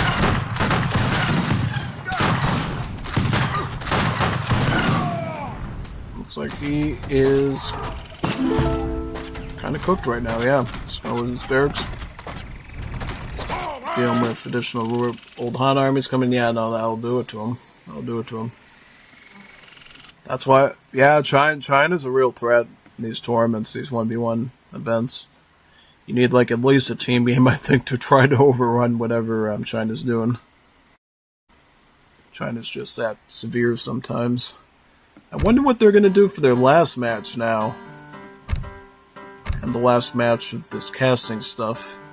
Don't worry, we'll play some stuff after we're done with this. So don't go anywhere. I'll find James and the Giant Peaches. There it is. Probably ping for Wildero. If nobody's around for Wildero, we'll just open up D. Play some Black Force Nothing or something. Alright, so here we are. Portuguese James. Zelda Verde as Mexico. Nice. Alright, so Mexico versus Portuguese. Now, as I said on Malaysia, water maps are where Portuguese really shine, because they have the security of multiple town centers early on. They can often go for a very secure schooners-based fish boom. And they can eat up the coast very quickly for fish. And then while that's going on, of course, you have multiple town centers by default, so you're going to be able to queue multiple settlers too. Whereas Mexico's another type of a boom sieve, but a little bit different. They start out with only one town center allowed, but then they can build these structures called the Presidios. There's these sort of Mexican mini forts, and they can train more villagers, so they act like a TC, but they can also train infantry and cavalry. But its work rate is below average, so it'll take a bit longer to get both military and villagers from the structure, right? But you can get a lot of them. You know, you get one per age that you're in. So by like Imperial Age, you can have like up to 5 of them. So it's really like having around the same town center amount as Wars of Liberty Portuguese if you get that card that ups the build limit of TCs by 2. Right, so 6 and 6. Don't get another 6 or else the demons will eat you. Yep, so got 105 coin here. Very nice. That question is, what does he open up with? Does he get Dia de los Muertos?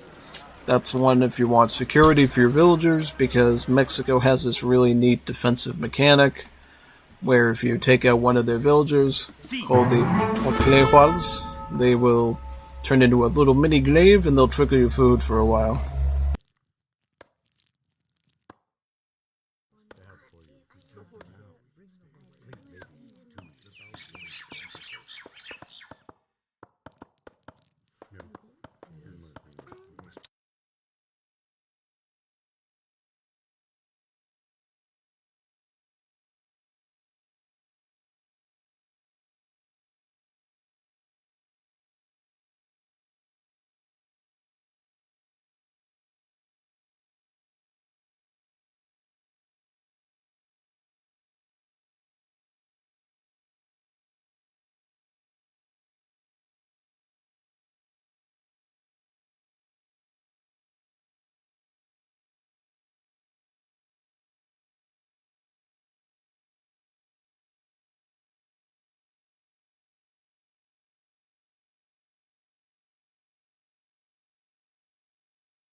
Alright, let's continue.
The burger, so this will obviously be a fast fortress.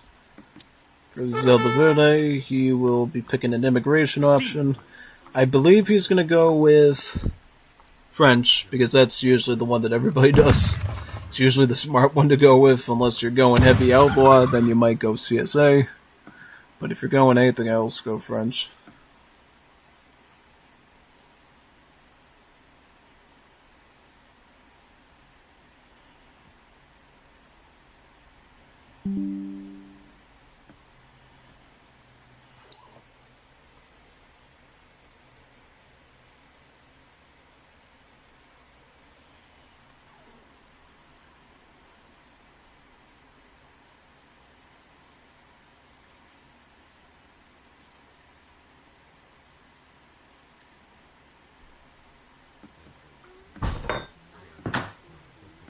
Well, he's already got a good plethora of the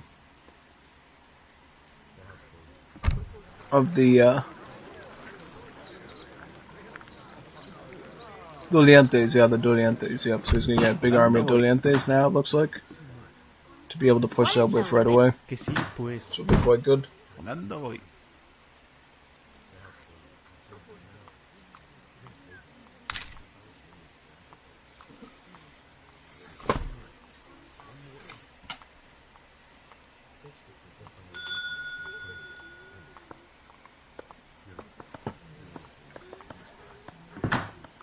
See.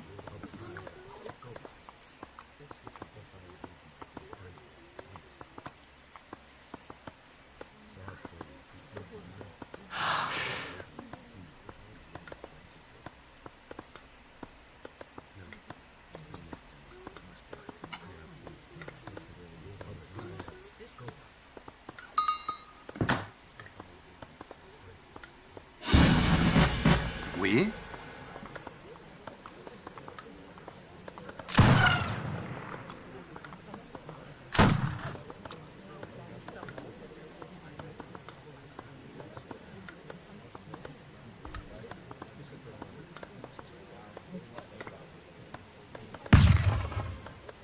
Que sí, pues.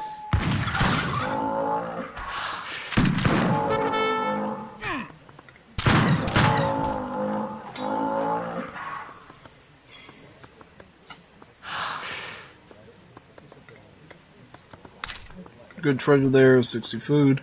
I also like how he opened up with the Presidio first, since that's going to be your best first shipping usually, because it's literally giving you extra bills to queue up, which is always good.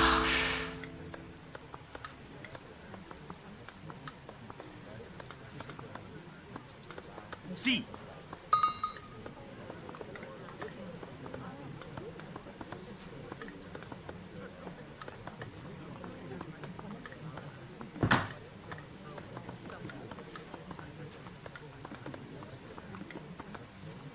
See.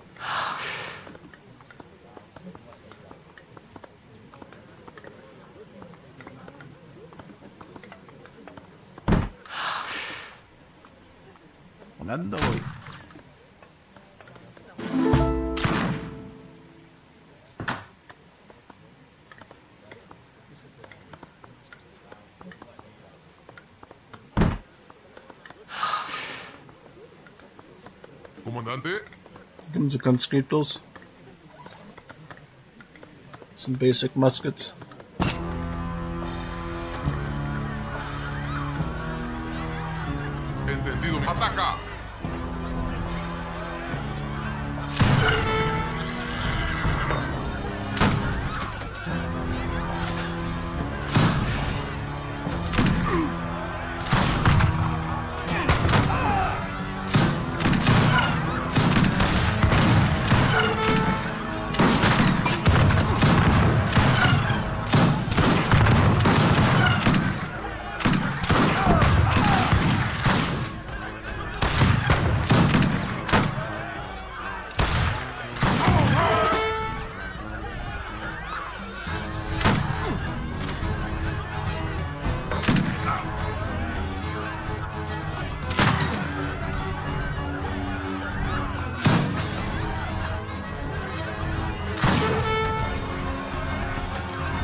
Pardo for some seed. Por la patria a la batalla.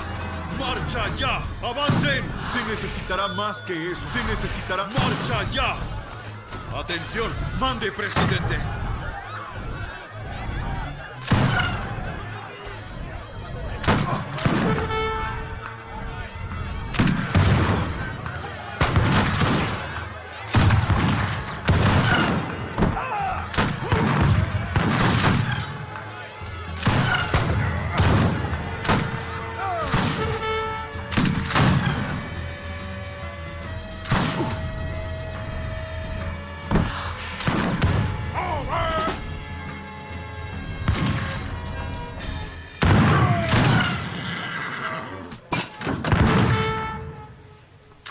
Good boost to his food eco, which he needs badly. These food works will trickle him some food.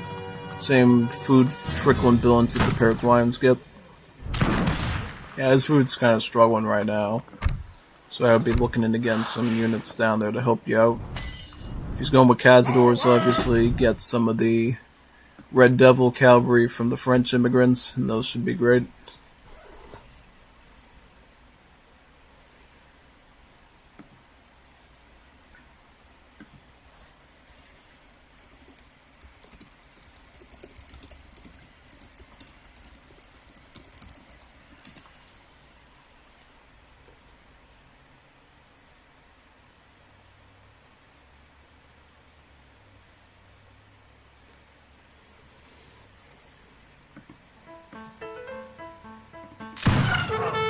Mande.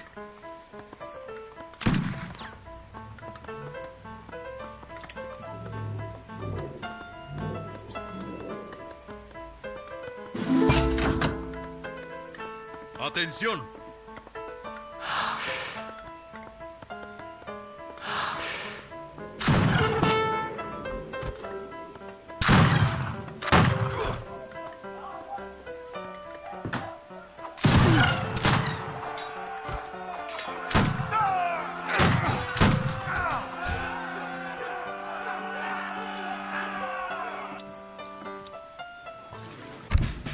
Alright, let's do some pinging now.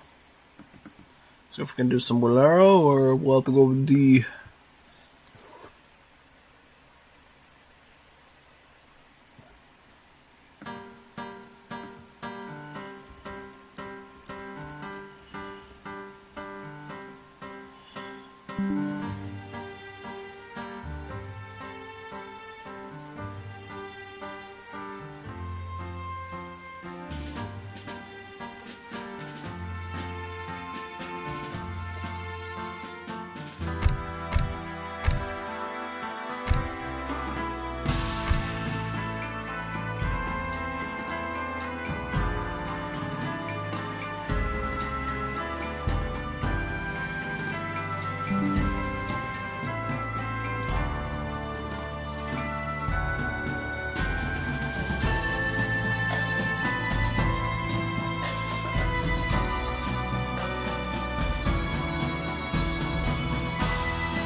I have a Taco Bell emergency, so I'll just leave the lobby open.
Nobody around, huh?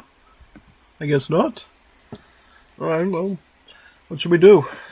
I wanted to practice some more, Wars of Liberty. Hey, wait a second, you know what we could do? I don't know, I'm trying to think. Could we possibly copy in, that stuff from that cool mod?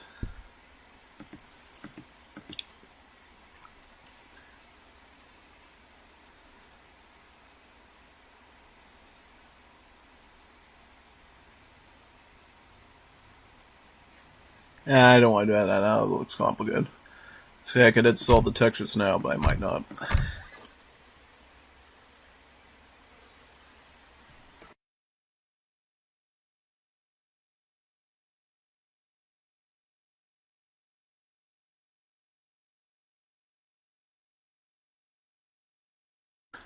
You want 1v1 me? Let's go. Let me set up. I'll set up right now.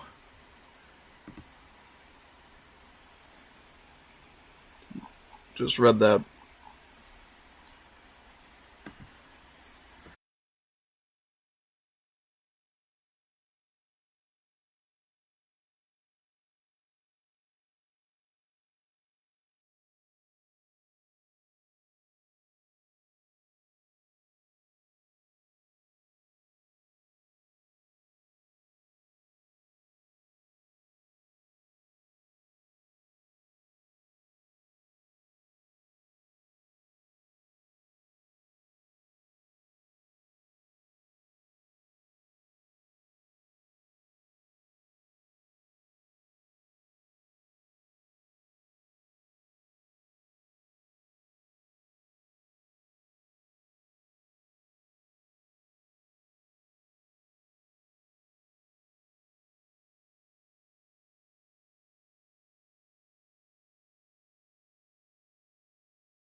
Yes.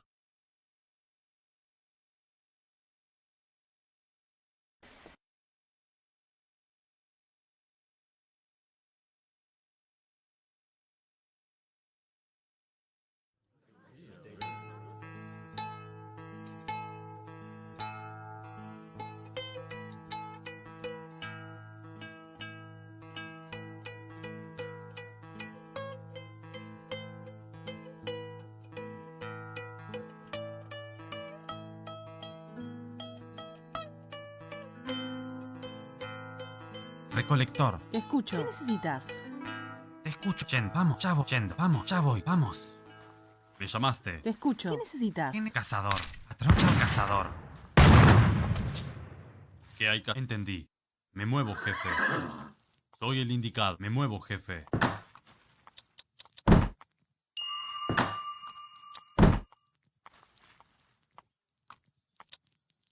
Me llama... Entendí.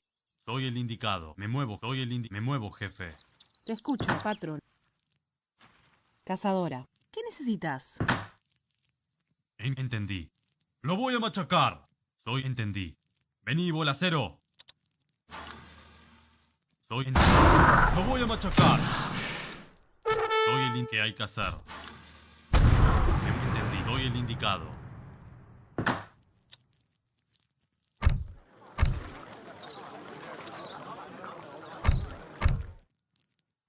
Me muevo, jefe. Entendí. Soy el indicado. Entendí. Me muevo. Entendí. Me muevo, jefe. Entendí. Me muevo, jefe. Te escucho. Yendo. Vamos. Yendo. Cazador. Oi, vou fazer. Caçador. ¿Qué? ¡Estás hasta las manos!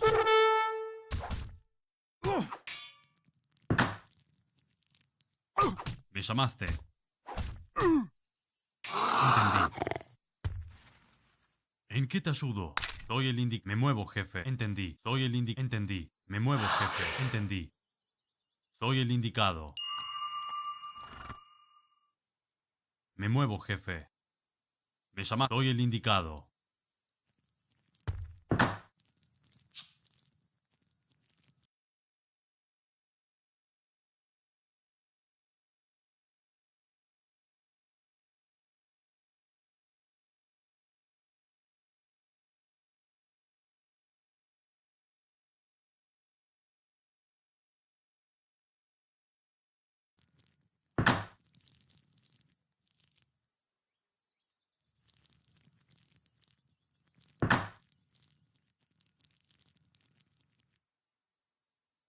¿En qué te ayudo? Me muevo, jefe. Entendí. Soy el indicado. Me muevo, jefe. Entendí. Soy el indicado. Me muevo, jefe. Entendí.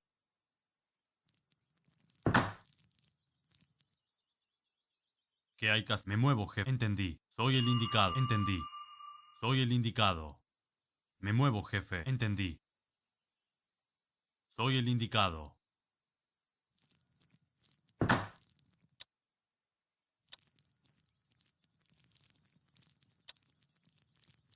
¿En qué te ayudo? Entendí. Me muevo, jefe. Leñador.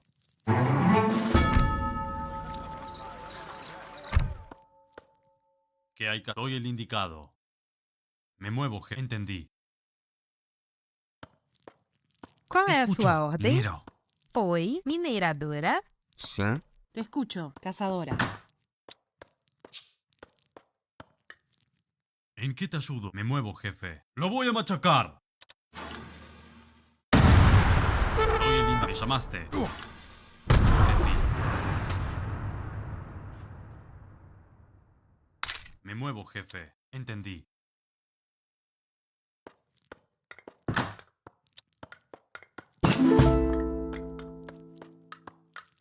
Te escucho. Qual é a sua ordem? lenhadora?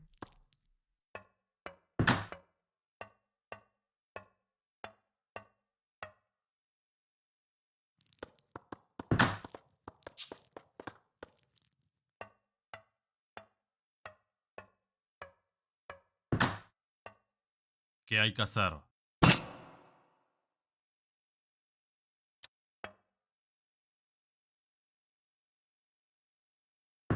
Soy el indicado.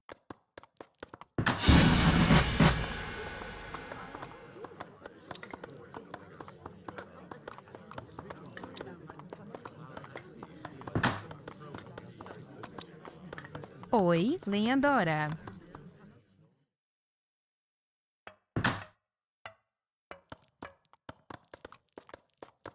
¿Qué necesitas? Vamos. Te escucho. Ya voy. Yendo. Cazador.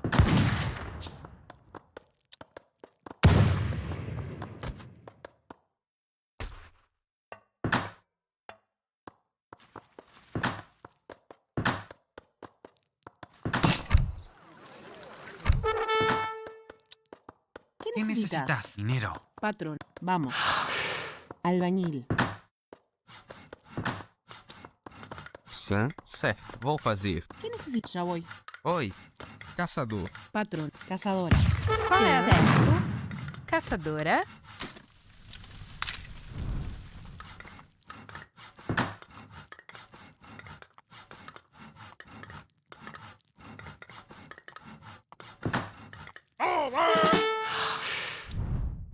Me llamaste. ¡Estás hasta las manos!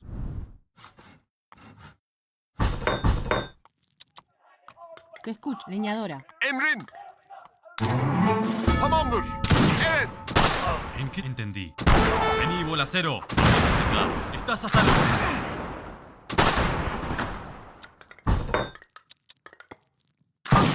Y ahí voy el... Evet.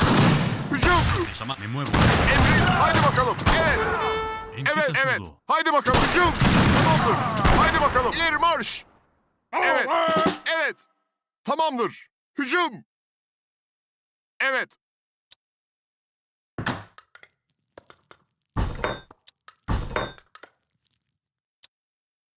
Que hay... Soy el indicado. Hazır. Haydi bakalım.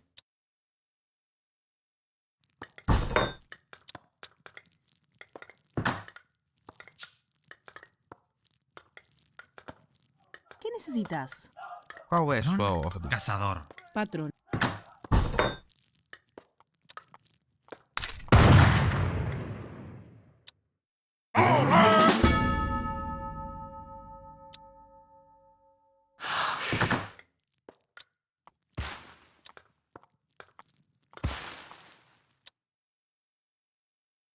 Me llamaste.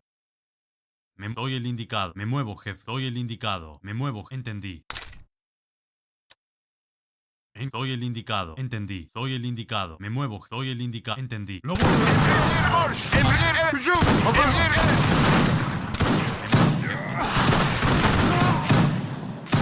¿Qué hay? Vení, bolacero. Hazır. İleri. Hücum. İleri marş. Hücum. İleri marş. Emrin. Hücum. ¿En qué entendí? Soy el indicado. Me muevo, jefe. Evet. Evet. Entendí. ¿En qué estoy? Entendí. ¡Lo voy a machacar! Tamam haydi bakalım. Evet. Que en el horno no vamos a encontrar. ¿Qué necesitas? Leñador. ¿Qué necesitas? Te Albañil. escucho. Evet. Evet. Emrin. Haydi tamamdır. Evet. Tamam. Evet. Tamamdır. Evet. Haydi bakalım. Evet. Tamam. Haydi bakalım. Evet. Tamamdır. Evet. Evet. Tamamdır. Hazır. Haydi bakalım. Evet. Oi, qual é sua ordem? A tu señal, entendido. Emri tamamdır. Evet. Evet.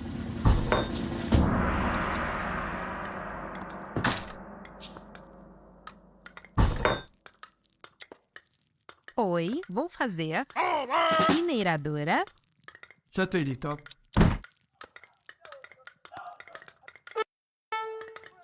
Hazır. Emri tamamdır. ¿Qué puedo hacer? ¿Qué más? Ya voy, che. Hazır. Evet. Tamamdır. İleri marş. Haydi bakalım. A tu señal. Mineradora. Me quedo claro. Ya me quedo entendido. Me quedo claro. ¿Qué? A los tiros. Emrin. Evet. Ya estoy. Ahora voy para allá. Ya te entendí. A tu señal. Entendido. Que me quedo claro. ¿Qué más? Ya, ya. A los tiros. Ya voy. Ya. Tranquilo. Habla que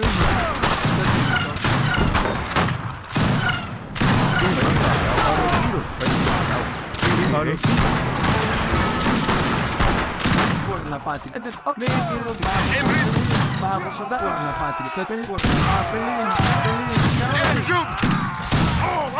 Oy. Emir marş. Hazır. Haydi hücum. Evet. Evet. Leñadora.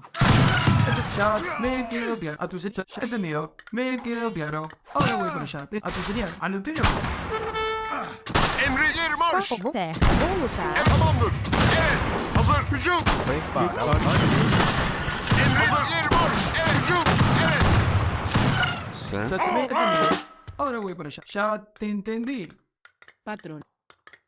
Cazadora. Decime, che.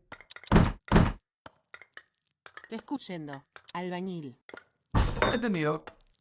A tu ya te entendí. Evet. ¿Qué puedo hacer?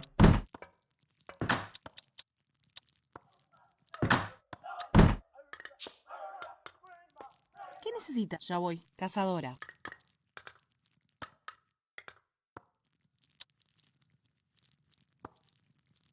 Ya estoy listo.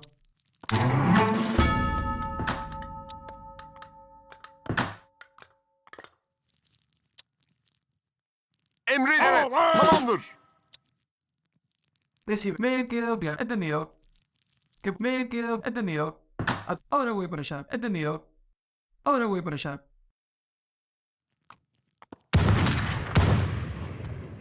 Ya me quedo claro. Patrón. Va yendo. Albañil. Ya te entendí. Ahora voy por allá. Ya te entendido. Yo Ahora nunca voy me he por de allá. entregar a los brazos de la muerte. Estoy... Me muevo, jefe. ¿Qué hay que... Me muevo, jefe. ¿Qué me está haciendo? ¡El enemigo! ¡Ahí está! Escucha, vamos. El enemigo, ahí está.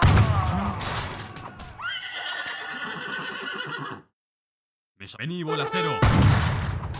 Tomemos las armas. Te escucho. Vamos. ¡Apúrenla! Vou lutar. Vou lutar. Yer marş. Oy. Leñador. Leñador. Vení, no puedo ayudar.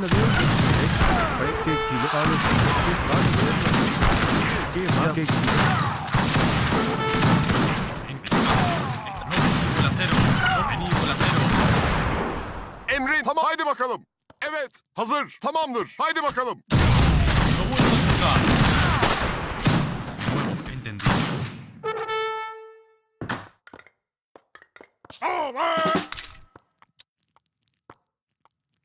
Ya estoy listo. Dale nomás. Caçadora. Que en el horno no vamos a encontrar. Emrin. Tamamdır.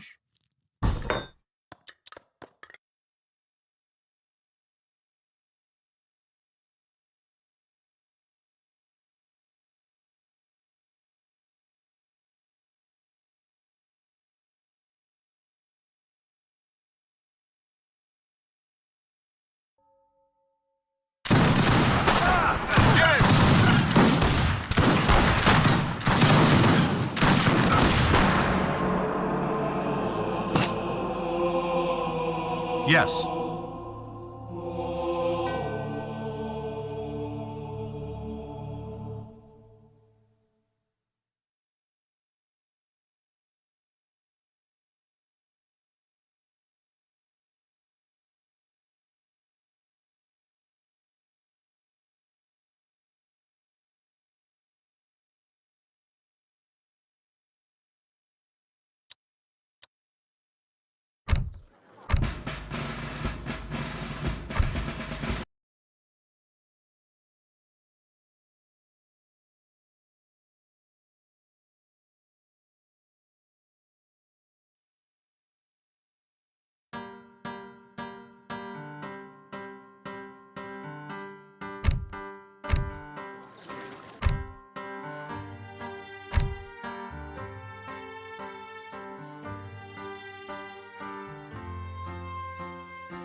Yes.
Are you ready?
بله سمده کوما زما جنگ تا سالا د جګړې پلو آری سلام صحیح معمار آماده می کنم صحیح زه ټپیم شکارچی. او حرکت شکارچی. نشم کولای تیار یم ليش ريشخان وهل ميار بايرخته هوك ميارده هو ريشخان ميارده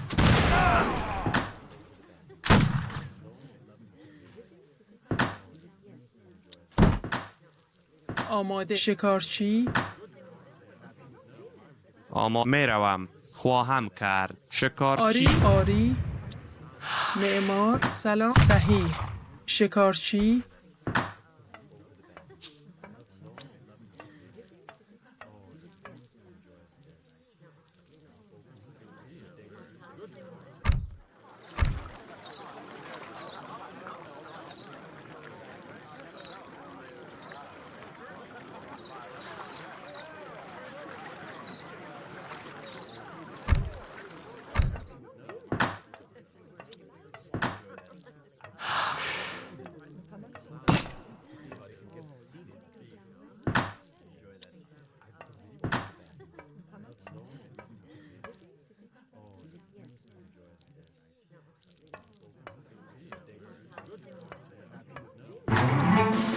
آری شکارچی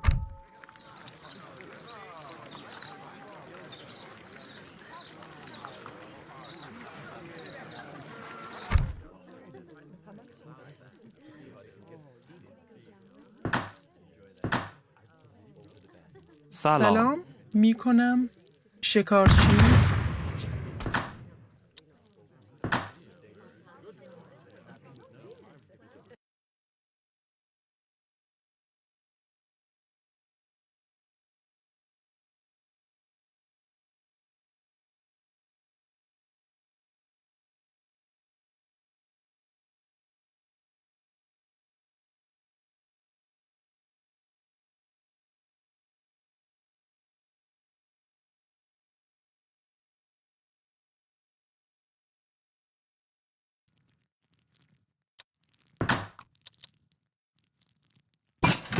آری شکارچی سلام آری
Are you ready?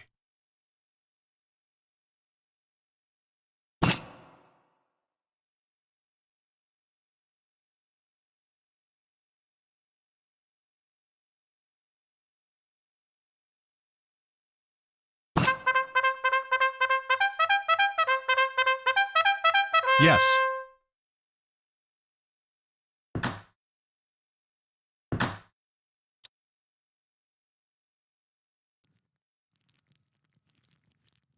لجمه بیرخته معدن چی؟ آماده شکارچی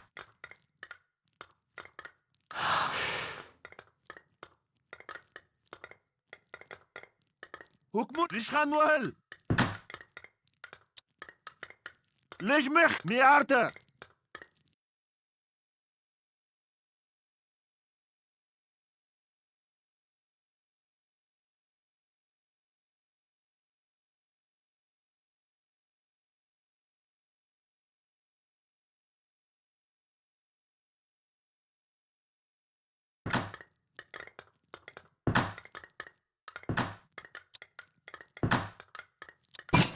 حکمونه بیرخته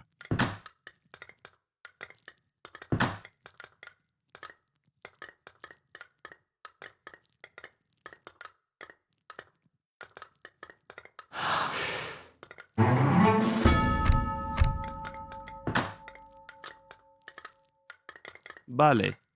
بچین نجار. آماده نجار.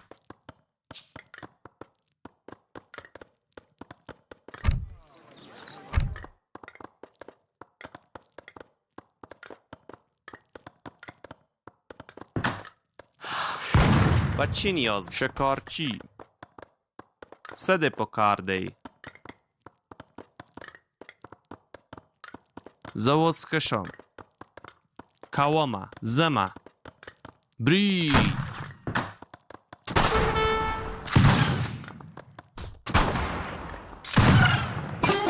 چمتو سمده کوما جنگ کرد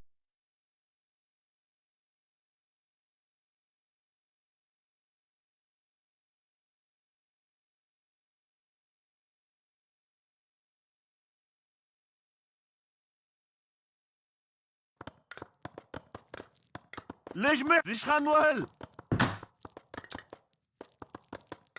سلام میکنم معمار آماد معدن چی؟ و چی نیاز داریم؟ انجامش میتم حکمونه ومنه صد زما هوخ بیرخته صد کوما آماده صحیح شکارچی سال شکارچی حکمونه ریشخان وهل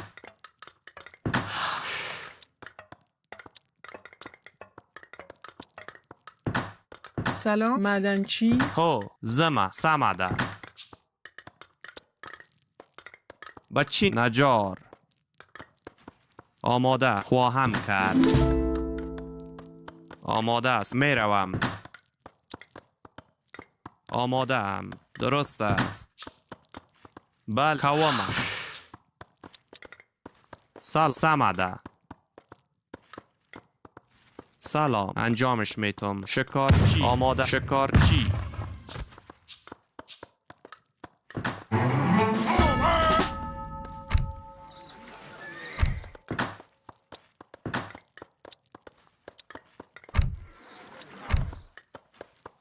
آماده آری معمار صد کوما سلام معدنچی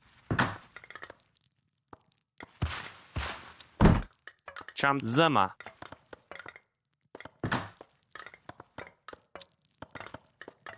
سال سمده صد کوما تیار زما بل سمده سلام زما بچی نیاز دارید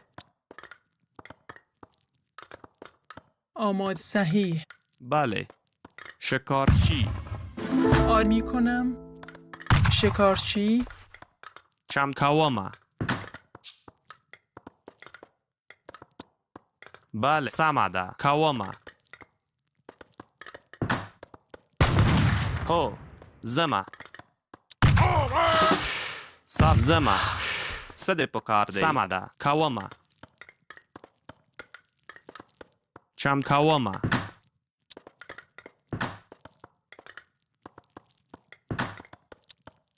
بال زما هوخ میارته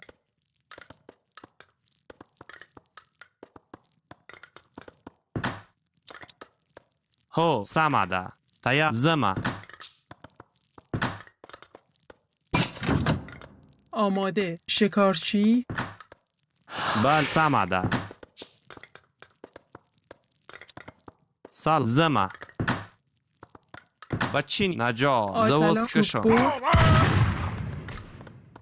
چم سامده کاوما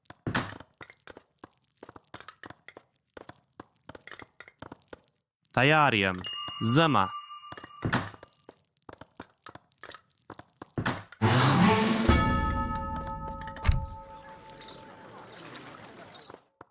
سال سامده صد کاوما زما تیار کاوما سامده زما صد سامده زما سامده بله نجار آری چوببر تیا کاوما زما سامده کاوما زما د جګړې په جنگ شم جنگ د جنگ جګړې شم د جګړې زما جنگ تا صد پکار دی ساما کاوما هو زما سامده زما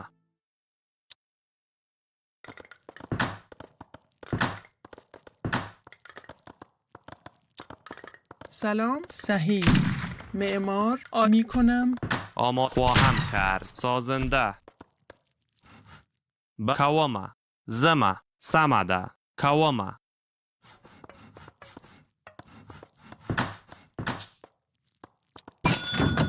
نجار شکارچی سلام زما تیا برید جنگ تا مضبوط ودرېږه تیاریم کاوما آری صحیح آمی صحیح سلام آری صحیح آماده هو برید جګړې پالو انشاءالله الله تیاری کاوزم سامده برید کاوزم سامده جنگ تا الله سال اکبر جګړه سامده تیاریم برید الله اکبر هو جنگ الله اکبر شکاوری جنگ تا هو تایسا سامده د جګړې پالو کاوما جنگ تا د جنگ تا سامده د جګړې پالور آماده هستم آری معدنچی سل معدنچی برید جنگ بله برید زکمی او حرکت نشم کولای سلام خواهم کرد انجامش میدهم زتپیم حرکت نشم کولای سلام انجامش میده سازنده بله زتپیم شکارچی او حرکت نشم کولای اما درسته انجامش میدهم انجامش میتم آماده هستم آماده هستم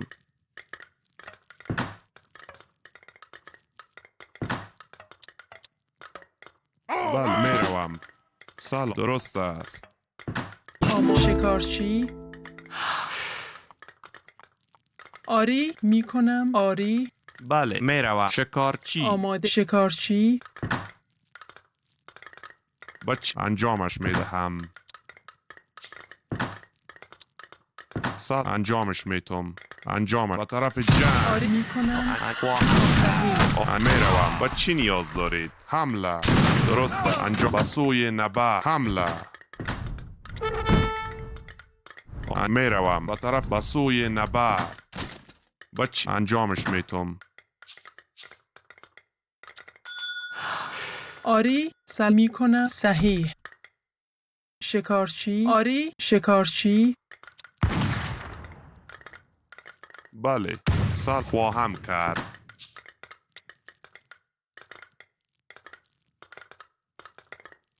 آماده می روم. با چی انجامش می دهم؟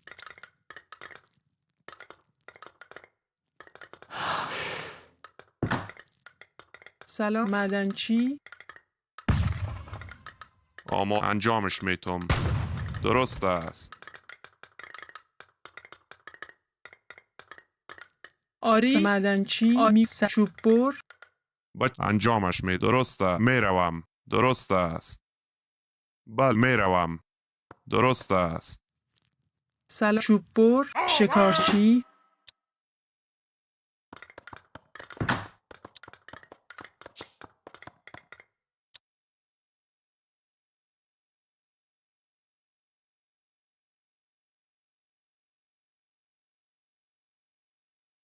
با انجامش می دهم. انجامش می دهم. بله درست است.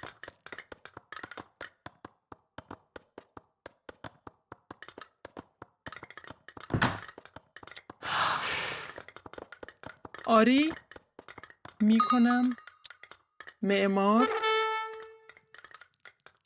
سال انجامش می دهم. انجامش می آماده خواهم می روم. سلام انجامش می دهم. درست است. شکارچی سلام صحیح شکارچی چوب بر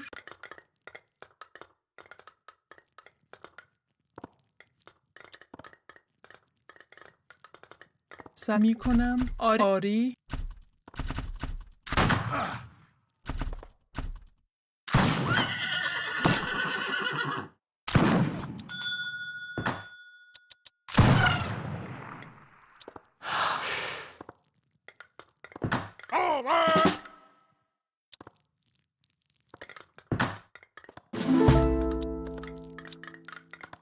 با چی درست است. انجامش می دهم.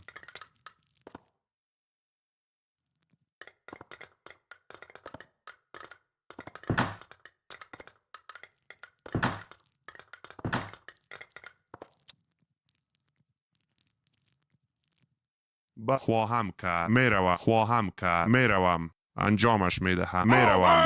خواهم کرد.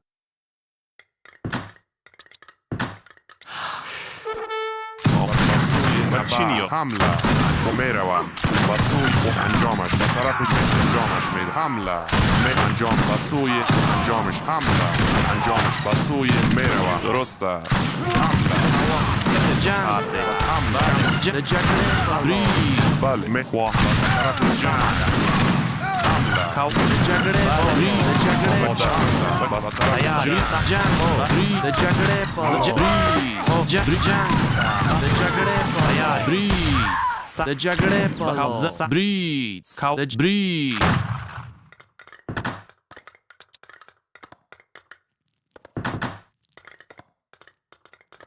نجا آماده ام. آس میکنم آری شکارچی با حمله تیار جنگ با سوی نبرد با طرف جنگ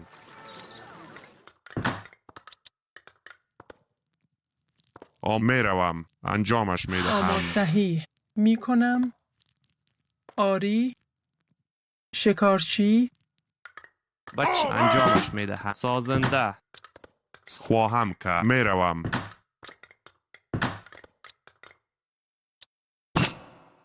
خواهم کرد. درست است. انجامش میتم.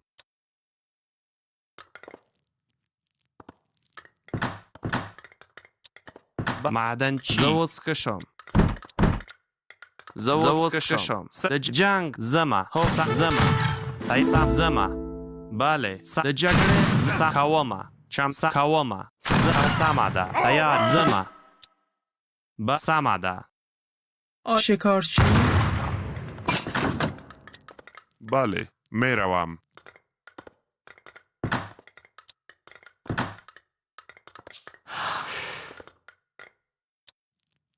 سامادا سلام خواهم کرد. کاوام زما کاوام سامادا. بله زما سامادا. میروم. اسکر جریه و نیسه. سلام. سلام می کنم. شکارچی. آمار شکارچی.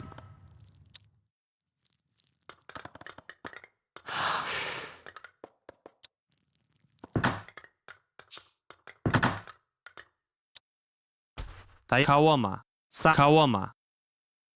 خاغله. Ostrzeliczek Ajaria. Jagri Samada.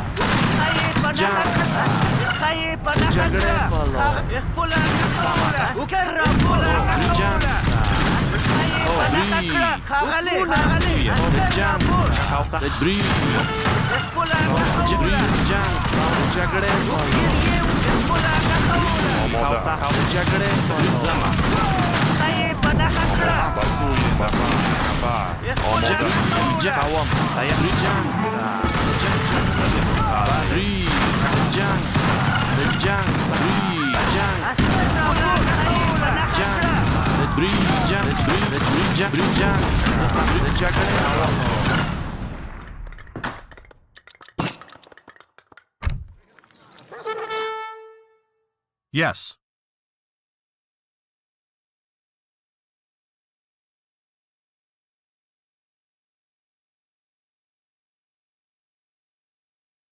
سلام.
Yes.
Adelante. Como ordene. Por la Federación. ¿Qué? Por la Federación. Sí, señor. Casar. ¿Qué puedo hacer por vos? Como ordene.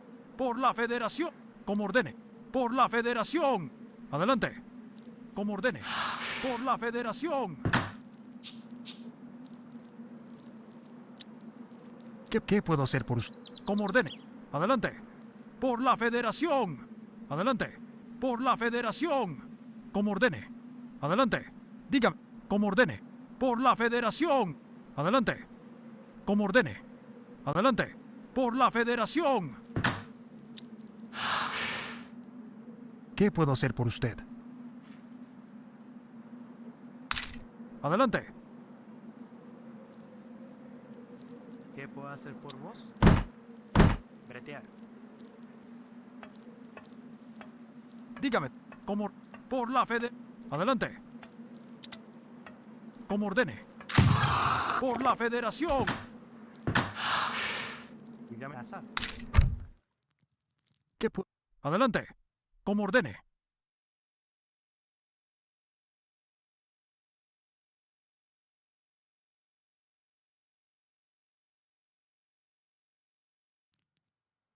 ¿Qué puedo hacer por la Federación?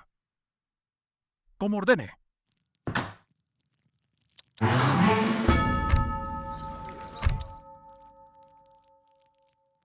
¿Qué puedo hacer? Voy. Sí, señor. Voy. Sí, señor. Lo que ordene, señor. Cazar. ¿Qué puedo hacer por la como ordene? ¿Qué puedo hacer por usted? Adelante. Como ordene.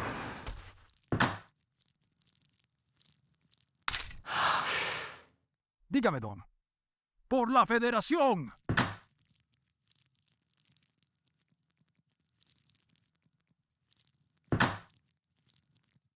¿Qué puedo hacer por... Adelante. Por la Federación.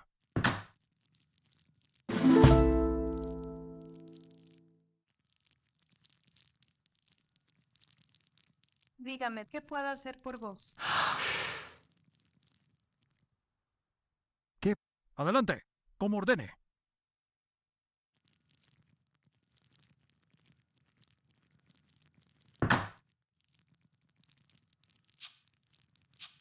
Dígame, don. Sí, señor. Cazar.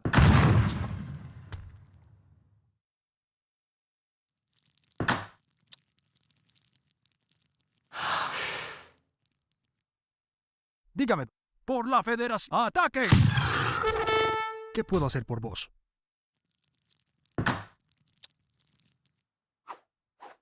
¿Qué puedo hacer por usted?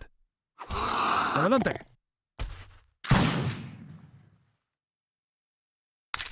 Por la Federación. ¡Fusílenlos!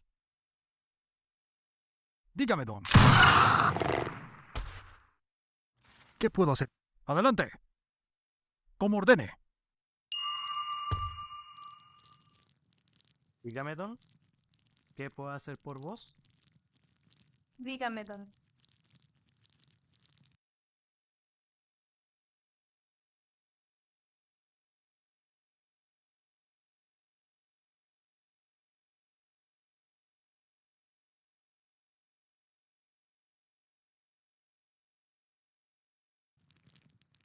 Dígame, Inar. ¿Qué puedo hacer por vos? Dígame, don. ¿Qué puedo cazar? ¿Qué puedo? Por la Federación. Adelante. Como ordene.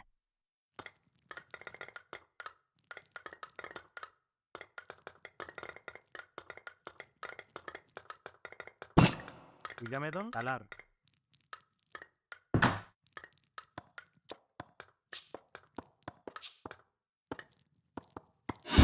I'm ready. I'm going now. I'm going now. Dígame, don. Sí, lo que ordene, señor.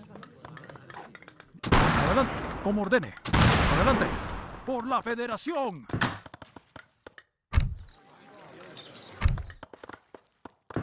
¿Qué puedo hacer? Voy. Dígame, sí, señor. Bretear. ¿Qué puedo hacer por voy? Cazar. Talar. ¿Qué puedo hacer por talar? Dígame, don.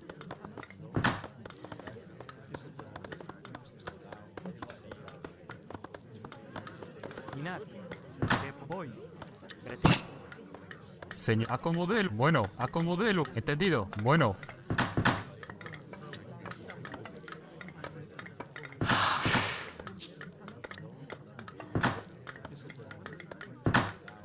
Aquí mando yo. ¿Entendido? Bueno. Misión. Acomode el lugar. Entendido. Entendido.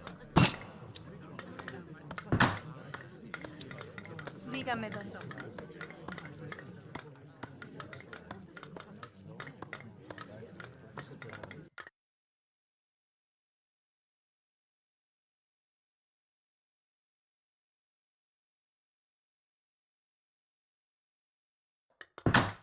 Aquí mando yo.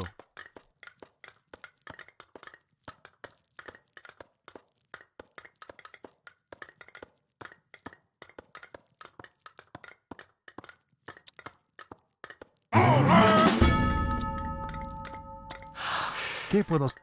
¡Adelante!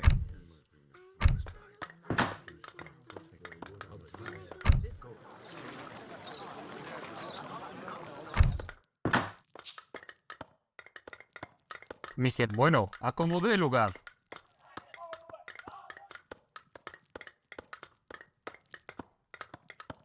Dígame, don. Bretear. Señor, bueno. ¿Qué puedo hablar? Misión. Acomode el... Bueno, acomode el lugar. ¿Entendido? Acomode el lugar. ¿Entendido?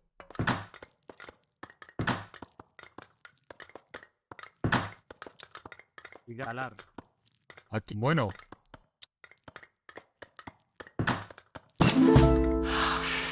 Sí, mi general. Sin caídos.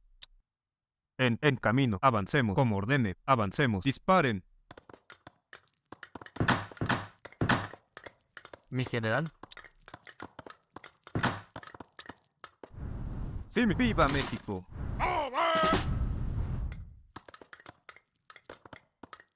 Aquí mando. ¡Por la patria! ¡Ataquen! Dígame, don. Sí, señor. Bretear. Dígame, don. Como ordene. ¡Fusílenlos! Se hace chingar. ¡Por la Federación!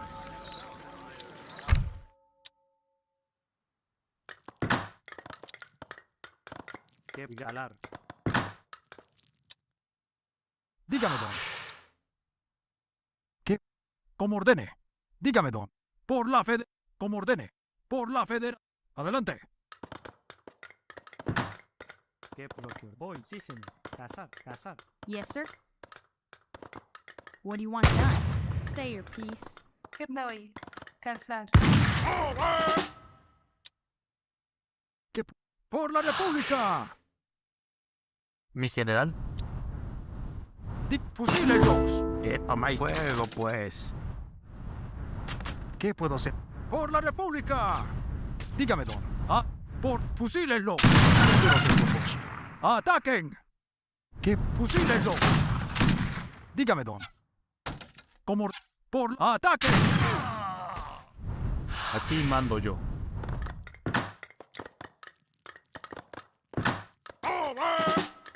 Dígame, don. Voy, sí, señor. Bretear. ¿Qué puedo? ¡Fusílenlos! ¿Qué? Por la... Como ordene. ¡Ataquen! Adelante. ¡Fusilen! ¿Qué? ¡Ataquen! ¿Qué? Como... Por la...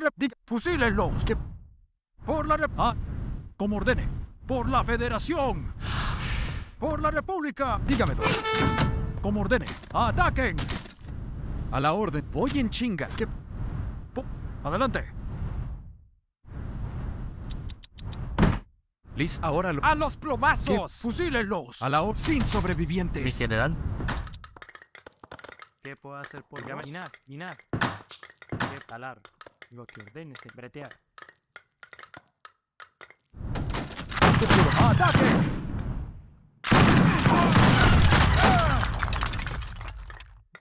Por la...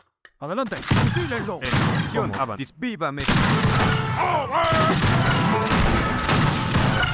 ¡Al ataque! ¡Órale! ¡Vamos a sí, como avance. ¡Dispare! ¿Qué pasa, señor? Aquí mando yo. Ya. ¡Dispare! Vamos a preguntar. Bueno. Sí. Avance. Dígame el camino. ¡A quemar los plomazos! ¡A los plomazos!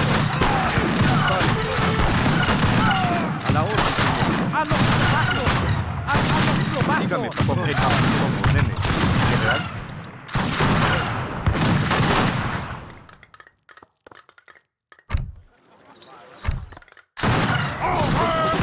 Sí, mi general. Abajo, viva México. ¡Sin sobrevivientes! Mi general, acomodé el buen entendido. Aquí mando yo. En posición, con disparen. Patrón, viva México. Avancemos, disparen. Viva México. ¡A los plomazos! Disparen. A la orden. Viva México. ¡A los plomazos! Viva México, general. Disparen. Viva México. Dígame, dígame, disparen. Dígame, caído. ¡A guerrear! General. Disparen. A la hora como de jugar. Sin sobrevivientes. Lo que ordene, señor. Doy. ¿Qué puedo? Sí, señor. Prefiero.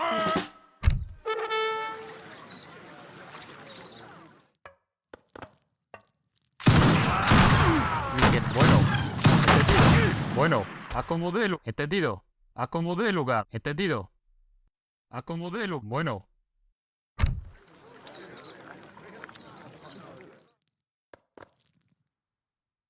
Señor, acomodé el lugar. Dígame, ganar. Misión. Entendido.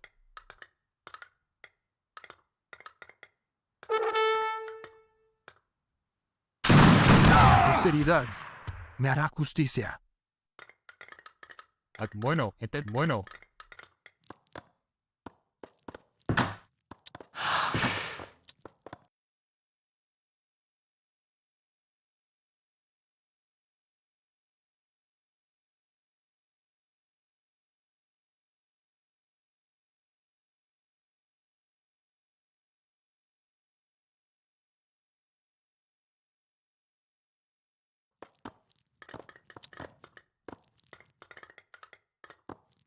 Dígame, don. Sí, señor. ¿Qué lo que ordene? Dígame, don. Soy. Dígame, voy? don. Sí, señor. ¿Qué lo que ordene, señor?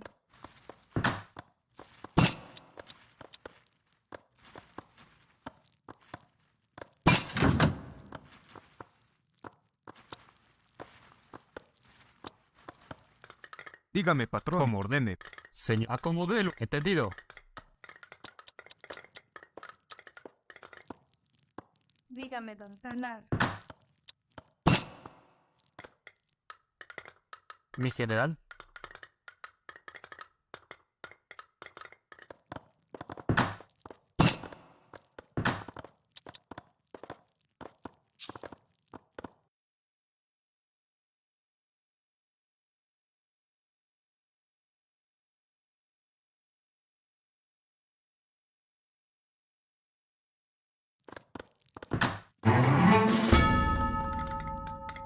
Aquí mando señor. Yo.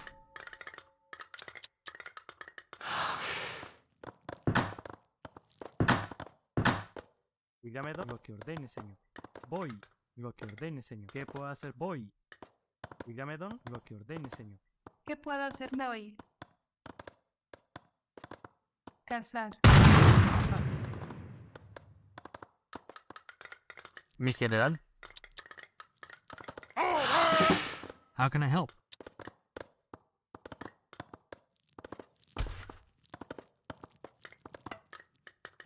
Listo. Voy en chinga. Sí, mi general. En camino. Avancemos.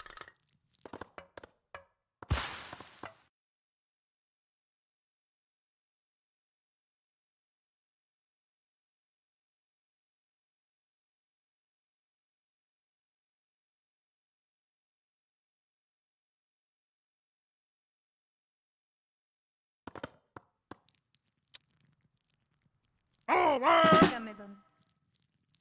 Sí, señor. Dzień dobry. Jasne. Budować. ¿Qué puedo hacer por vos? Retirar.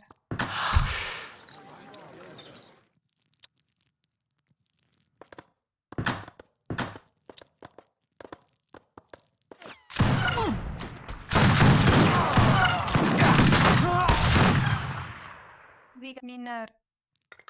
Aquí mando yo. ¿Qué puedas hoy? Pretía. Como ordene. Bueno. Entendido. Bueno. Dame patrón. Avancé como ordene. Sin caído. ¡Viva México! ¡Bien, general! Dame patrón. A la orden. ¡Bien, general! ¡Dispare! ¡A los plomazos! Dígame, avancemos. ¡Bien, general! ¡Dispare!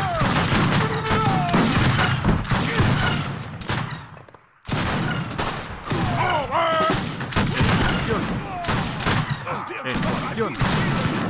Entendido. Bien, general.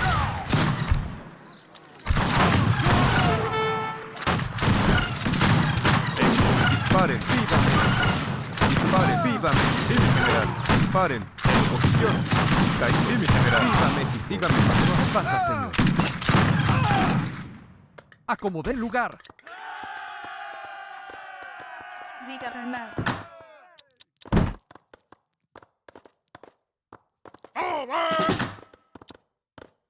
¿Qué puedo hacer por vos? Dígame, don. Bretear. Diga lo que ordenar. ¿Qué puedo hoy? Sí, señor. Dígame lo que ordena. I'm here.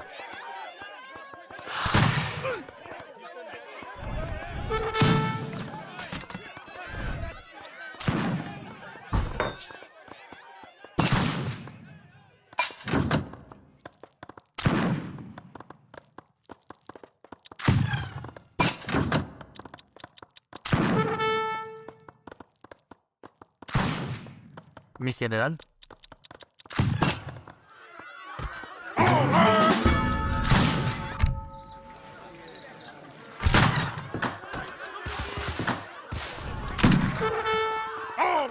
Hoy.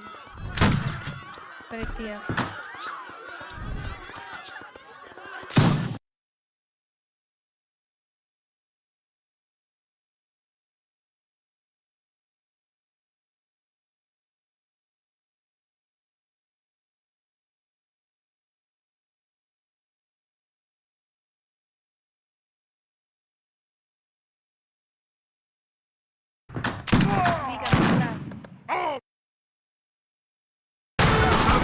Szybciej!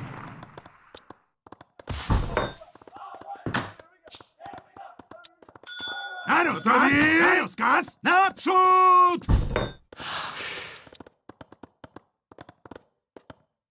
¿Qué puedo hacer por vos? Minar.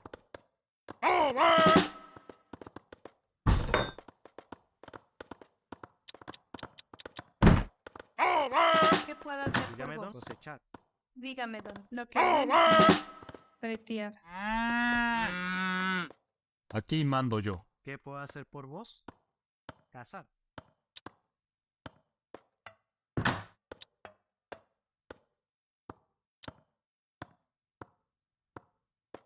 Señor, acomodé el lugar. ¿Qué puedo hacer por vos? Dígame, don. Cosechar. Mi general. Bueno. Entendido. Bueno. Aquí acomodé el... Bueno. Acomodé el lugar.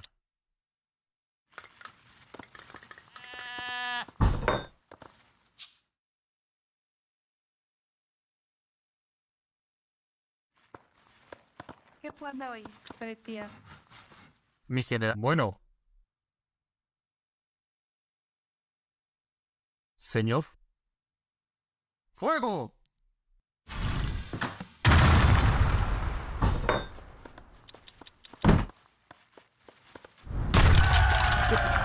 Como ordene.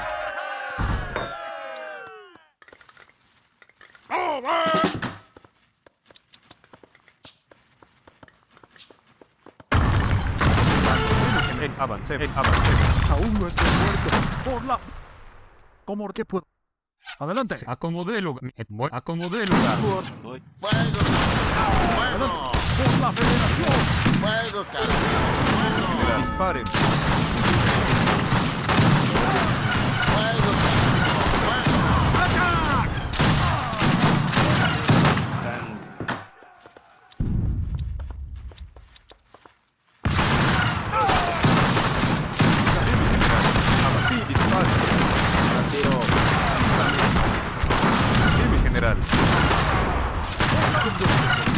¡Fusílenlos!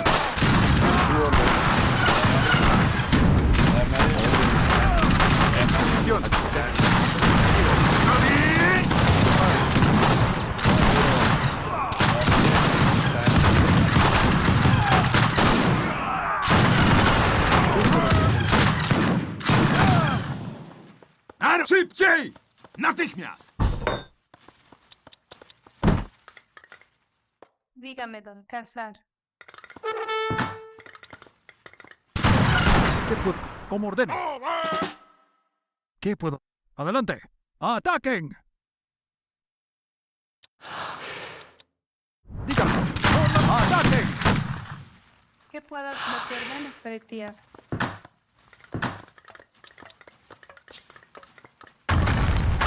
¡Fusílenlos! Dígame. ¿Qué puedo? ¡Ataquen! Dígame. Señor, mi general. ¡Fusílenlos!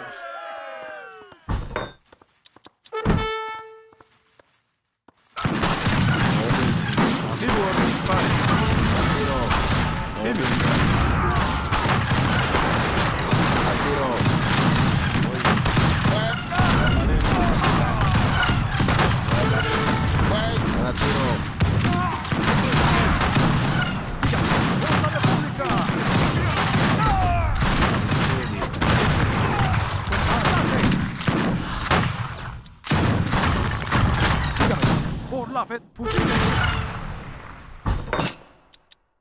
No voy en chinga. Me voy. Señor, acomodé el lugar. ¡Por la República!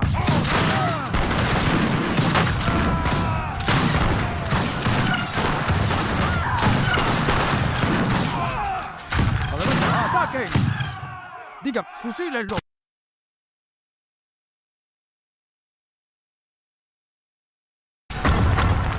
¡Fusílenlos! ¡Por la República! Dígame, voy. Sí, señor.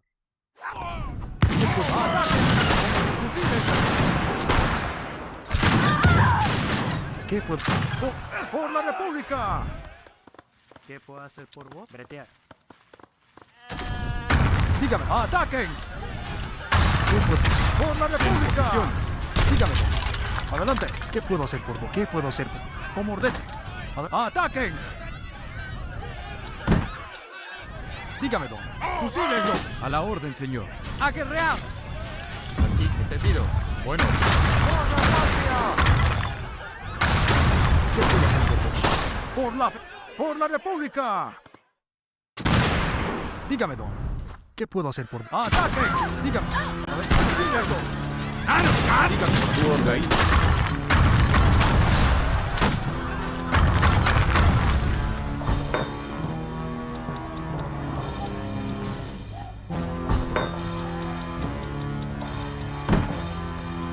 Dígame, señor.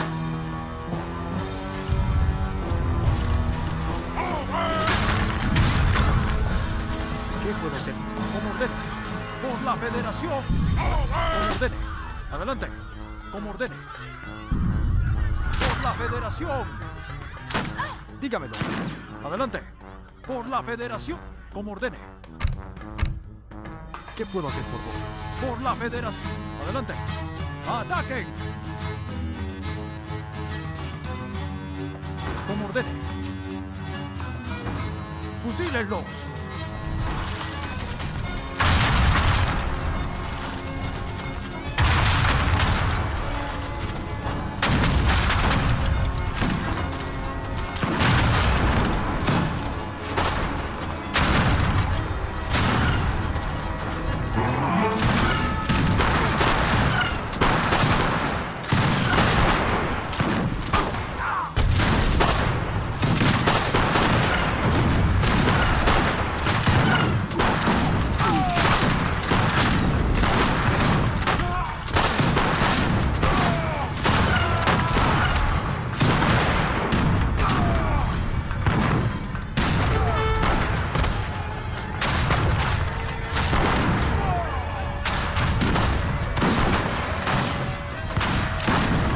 Señor, Acomodé.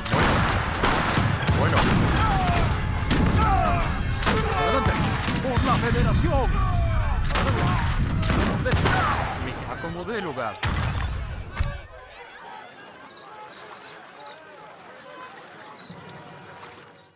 Dígame, don, lo que ordenazar. ¿Qué puedo hacer por vos?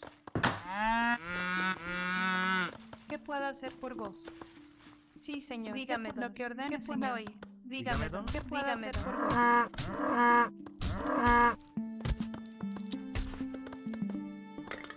¿Qué puedo hacer por azar? Dígame,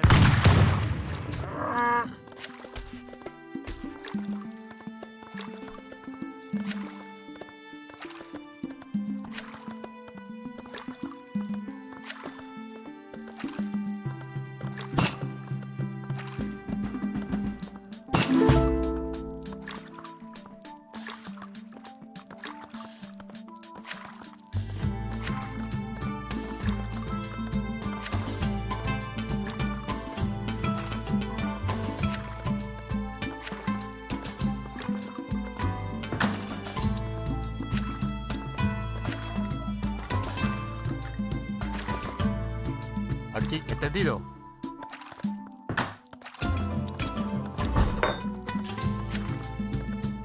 How can I help? ¿Qué puedo lo que ordene? 3 días.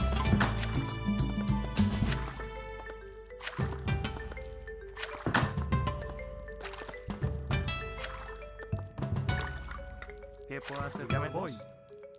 Azar.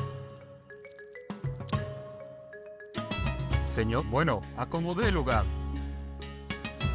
Dígame, don. Nada. Bueno. Acomodé el lugar. Aquí, bueno. Acomodé el... Bueno. Acomodé el lugar. Aquí, entendido. Bueno. Acomodé el lugar.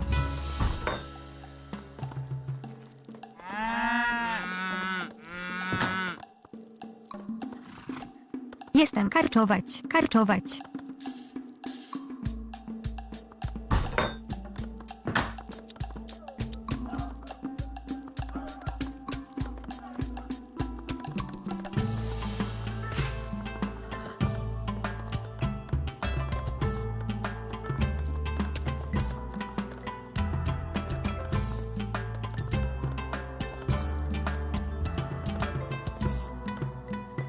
Aquí, bueno.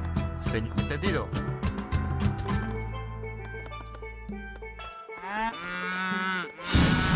Order uppfattat. Byggmästare. ¿Qué puedo hacer por vos? Alar.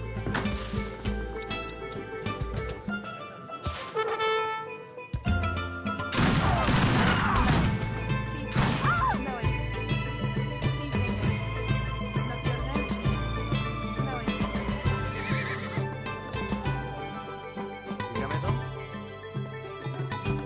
Alar.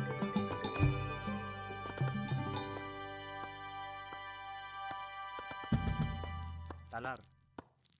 Talar. Talar.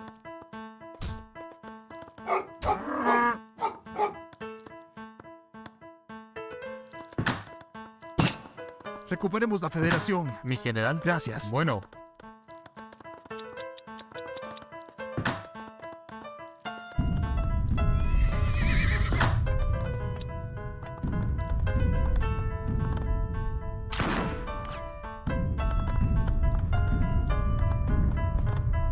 ¿Qué puedo hacer? Dígame, don. ¿Qué puedo hacer? Sí, señor.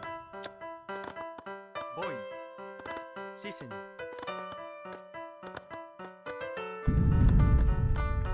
Dígame, don, lo que usted desechar.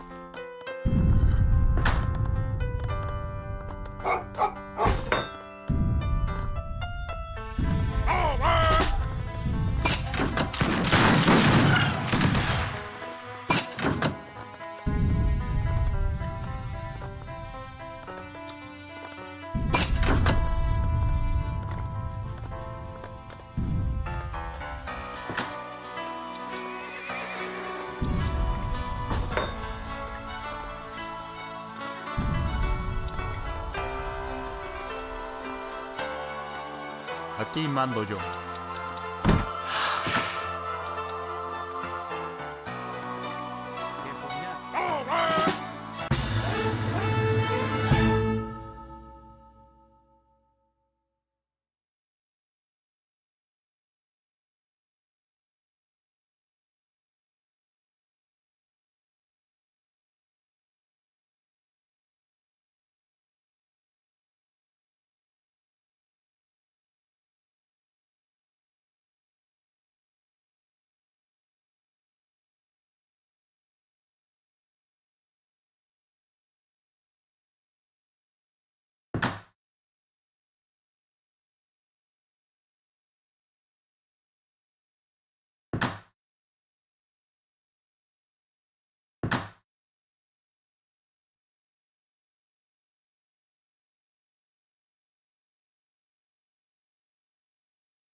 Yes. Yes.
I need help.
Yes.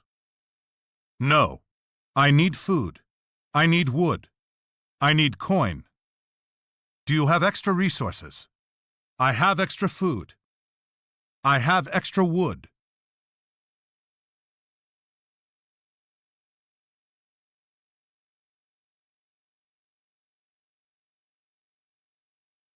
Are you ready? I need help. Attack now! Yes, yes, yes, yes, yes, yes. Are you ready? Yes, yes, yes, yes, yes, yes. No, no, no, no. Yes, yes. I need food. I need food.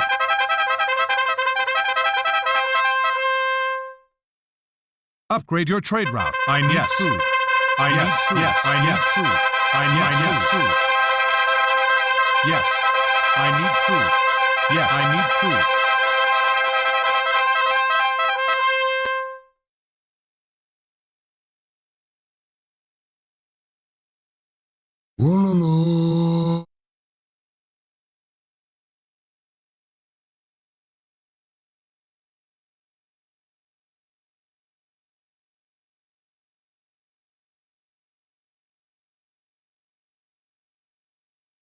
I'm in your base, killing your dudes.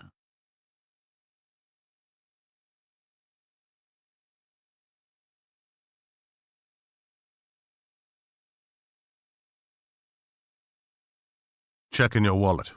That's me on the dollar bill. I believe that makes me your daddy. LOL! I am ROTFL!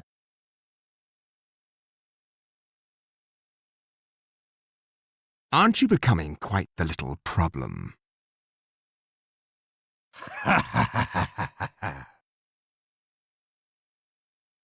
This will give me cred. Street cred. Shut your pie hole. I'll take that trade.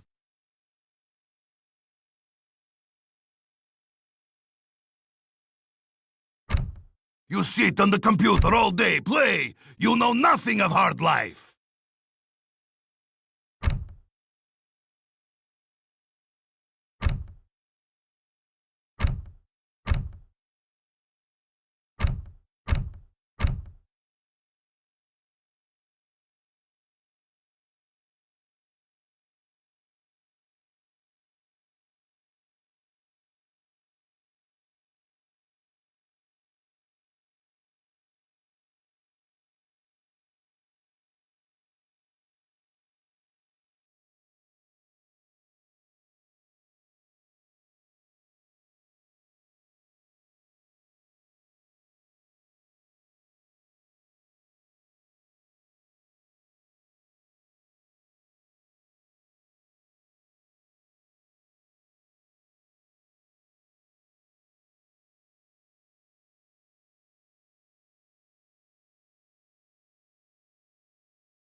Really? Are you Such ready? a noob.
Mi nai. Dyna le da. Ah, yes. An excellent suggestion, sir. Dyna mi wna'i. On the hunt. Beth yw e? On the hunt. Very good shot. What's the... On my way.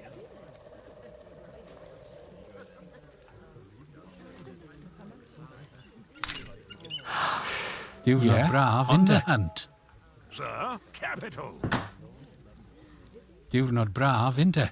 Building the British Empire. Ah, yes. An excellent suggestion, sir.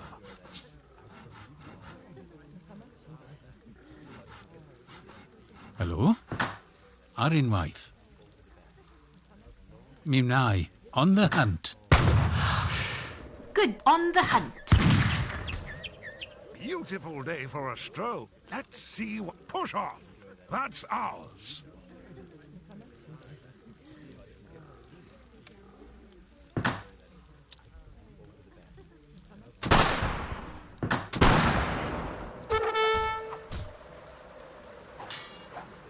Yeah?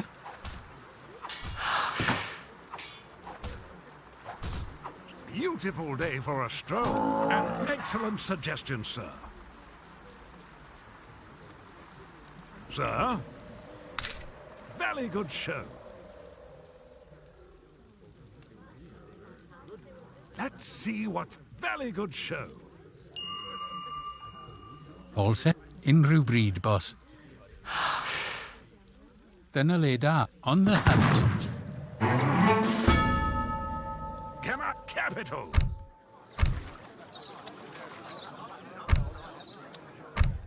Ah, on my way. Jolly good show.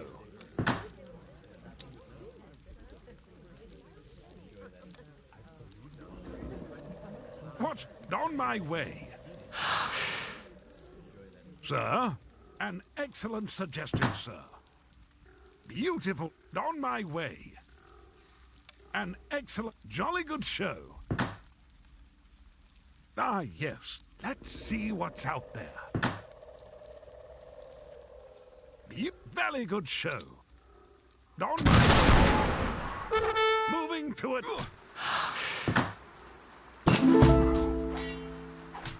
Let's... On my... Ah! Very good show. An excellent suggestion, sir.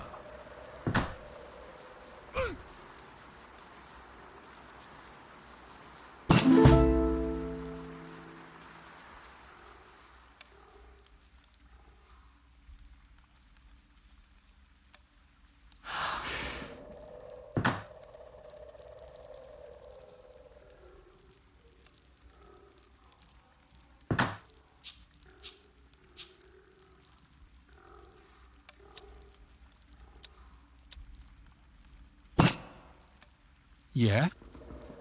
All set here, sir. In torri coed. Yeah. Torri coed. Beth ydw i'n ei adeiladu? All set. Glofawl. Beth ydw i'n ei adeiladu? Glofawl.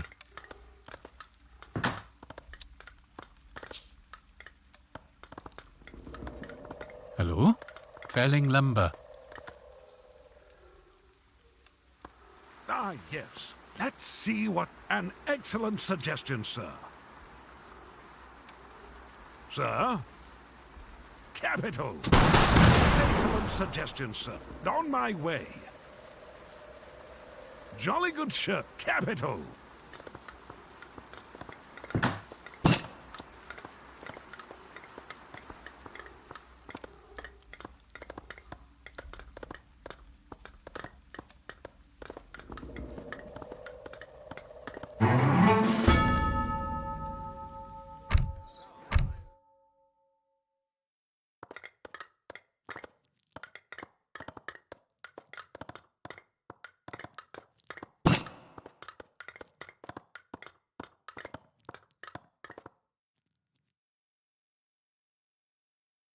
Beautiful day for a stroll, sir.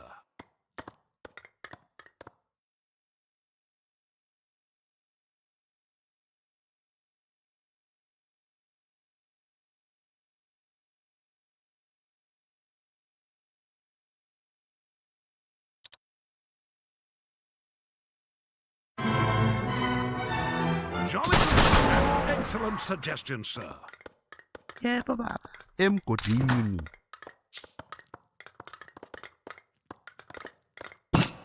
Capital.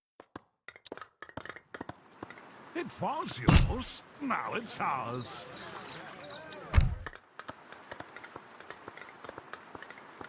Torikoi. Yeah, all right. Don't pest. Clearing the land. Beth it on the hunt.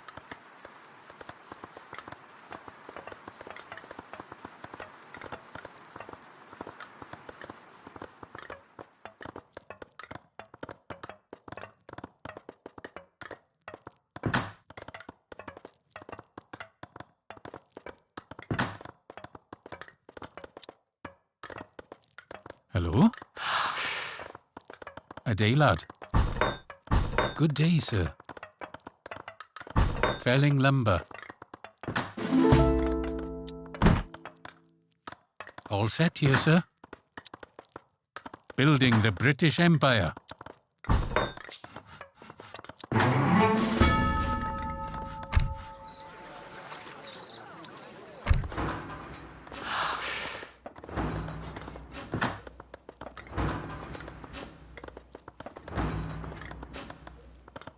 Jolly good show.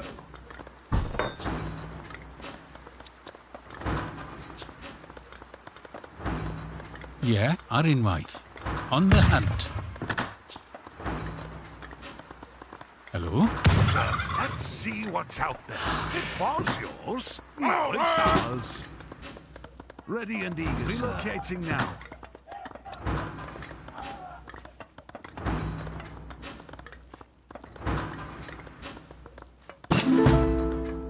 Establishing a foothold.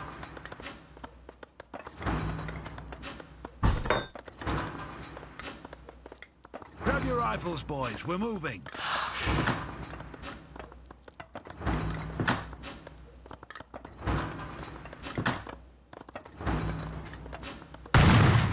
Can I help? It was yours. Now it's ours.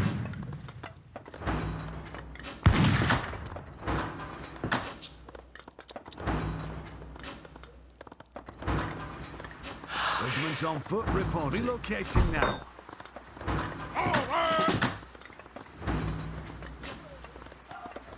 Beth Inru Arenwaith, don't pester me. Good day. Clearing the land. Do not bra. All right. Don't pest me. All right. Don't pester me. Yeah. On the hunt. Beth ydw i'n ei adeiladu.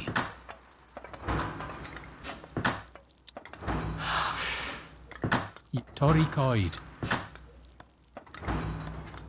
Right away, sir.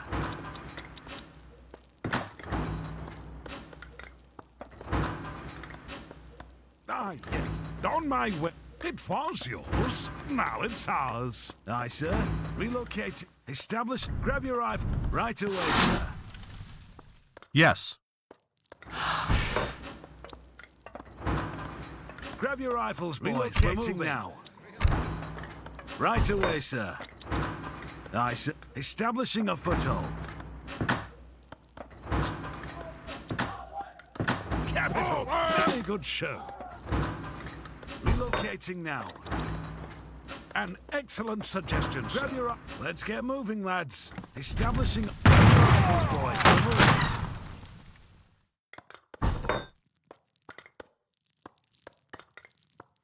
You've not brave. Clearing the land. Jolly good show. On my capital. No, now, put off. That's ours.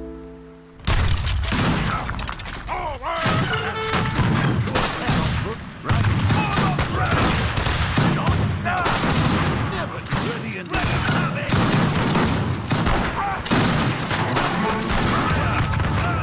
tuning slides.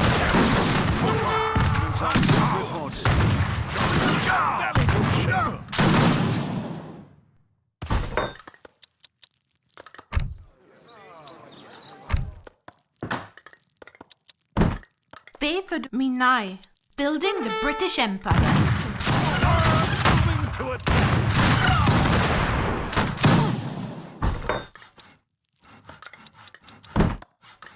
Let's get moving, lads. Moving to attack. What a very good show. Let's see. Very good show.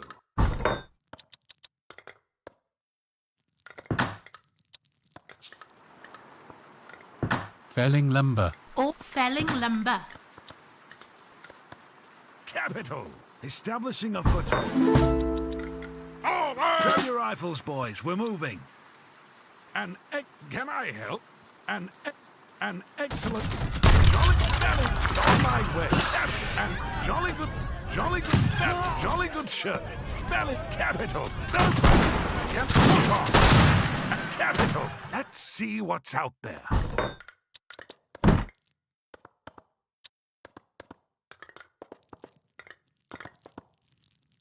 All set here, sir. Coid. All set here, sir. Adeilad. Felling lumber. Be on the lookout, lads!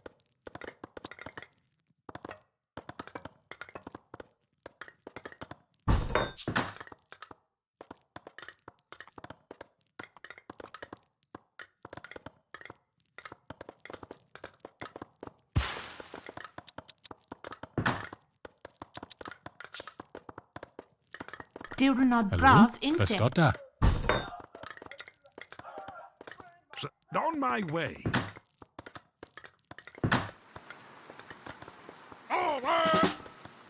You in Rubri building the British Empire.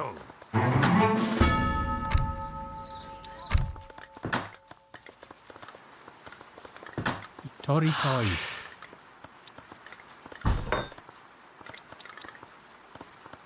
Jolly good show.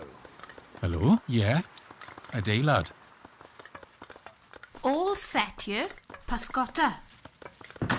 Let's see what's out there.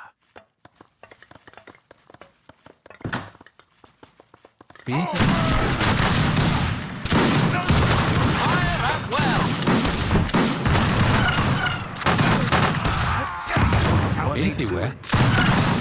Then I lay down. Rifles at the ready.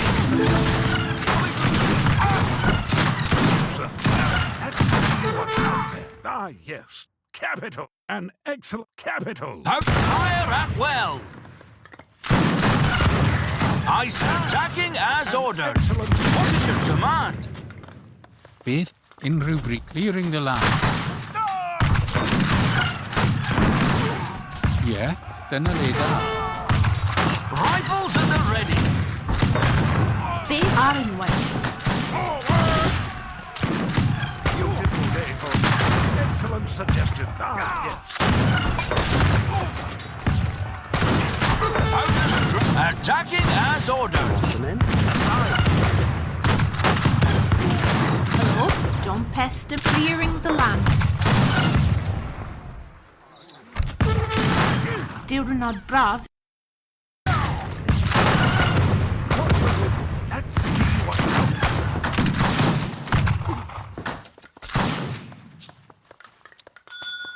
Oh, jolly good show.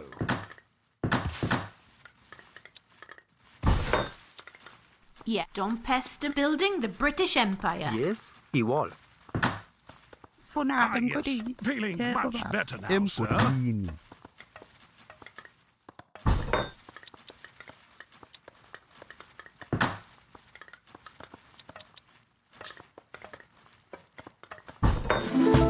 Sir? Yes, sir.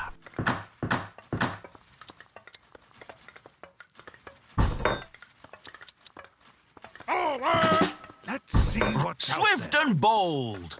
All set here, Edwin Ayadil on the hunt. Tory Coid.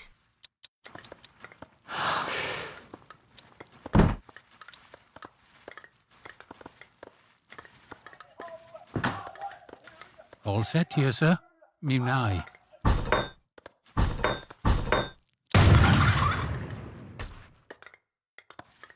Sir, capital. Good day, unrhyw bryd, boss. Tracking.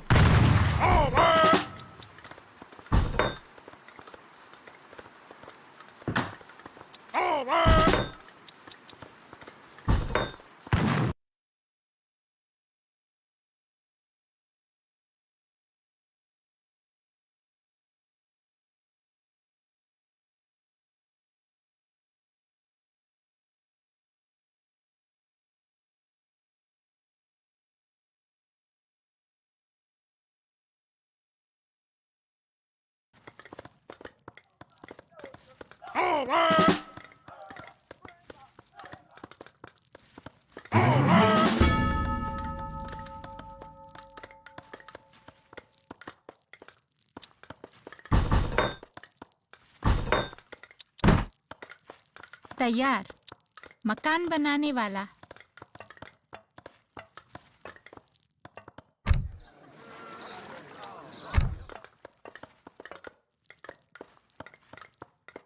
हाँ मकान बनाने वाला You're set here, sir.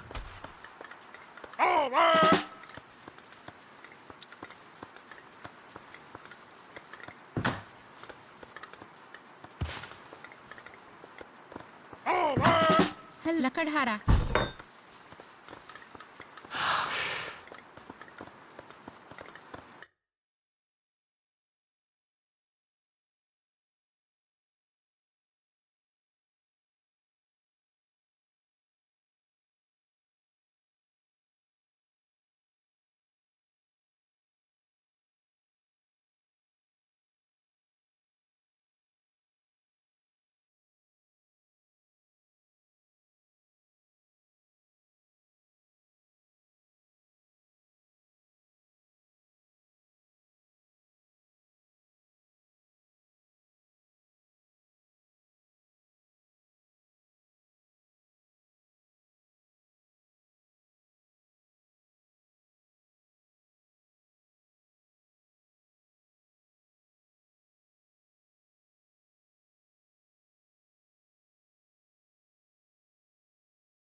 Are you ready?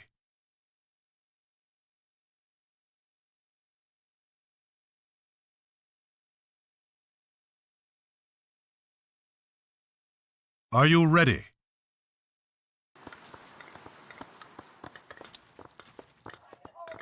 Aye, sir.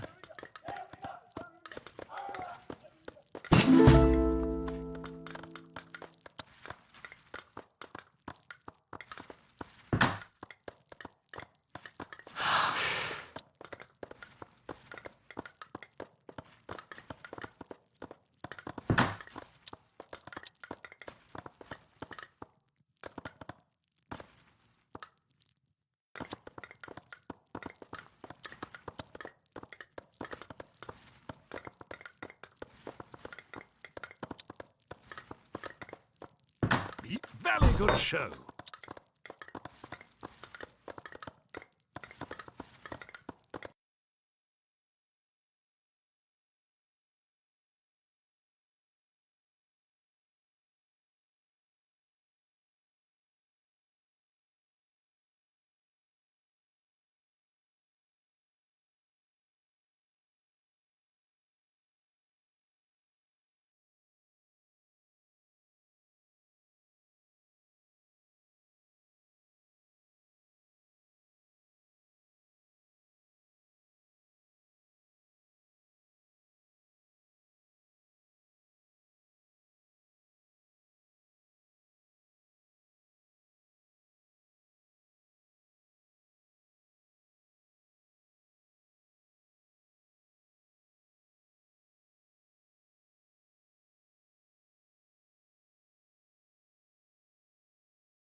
Are you ready?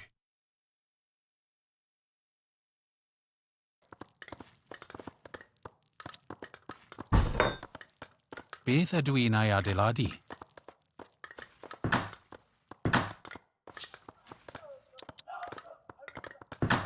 That's an excellent suggestion, sir. All set, don't pester me. Clearing the land. Valley, on my way. All set, yes, bysgota. Beth ydw i'n ei adeiladu?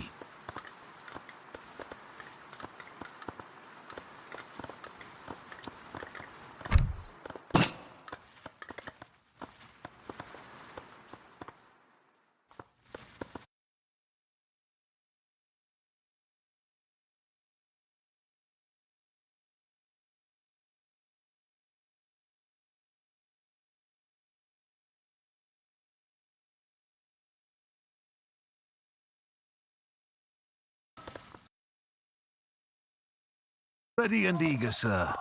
Let's get moving, lads. Ngingaziza. Funani ubuka yela.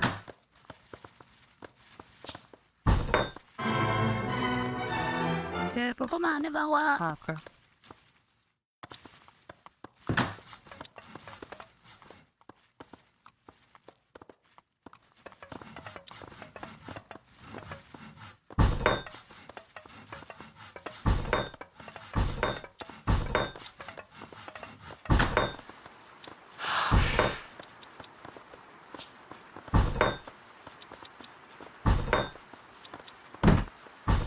Ufuna bungayela.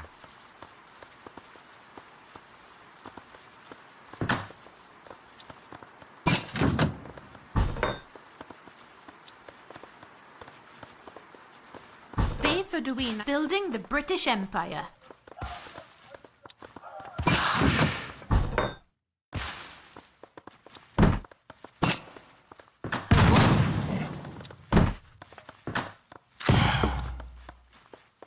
Let's see what's out there.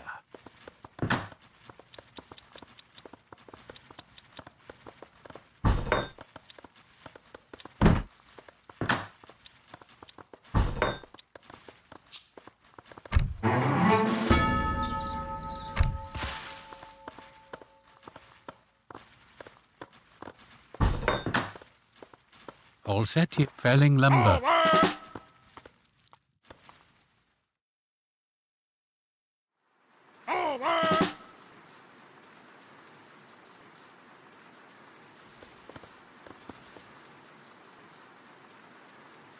Sir? On my way. Dyna le da. Building the British Empire. Clearing, building the British Empire. An excellent... Let's see what's out there. Very good show. Jolly good show. Very good show. Let's see... On my way. Can I... Jolly... An excellent... On my way. Let's see what... Beautiful... Now that will never do. Sir, Yes, need sir. on Need on Push off. That's ours.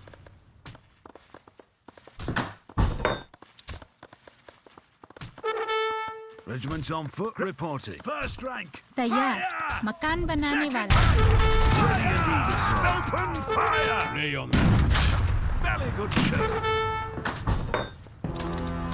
Hello मैं करूँगा मकान बनाने वाला Form up rank. Let him have it. Let's get moving, lads.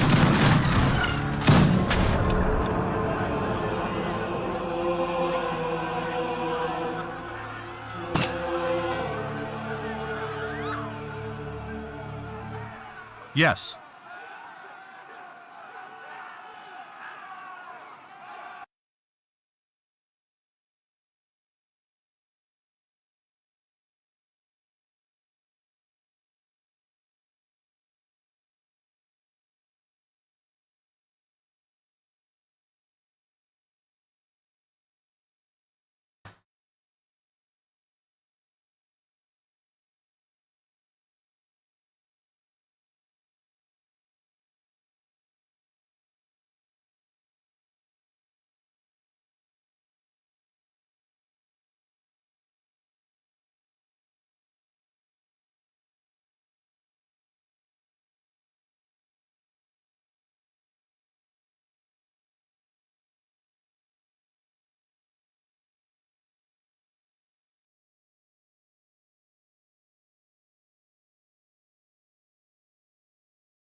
Are you ready?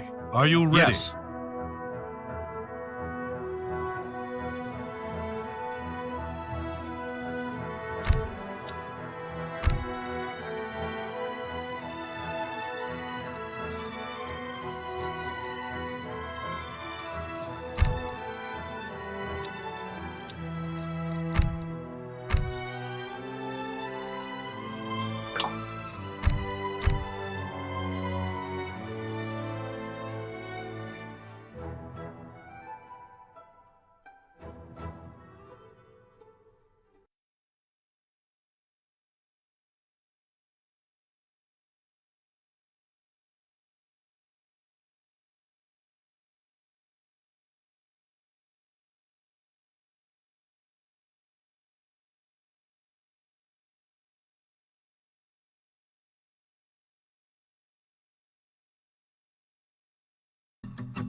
Así será.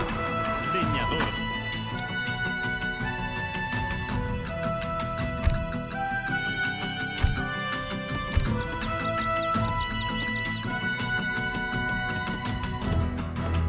Sí. ¿Cuál es la orden?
Estoy en camino.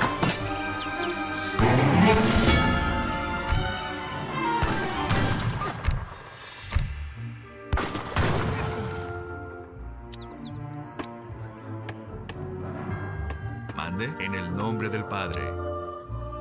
Que así sea.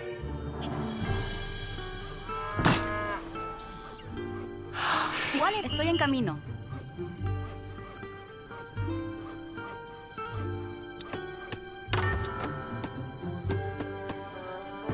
¿Quién? Amén. Hola, ¿qué has? Amén. ¿Cuál es la orden? Sí, así será.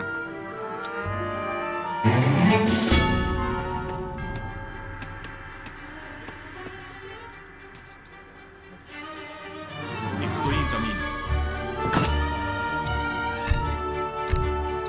Mande en el nombre del Padre. Sí. Leñadora. ¿Cuál es la orden? Leñadora. ¿Quién busca salvación?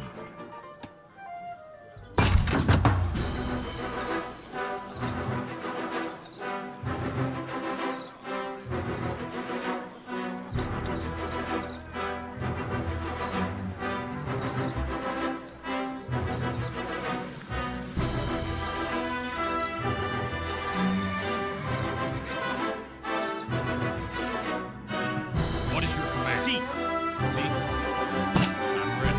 Going now. Consider it done. What is going now? I'll do it. Consider it done. Going now. I'm ready. I'll do it.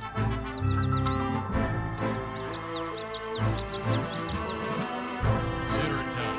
Going now. What is your... I'll do it.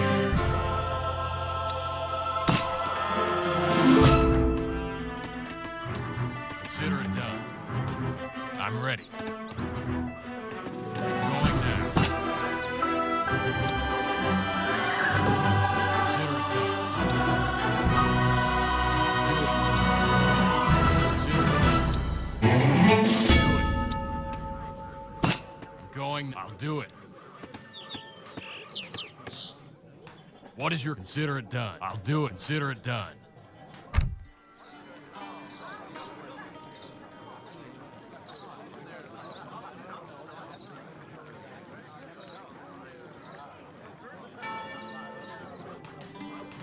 ¿Cuál es la orden?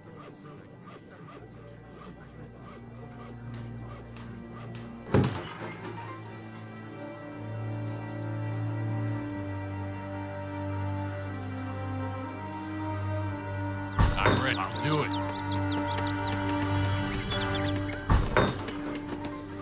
What is your command? Yes.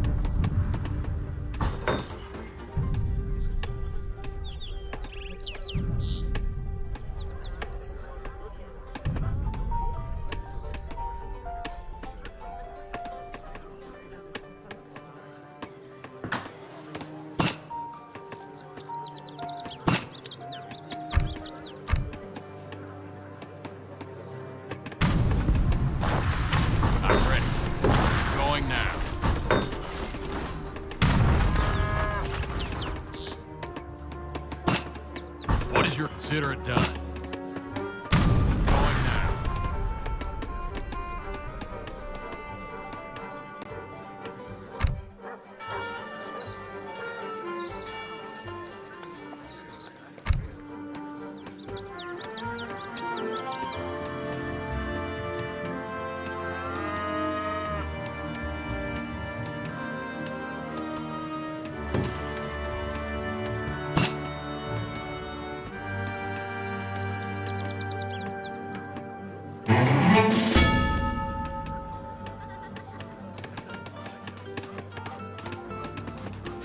I'm ready. I'll do it. Sí. ¿Cuál es la orden?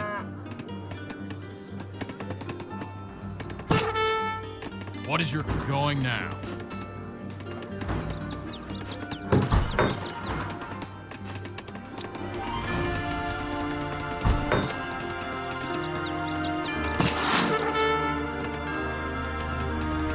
I'm ready. I'll do it. Consider it done. I'll do it. Consider it done. Going now. I'll do it. Consider it done. I'll do it. Consider it done.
Sí. Así será. Sí.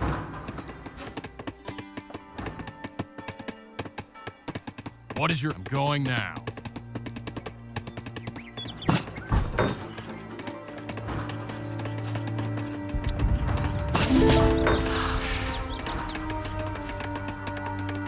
I'm ready. I'll do it.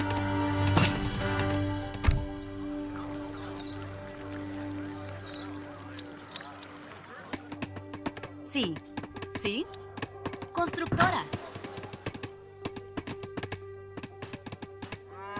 Hola, ¿qué haces? En el nombre del Padre. ¿Cuál? Sí, estoy en camino. Constructor. ¿Cuál es la orden?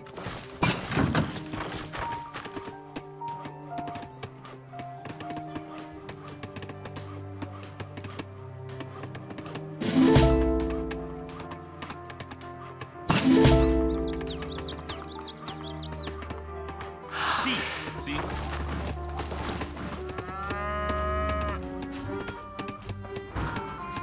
Así será. ¿Cuál es la orden? Estoy en camino. Sí.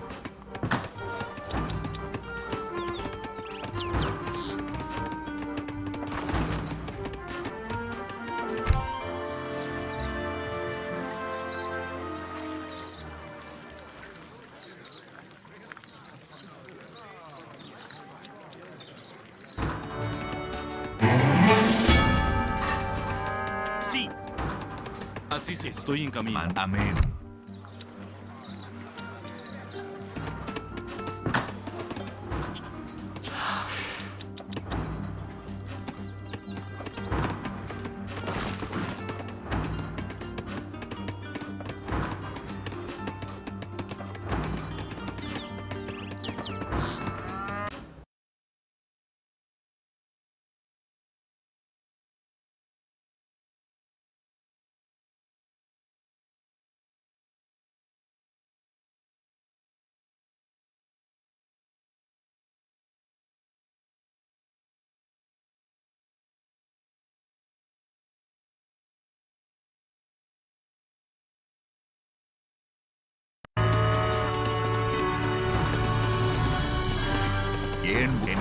nombre del Padre.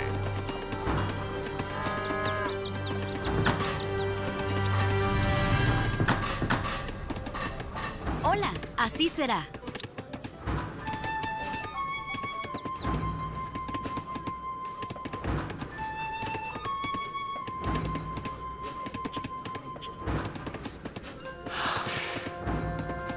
¿Cuál es la orden? Así será. Hola. Amén. Que así. Amén. En el nombre del Padre. ¡Abajo con los opresores! Sí.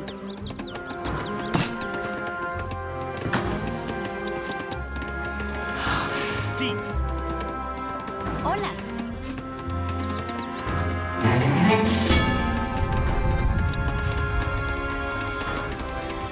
Constructora. Constructora. Constructora. I'm ready. Consider it going now.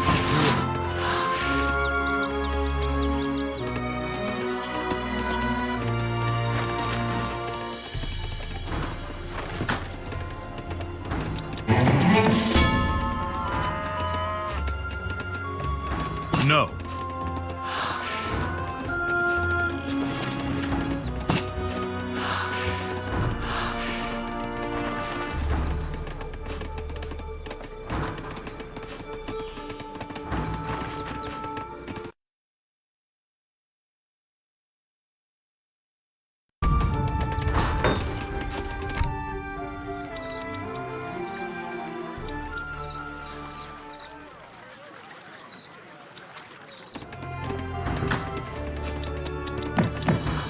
¿Cuál es la orden? Leñadora. Mande. Amén. En el nombre del Padre. Que así sea.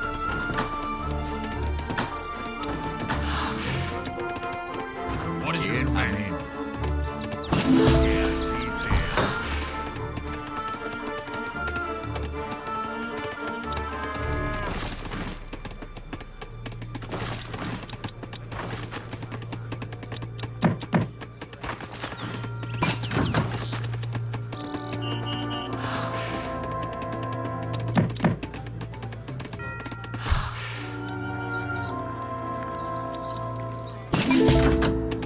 Hola, en el no que así ¿Qué hace falta? sea. Nos espera el oro. ¿Me vas a pagar? Vayamos, vamos, señores. Yo que saco.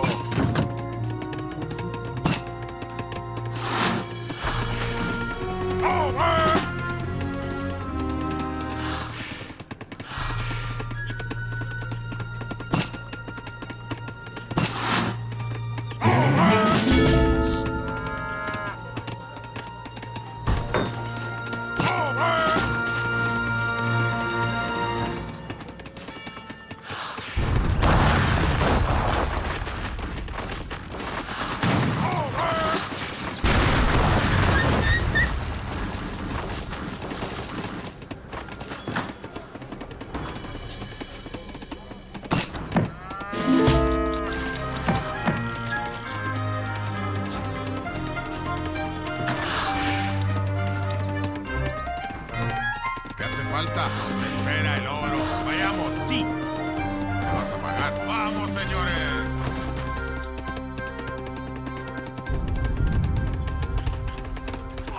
¿Qué hace falta? Sí. ¿Mande? Amén.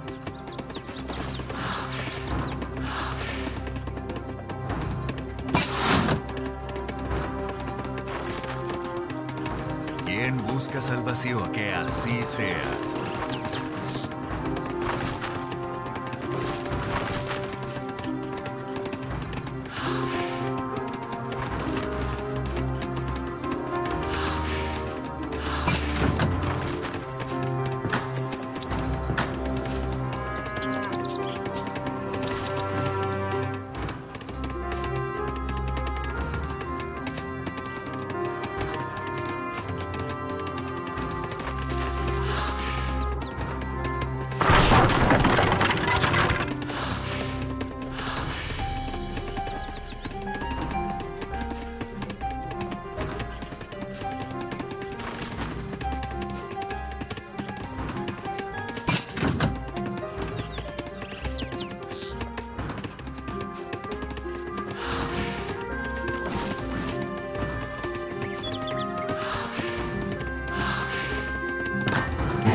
En el nombre del Padre. ¿Cuál es la... Estoy en camino. Leñadora.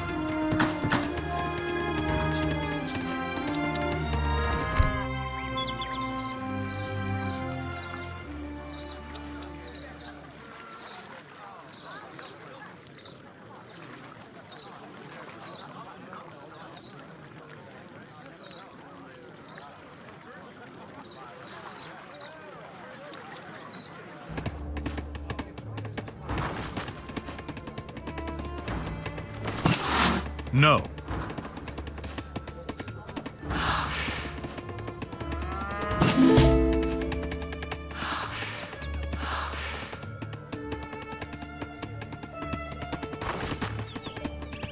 Sí, sí. Leñadora.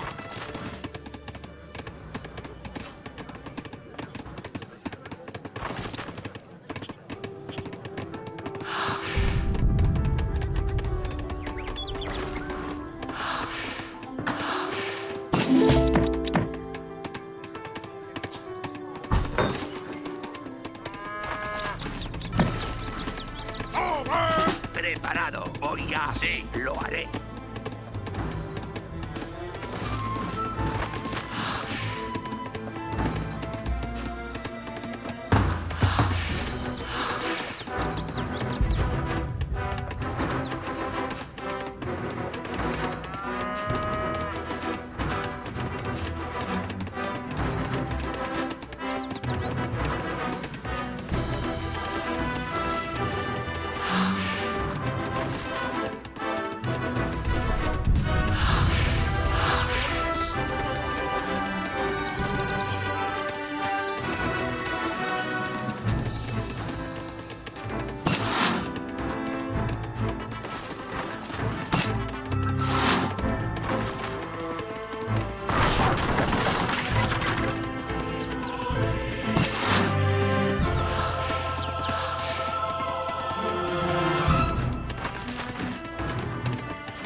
Sí, leñadora.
Sí, leñador, leñador, sí. Leñador, leñador. ¿Cuál es la orden? Leñadora. Sí, leñadora.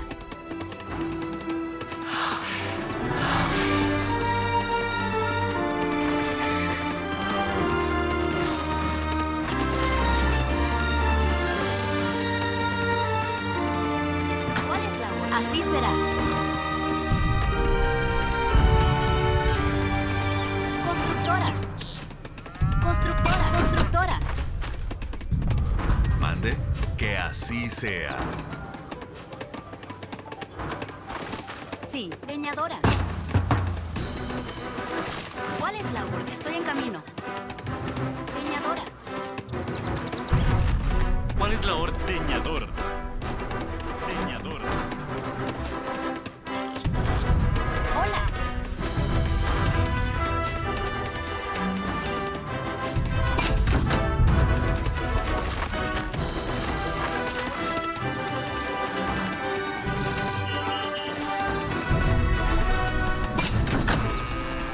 ¿Cuál es la orden? Constructora. Constructora.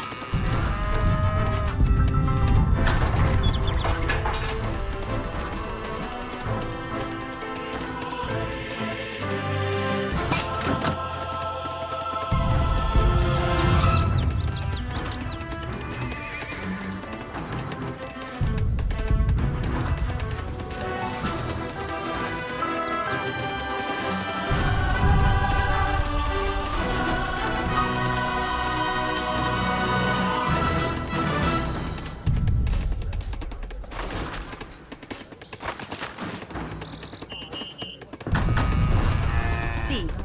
Sí. Constructora. Constructora. Constructora.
Sí, leñadora. Hola, leñadora.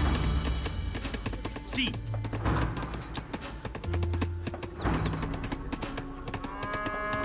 Bien, en el nombre del Padre.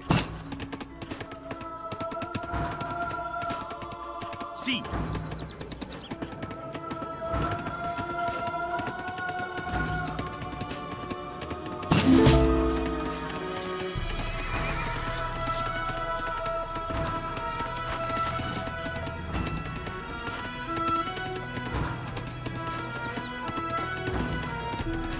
Hola. Mande. Amén. Por nuestra bien. Abajo por nuestra libertad. Mande en el nombre del Padre.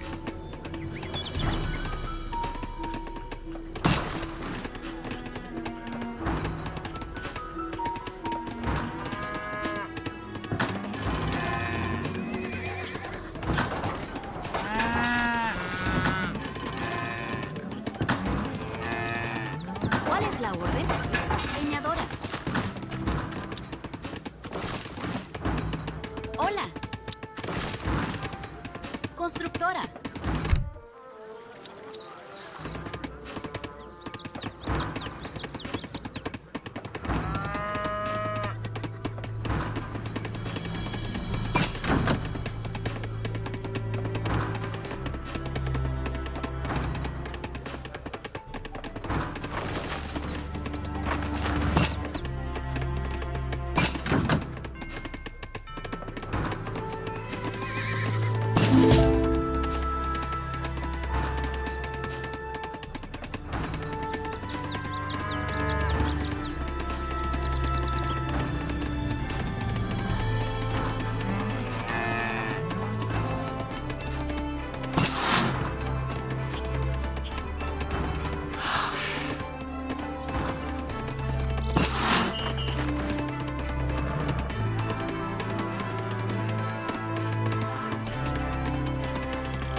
Yes.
LOL! I am ROTFL!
Estoy en camino, ¿sí?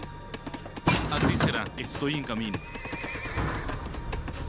¿Cuál es la hora? Así será.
Hola. ¿Sí? Constructora. Sí, así será. Constructora.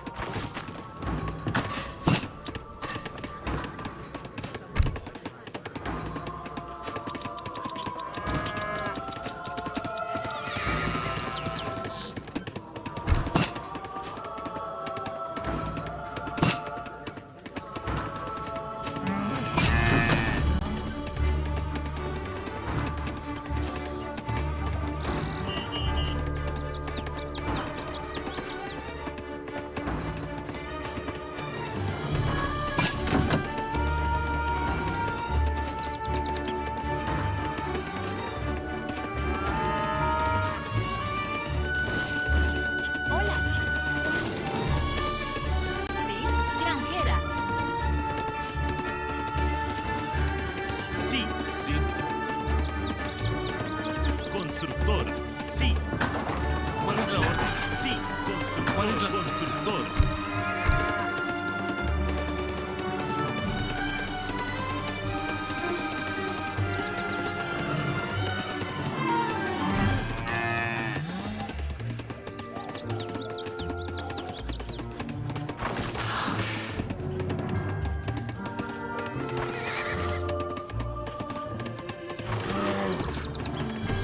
¿Cuál es la granjera?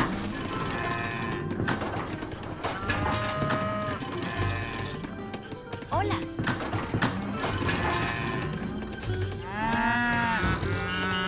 Sí, granjera. Sí, estoy en camino. Granjero. Sí, granjero. Hola. Granjera. ¿Cuál es la orden? Granjera.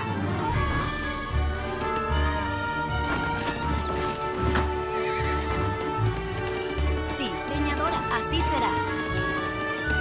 Granjera.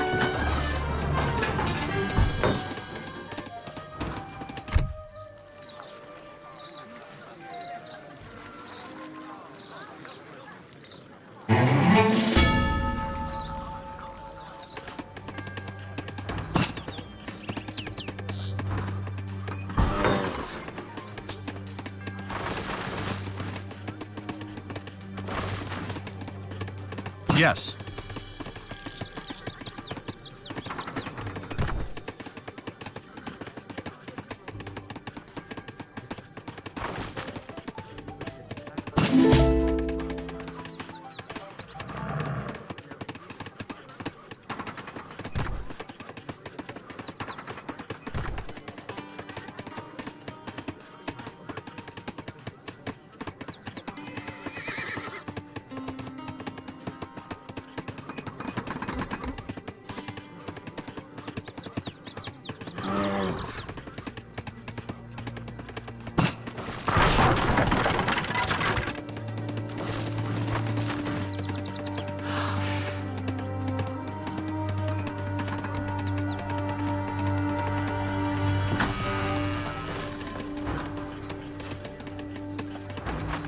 ¿Qué me ordena?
Sí, sí, así será.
qué saco?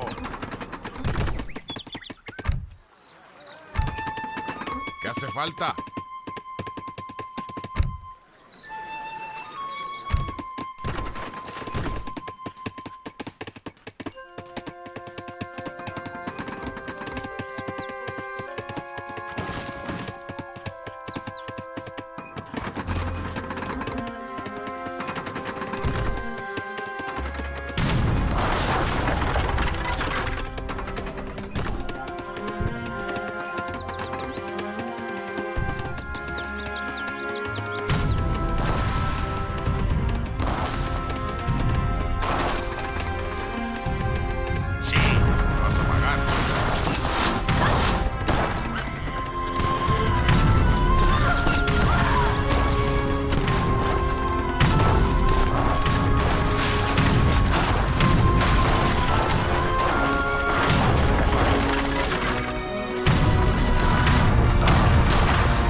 ¿Qué saco?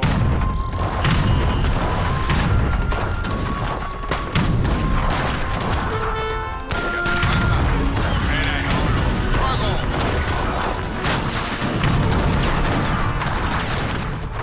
¿Qué saco?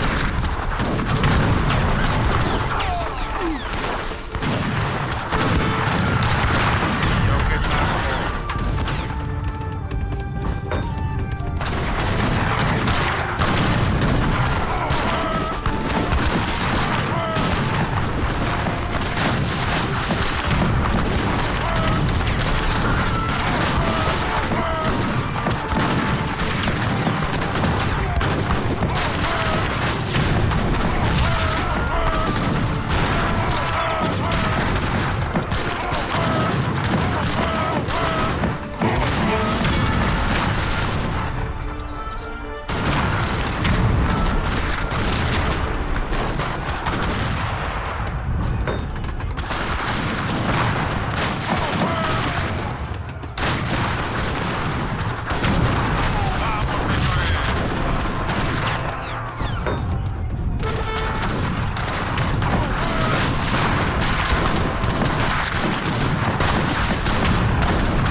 اتقدموا.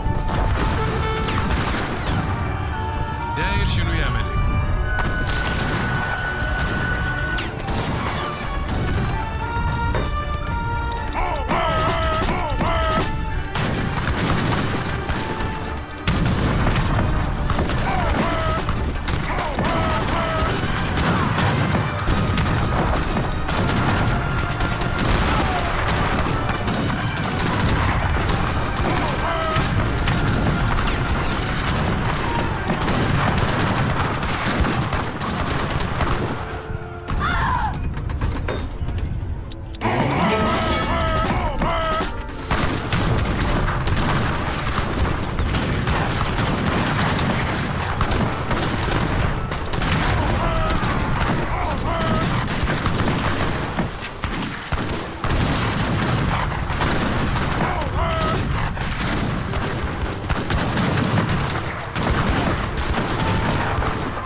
I am ROTFL.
Me vas a pagar.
Are you ready?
Attack now! Are you ready?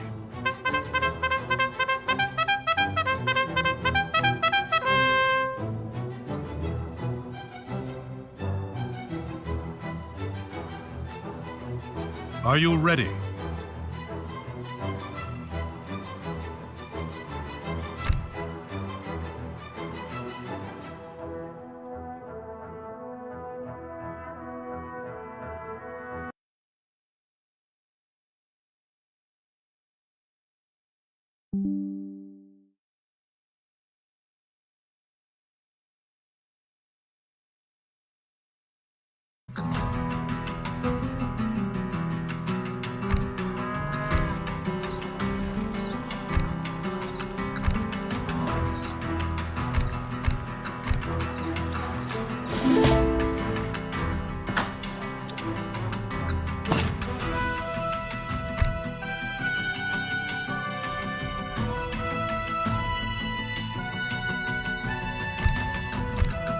Sí. Así será. Sí. Sí. ¿Cuál es la orden? Así será. Estoy en camino. Hola, que así sea. Sí. Hola, granjera.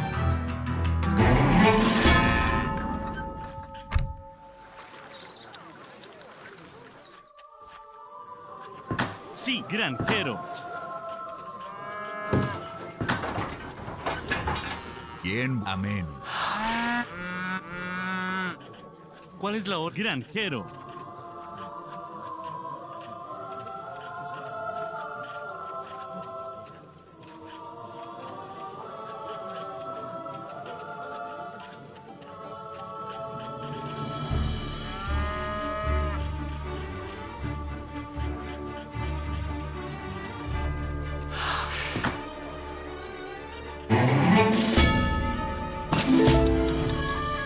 Sí, así será.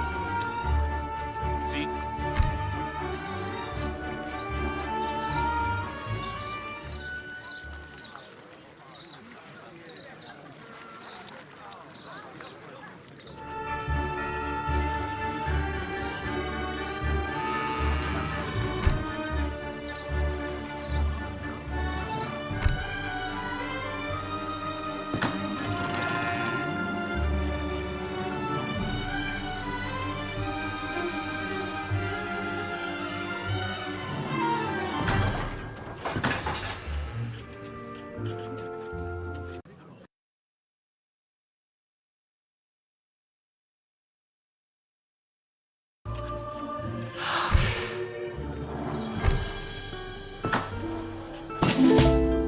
¿Cuál es la orden? Así será.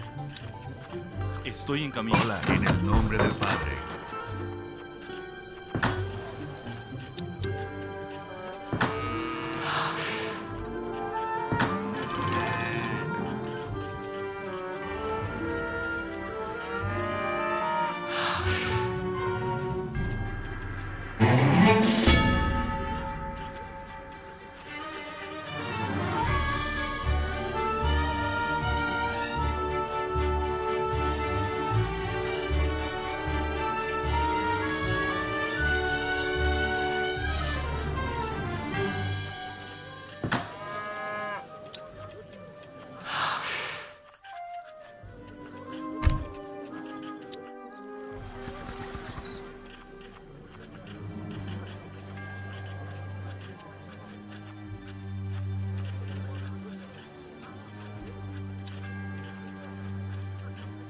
Mande. Amén.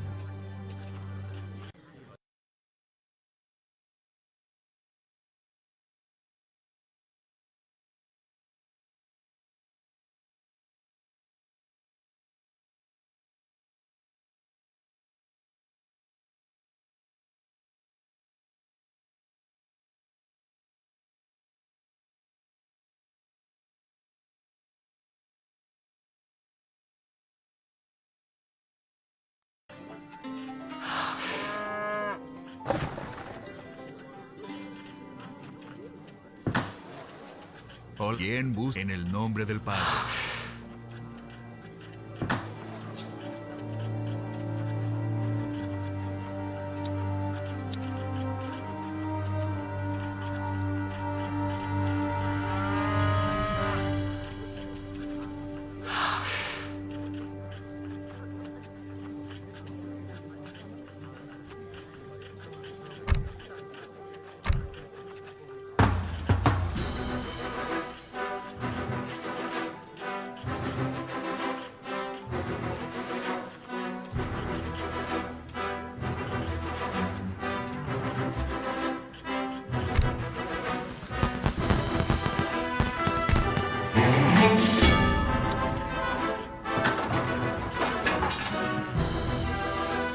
¿Cuál es la orden? Estoy en camino. Constructora. Hola, que así sea.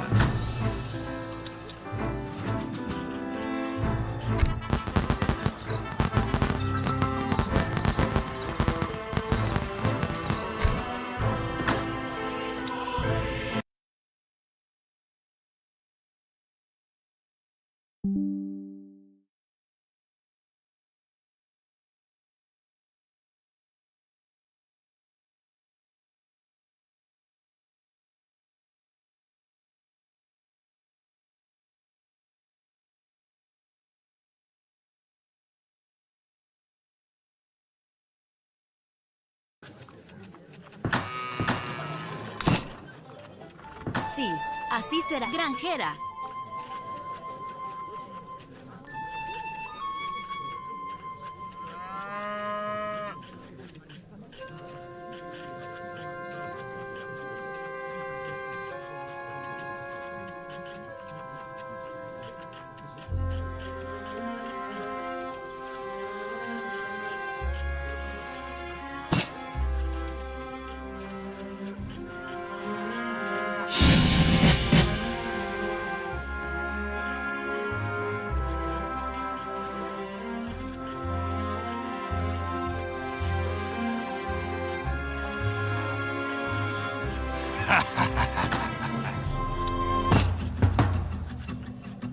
¿Cuál es la orden? Estoy en camino.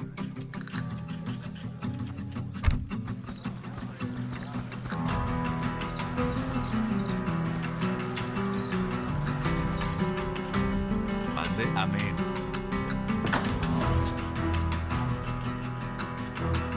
Sí, así será. Constructora. ¿Quién en el nombre que así sea? ¿Cuál es la orden? Estoy en camino.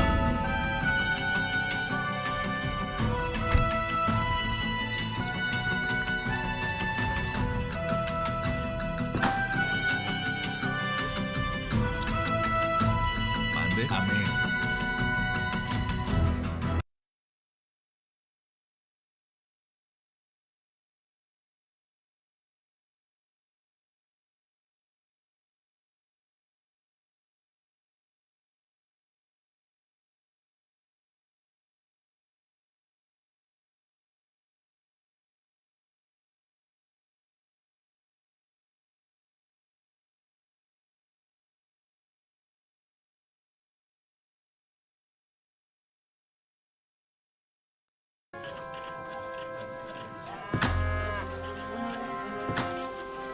Hola, que así sea.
¿Mande? En el nombre del Padre.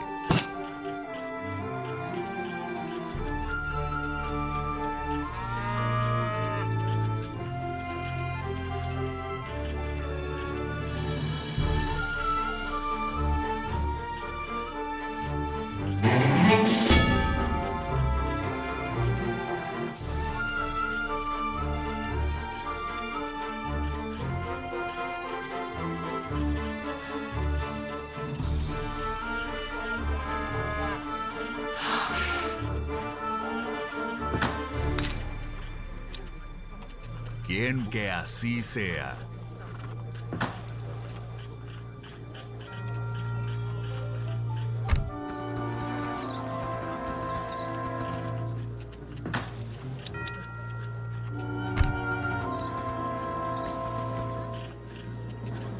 Hola, granjera.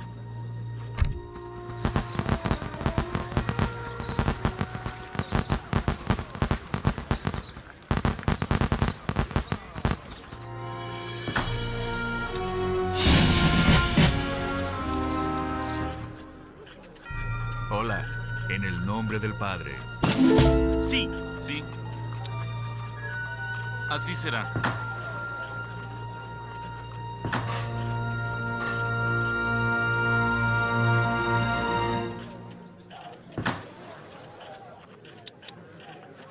¿Cuál es la orden? Así será.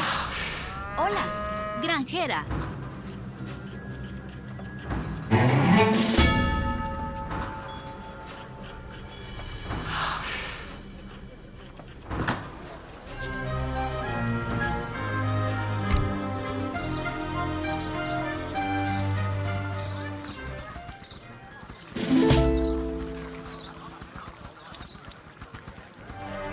¿Cuál es la orden? Estoy en camino.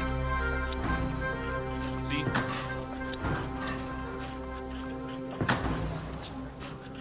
Saludar, ya. Sí.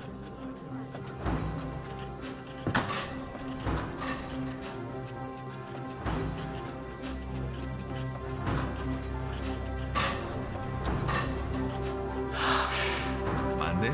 Que así sea.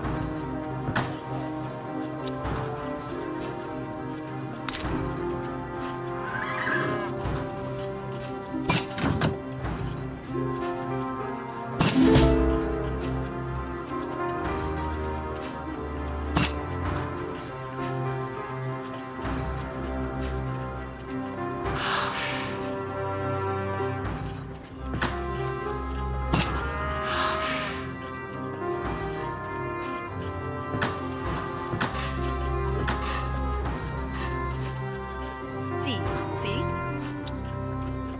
Constructora.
Sí, granjera. Listo.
Hola, así será.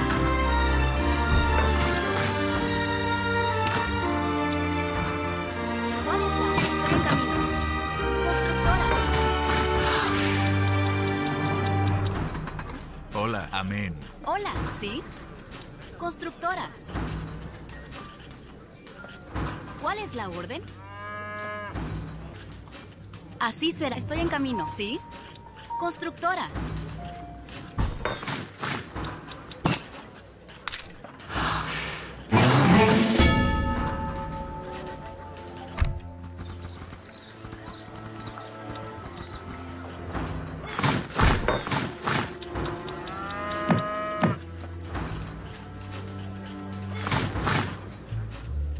Sí. Hola, estoy en camino. Constructora.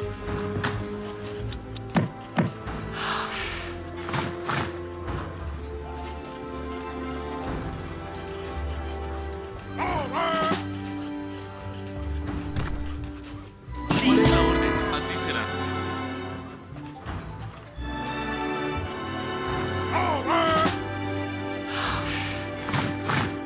¿Cuál es la orden? Granjera. Comandante, entendido mi... ¡A la marcha! ¡Sí! ¡A la marcha! Entendido mi comandante. Sí. Saludar. ¡A la marcha! ¡Por la patria! Comandante, a la batalla. Sí, entendido mi comandante. Sí, sí. Constructora. ¡Listo! ¡Sí! ¡Por la patria! Comandante, ataca. ¡A la marcha! ¡Sí!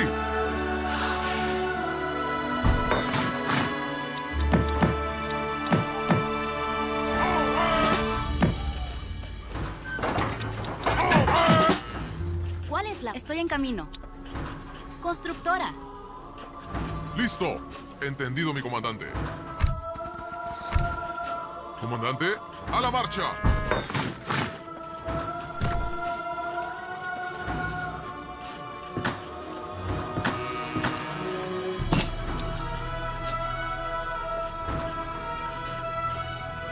Sí.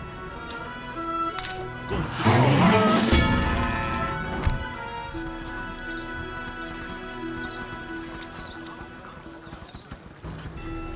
Saludar. Sí. Entendido mi comandante.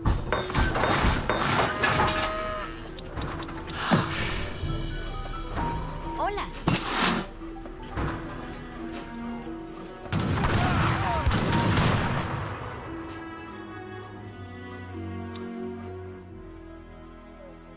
Comandante.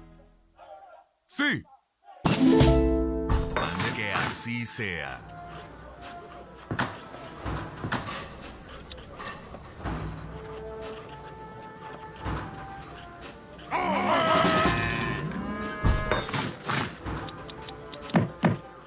Saludar. Ya. A la marcha. Entendido mi comandante. A la marcha. Sí. A la marcha. Sí, así será. Constructora. Constructora. Constructora.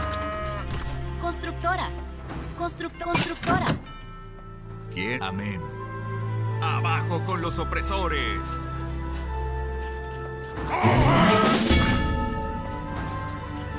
Hola, estoy... Así será. Constructora.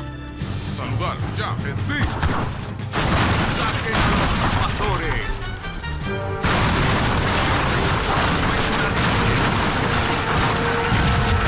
Que así sea. Amén. Que así sea. Listo. A la marcha.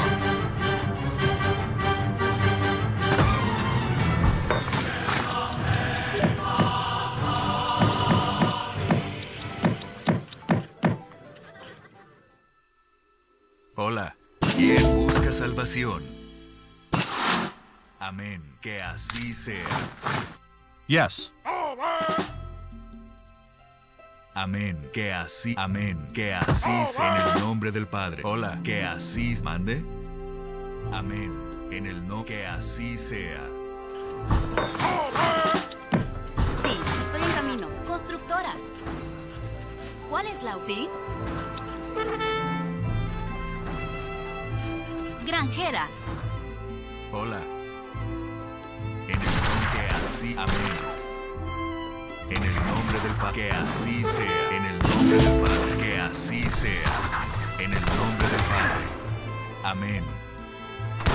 Abajo.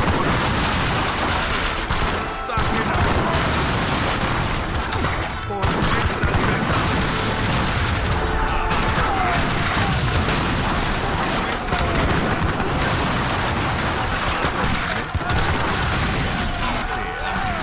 Que así sea. Amén. Que así sea. Amén. Que así sea. Comandante, sí. A la marcha. ¿Quién busca salvación? Amén. Que así. Amén. En el no. Amén. En el no. Que así sea. Amén. En el nombre del Padre. Por nuestra.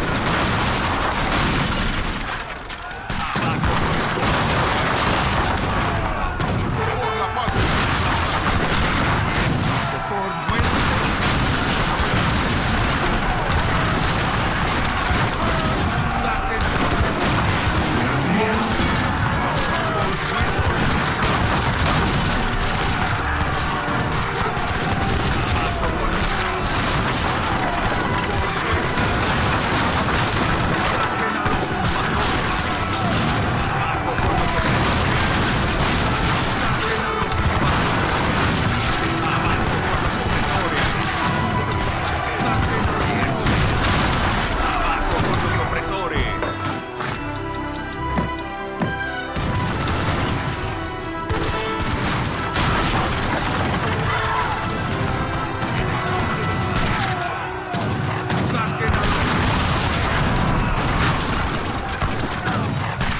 Listo, sí, a la batalla. Listo, ataca a la batalla. Siempre. Listo, a la sí, ataca. Sí, a la marcha. Sí, a la marcha. Entendido, mi comandante.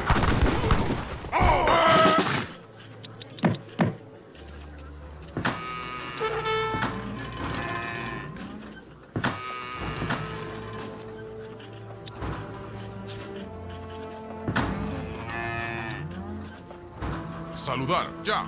Sí.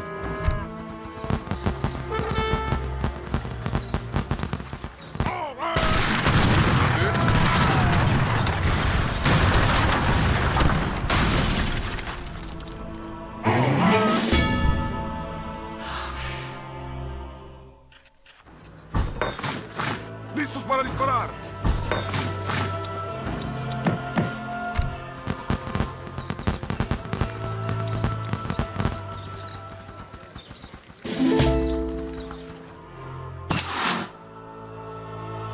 Listo. Entendido, mi comandante. A la marcha. Entendido, mi comandante. Sí. Entendido, mi comandante. Saludar a la marcha. Entendido, mi comandante.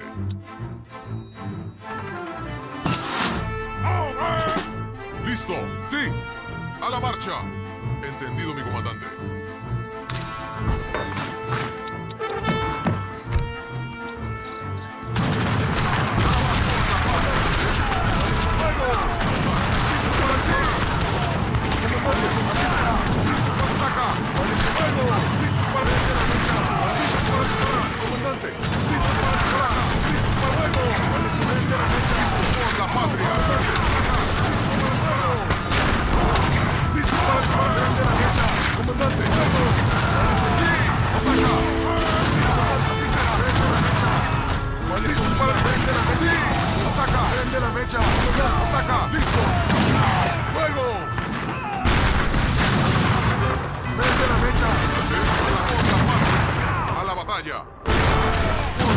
¡Listos para disparar! ¡Ataca! ¡Listo! ¡Ataca!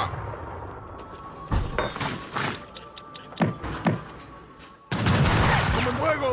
¿Cuáles son los para prender la mecha? ¡Fuego!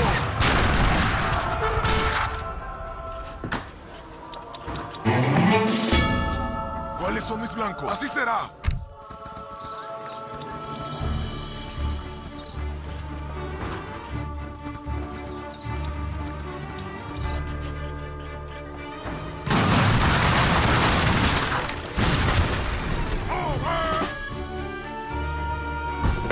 Hola.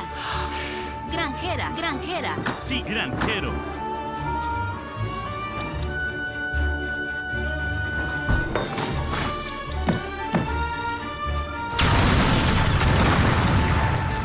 Entendido, mi comandante. Sí.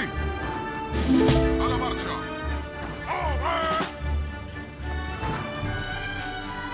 Entendido, mi comandante.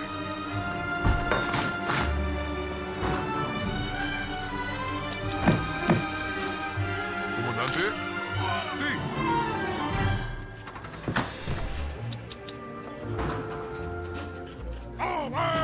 Saludar, ya. Entendido, sí. Sí. Entendido, mi comandante. Sí. Listo. A la marcha. A la batalla. Comandante, entendido. Por la patria. Sí. Ataca. A la batalla. Por la batalla. Por la patria. Saludar. Ya. A la batalla. Por la patria. A la batalla. Ataca. Por la patria. A la sí. A la ataca. A la ataca. Ataca. A la por la patria. Por la patria. Sí. Ataca. Listos para el ataque. A la marcha. Saludar. Ya. Listo. Entendido, mi comandante. A la marcha.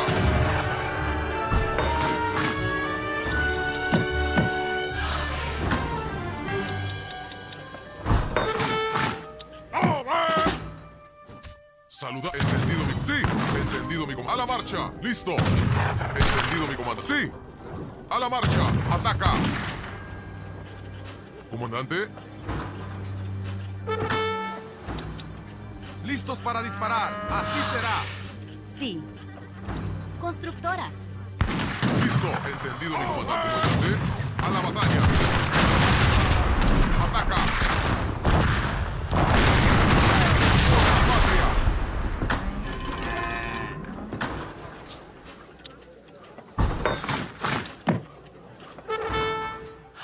Comandante. Ataca. A la batalla. Por la patria.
Yes.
Yes.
I have extra coin.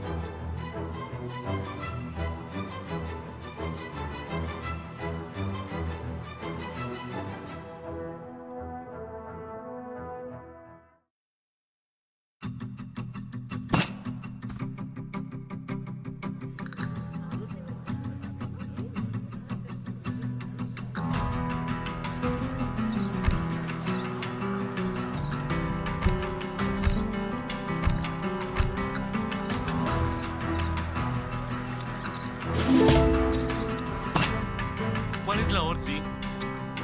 Estoy en camino.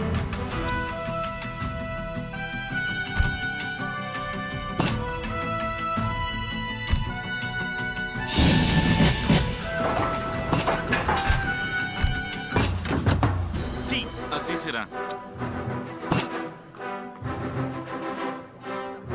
Estoy en camino. ¿Cuál es la orden? Sí. Sí, así será. ¿Cuál es la orden? Sí, así será. Sí, así será. Sí, estoy en camino. Así será. Sí, ¿cuál es la orden? Estoy en camino. Ready. Consider it done. I'll do it. Consider it done.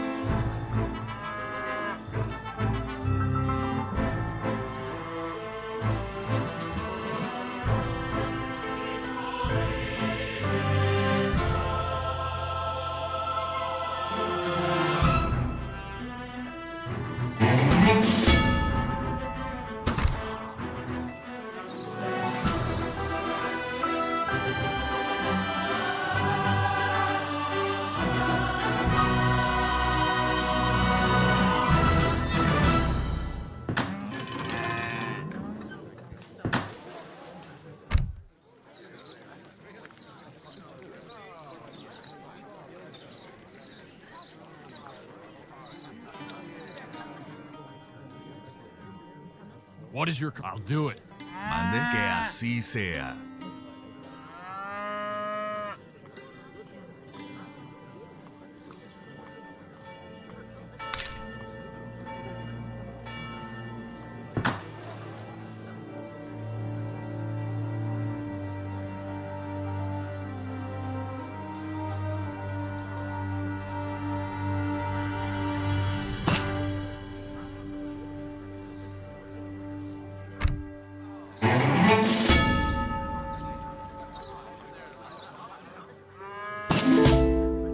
Sí, así será.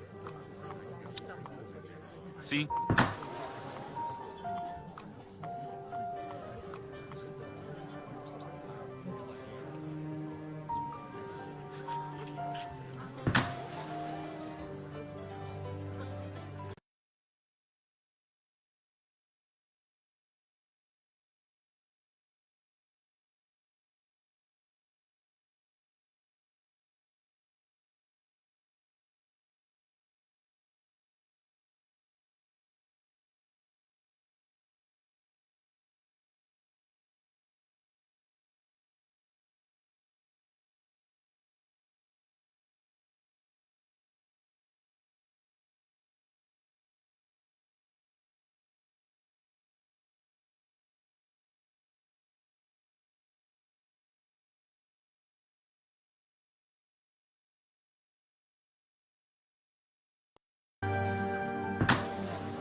Hola. En el nombre del Padre.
¿Cuál es la orden? Así será.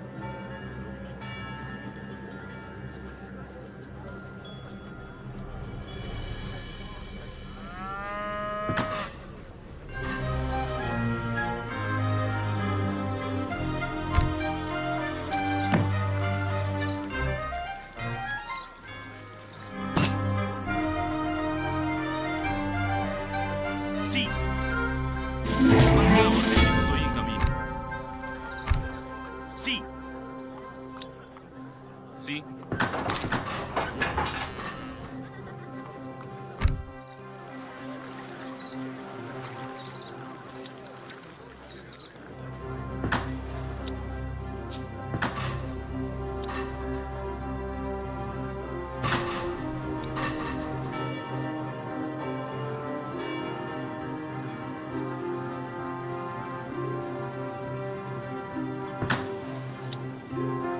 Sí.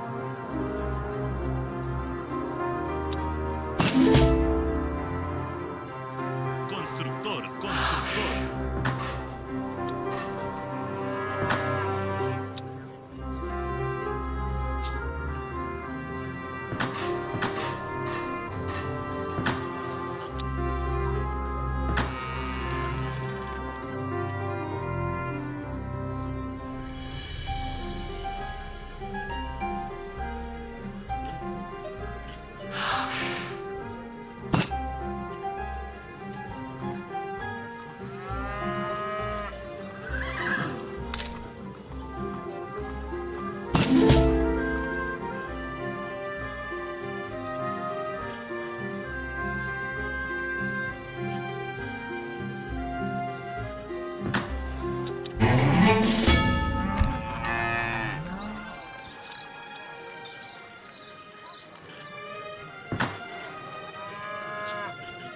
¿Cuál es la orden? Constructor.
Yes.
Are you ready?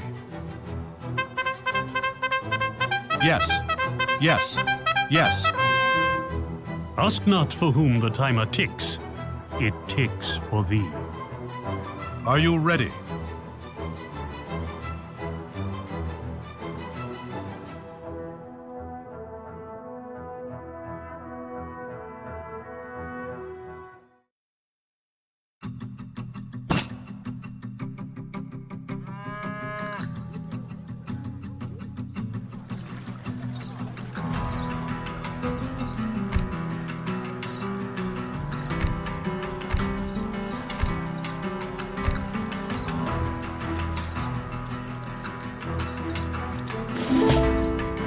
Sí, así será. Estoy en... ¿Cuál es la hora? Así será. Estoy en camino.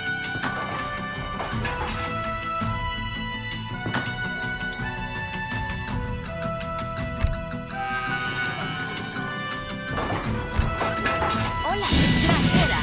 Sí, granjero. Sí, así será. Estoy en camino. ¿Cuál es la orden? Así será. Constructora. Sí, así será.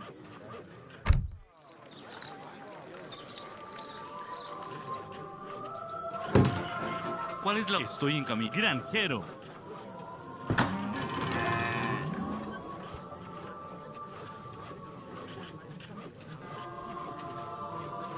¿Quién? Amén.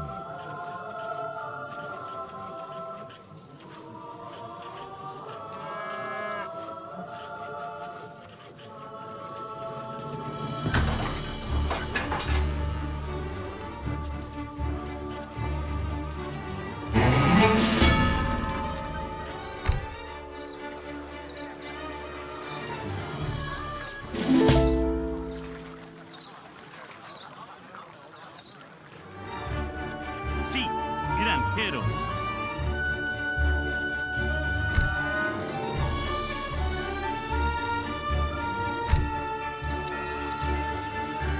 Sí, sí. Constructor. En el nombre del Padre.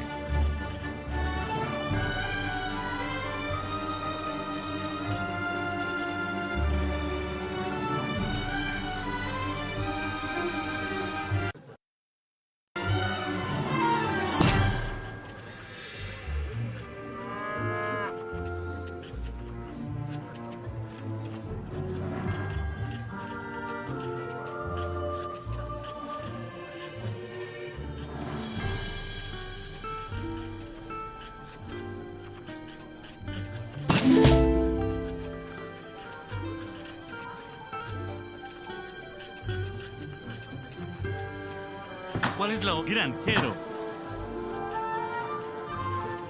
Sí.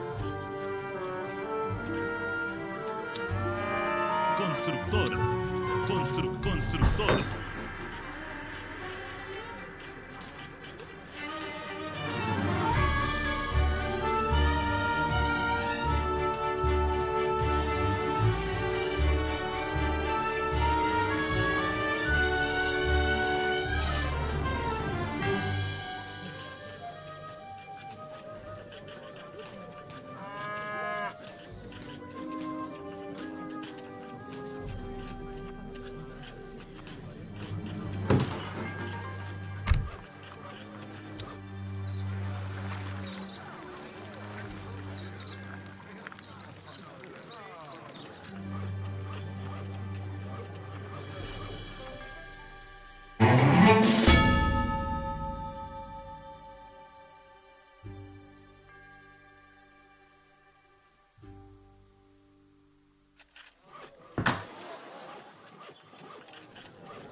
Sí, así será. Granjero.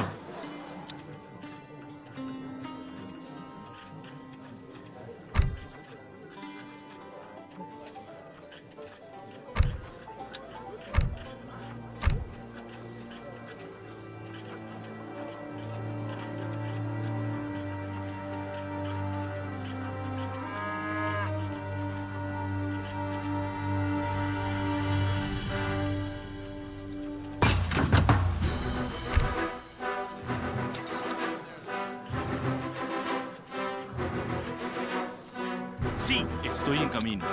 Así será. ¿Cuál es la orden? Estoy en camino. Sí, así será. Estoy en camino. Bien, amén. Que así sea. I'm ready. Consider it going now. What is your consider it done? Going now. Consider it done. Going, I'll do it. What is your going now? What is your I'll do it.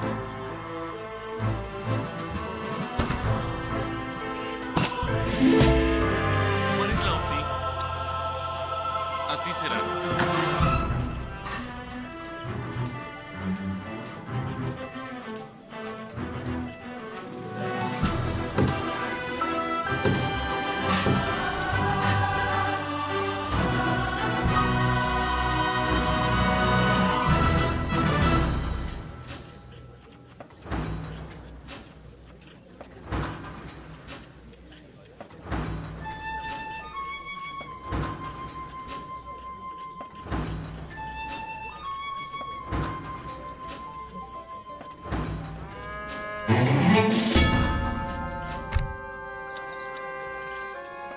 I'm ready. Consider it done.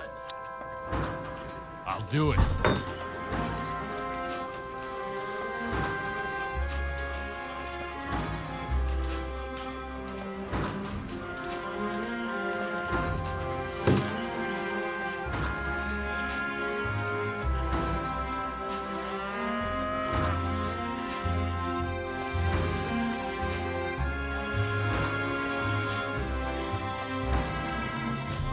What is your command? Consider it done.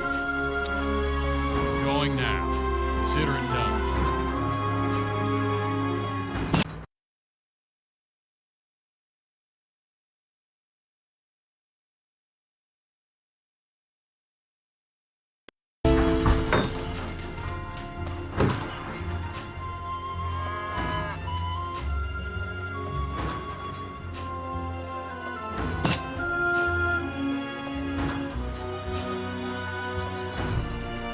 I'm ready.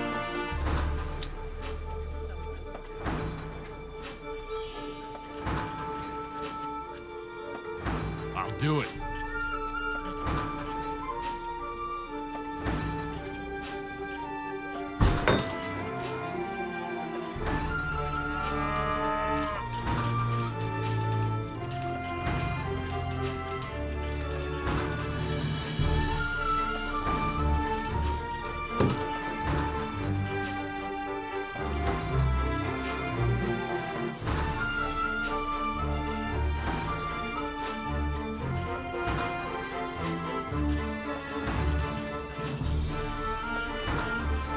What is your consider it done? I'll do it. Consider it done. Hola, amén. En el nombre del Padre.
I'm ready. Mande.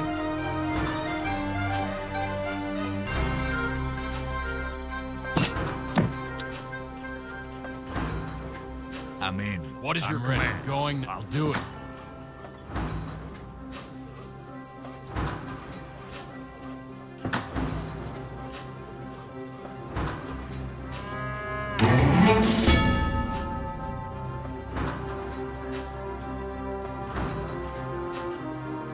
What is your command?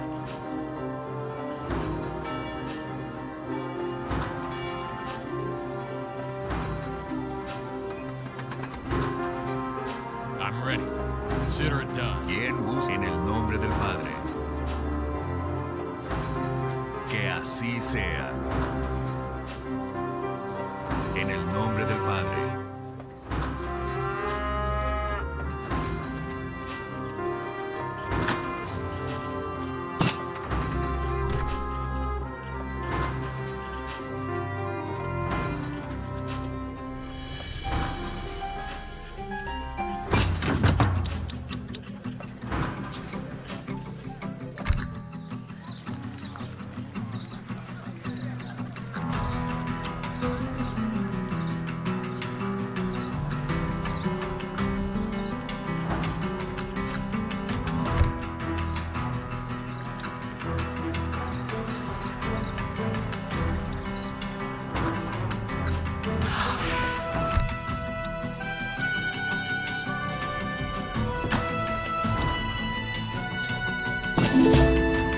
Sí, estoy en camino. Sí, estoy en camino.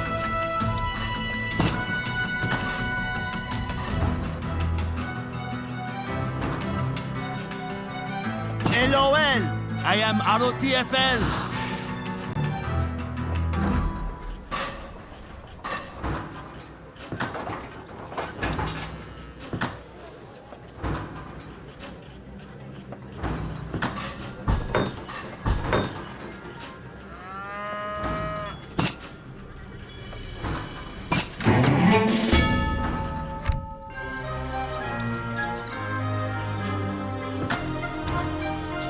Sí, granjero.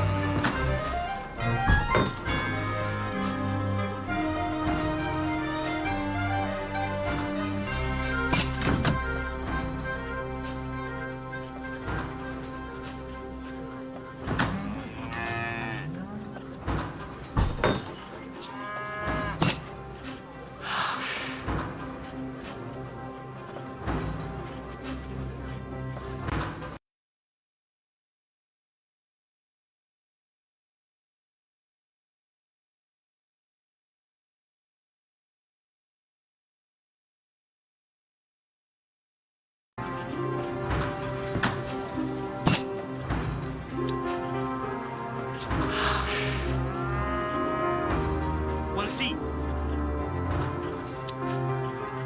Constructor. Sí. Constructor.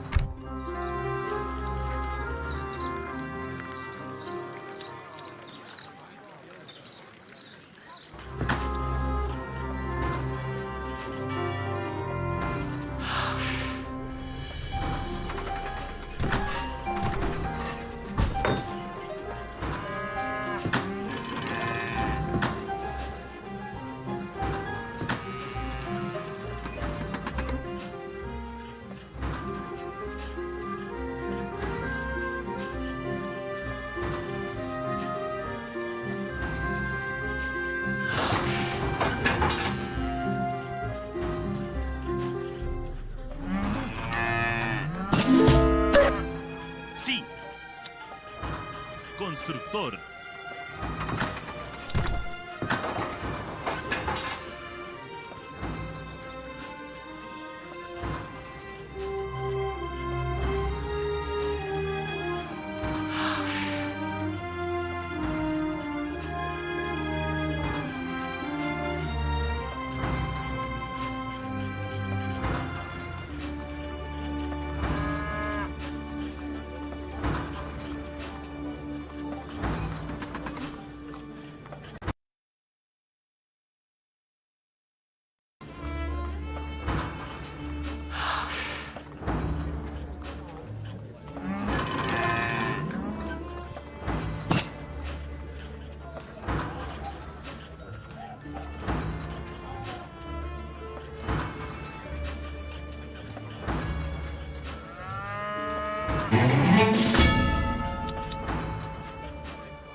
Sí, granjera.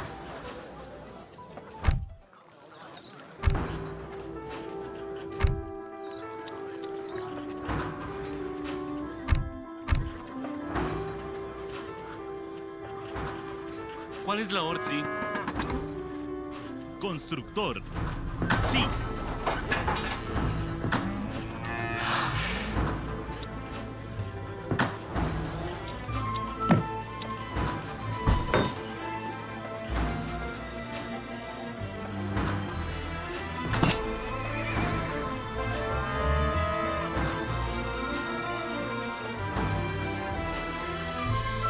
Hola, que así sea. Amén.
Y yo que saco, se espera el oro.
constructora.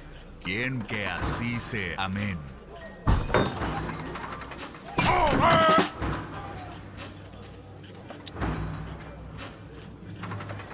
Sí, lo haré.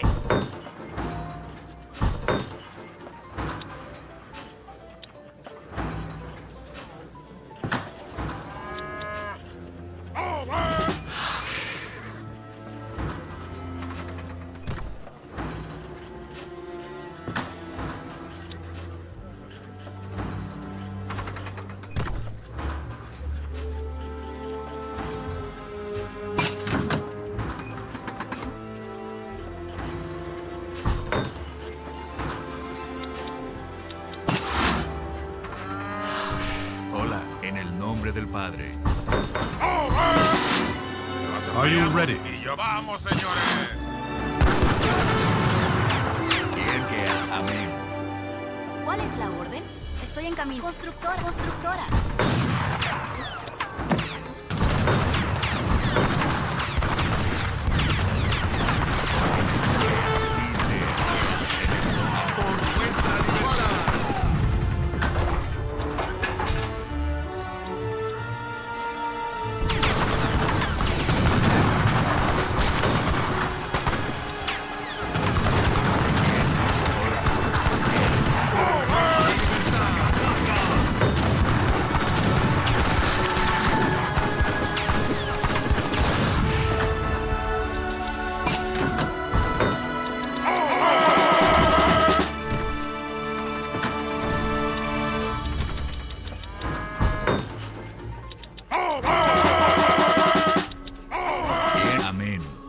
Amén.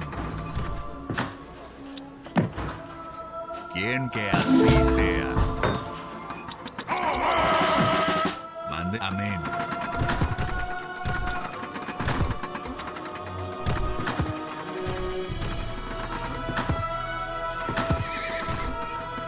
Sí. Quien en el amén.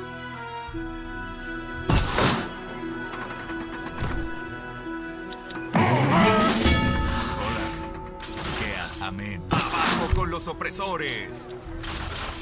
Mande. Saquen a los invasores. Quien por nuestra libertad.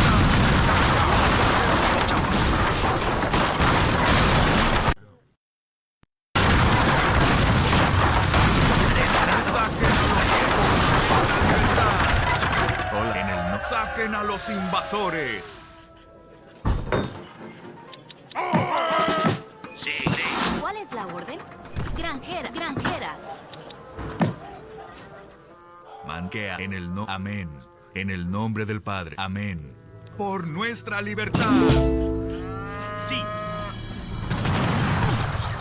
Y yo que saco. ¿Quién enequeas? Abajo con los opresores.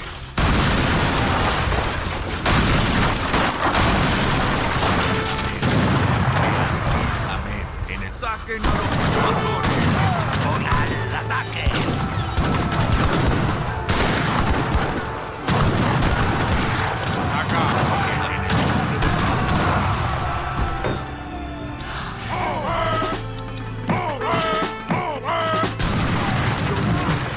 Seré recordado para siempre.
señores. Vayamos. Vamos, señores.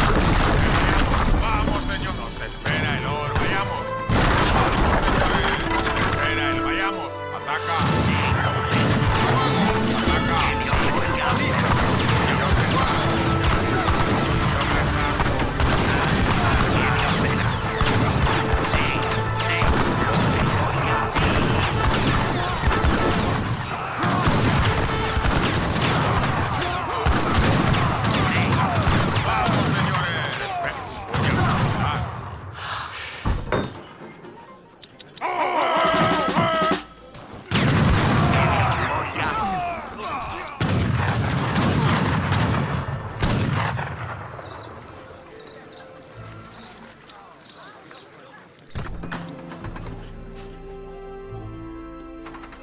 Vamos, señores. Nos espera. Vamos, vayamos. Y yo nos espera el oro. ¡Fuego! Vayamos. Vamos, señores. Vayamos. Los voy a fusilar. ¡Fuego! Hace falta. Ataca. ¡Fuego! ¿Qué hace falta? Ataca. ¿Qué hace falta? ¡Fuego!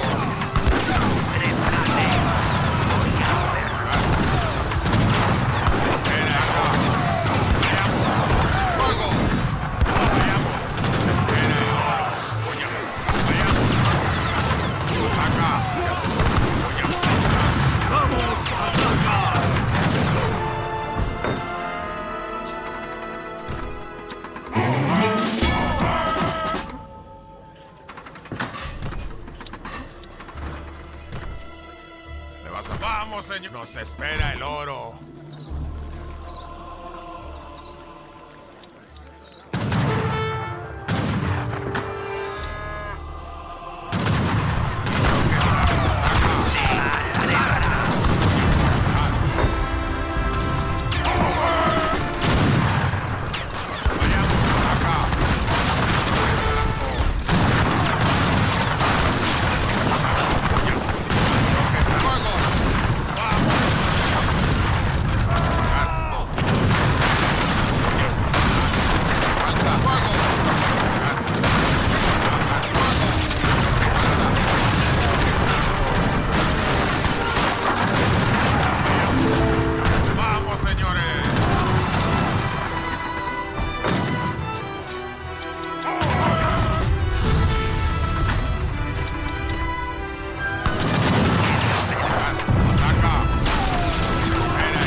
falta? ¡Vamos, señores! ¿Le vas a pagar? ¡Ataca! ¡Oh,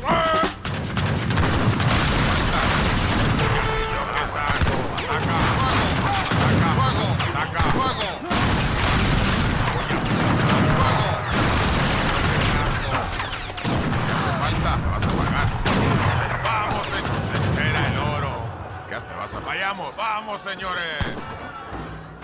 Y yo, vayamos. Acá.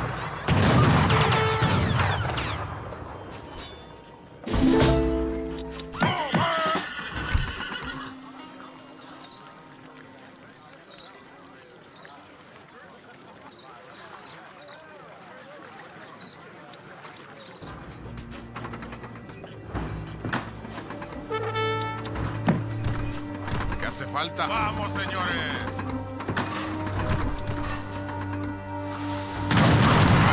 Espera, vayamos. Oye, ataca. Y yo. Ataca. ¡Fuego! Vas a pagar. ¡Vamos, señores! Vayamos. Ataca. Ataca. ¡Fuego! Ataca.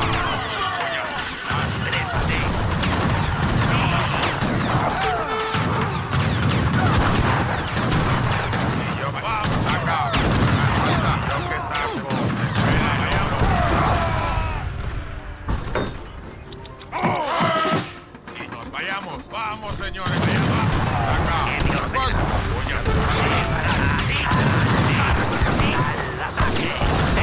Lo voy a hacerlo así. Y yo, vayamos. Vamos, señores. Sí, sí, vayamos.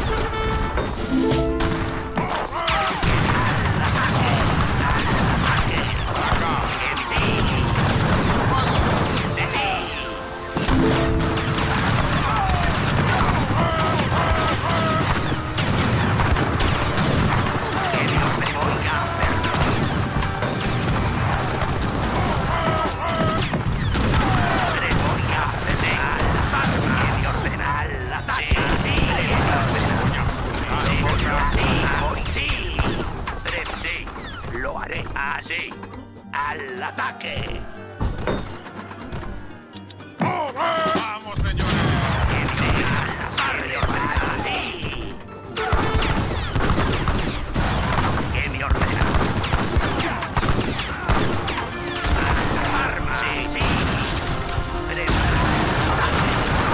¿Qué me ordena? Las armas. Sí, sí, sí.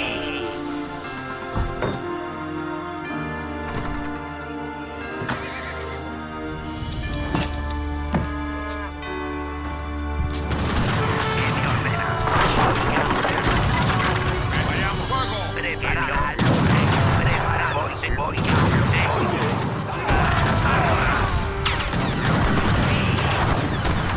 ¡Fuego! ¡Fuego! ¡Ataca!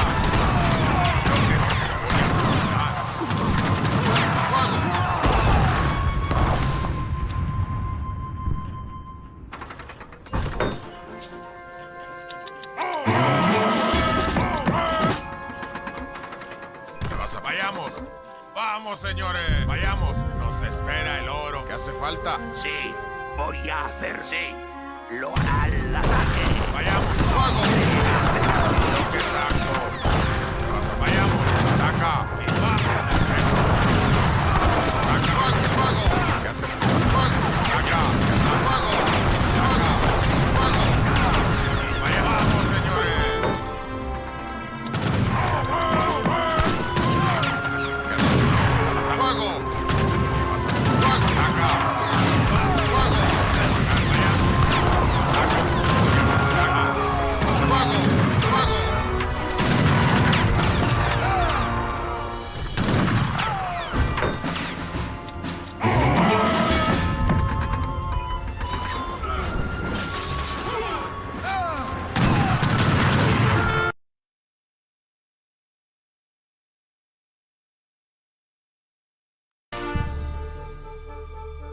¿Qué hace? ¡Vayamos! ¡Vamos, señores! ¡Vayamos!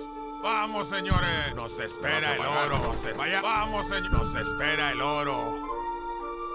Vayamos, nos espera el oro. ¿Qué hace falta? Vamos, vayamos, vamos. Acá, fuego, acá. Fuego, acá. Fuego, acá.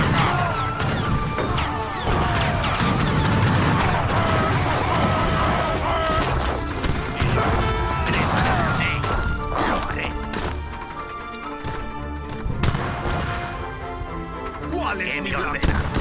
¡Vayamos! ¡Vamos! ¡Vayamos! ¡Saquemos la chapa! ¡Saquemos la chapa! ¡Saquemos la chapa! ¡Saquemos la chapa! ¡Acá! ¡Acá!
I'm probably going to change over the stream now so we don't lose any of the coverage in the VOD transfer, alright?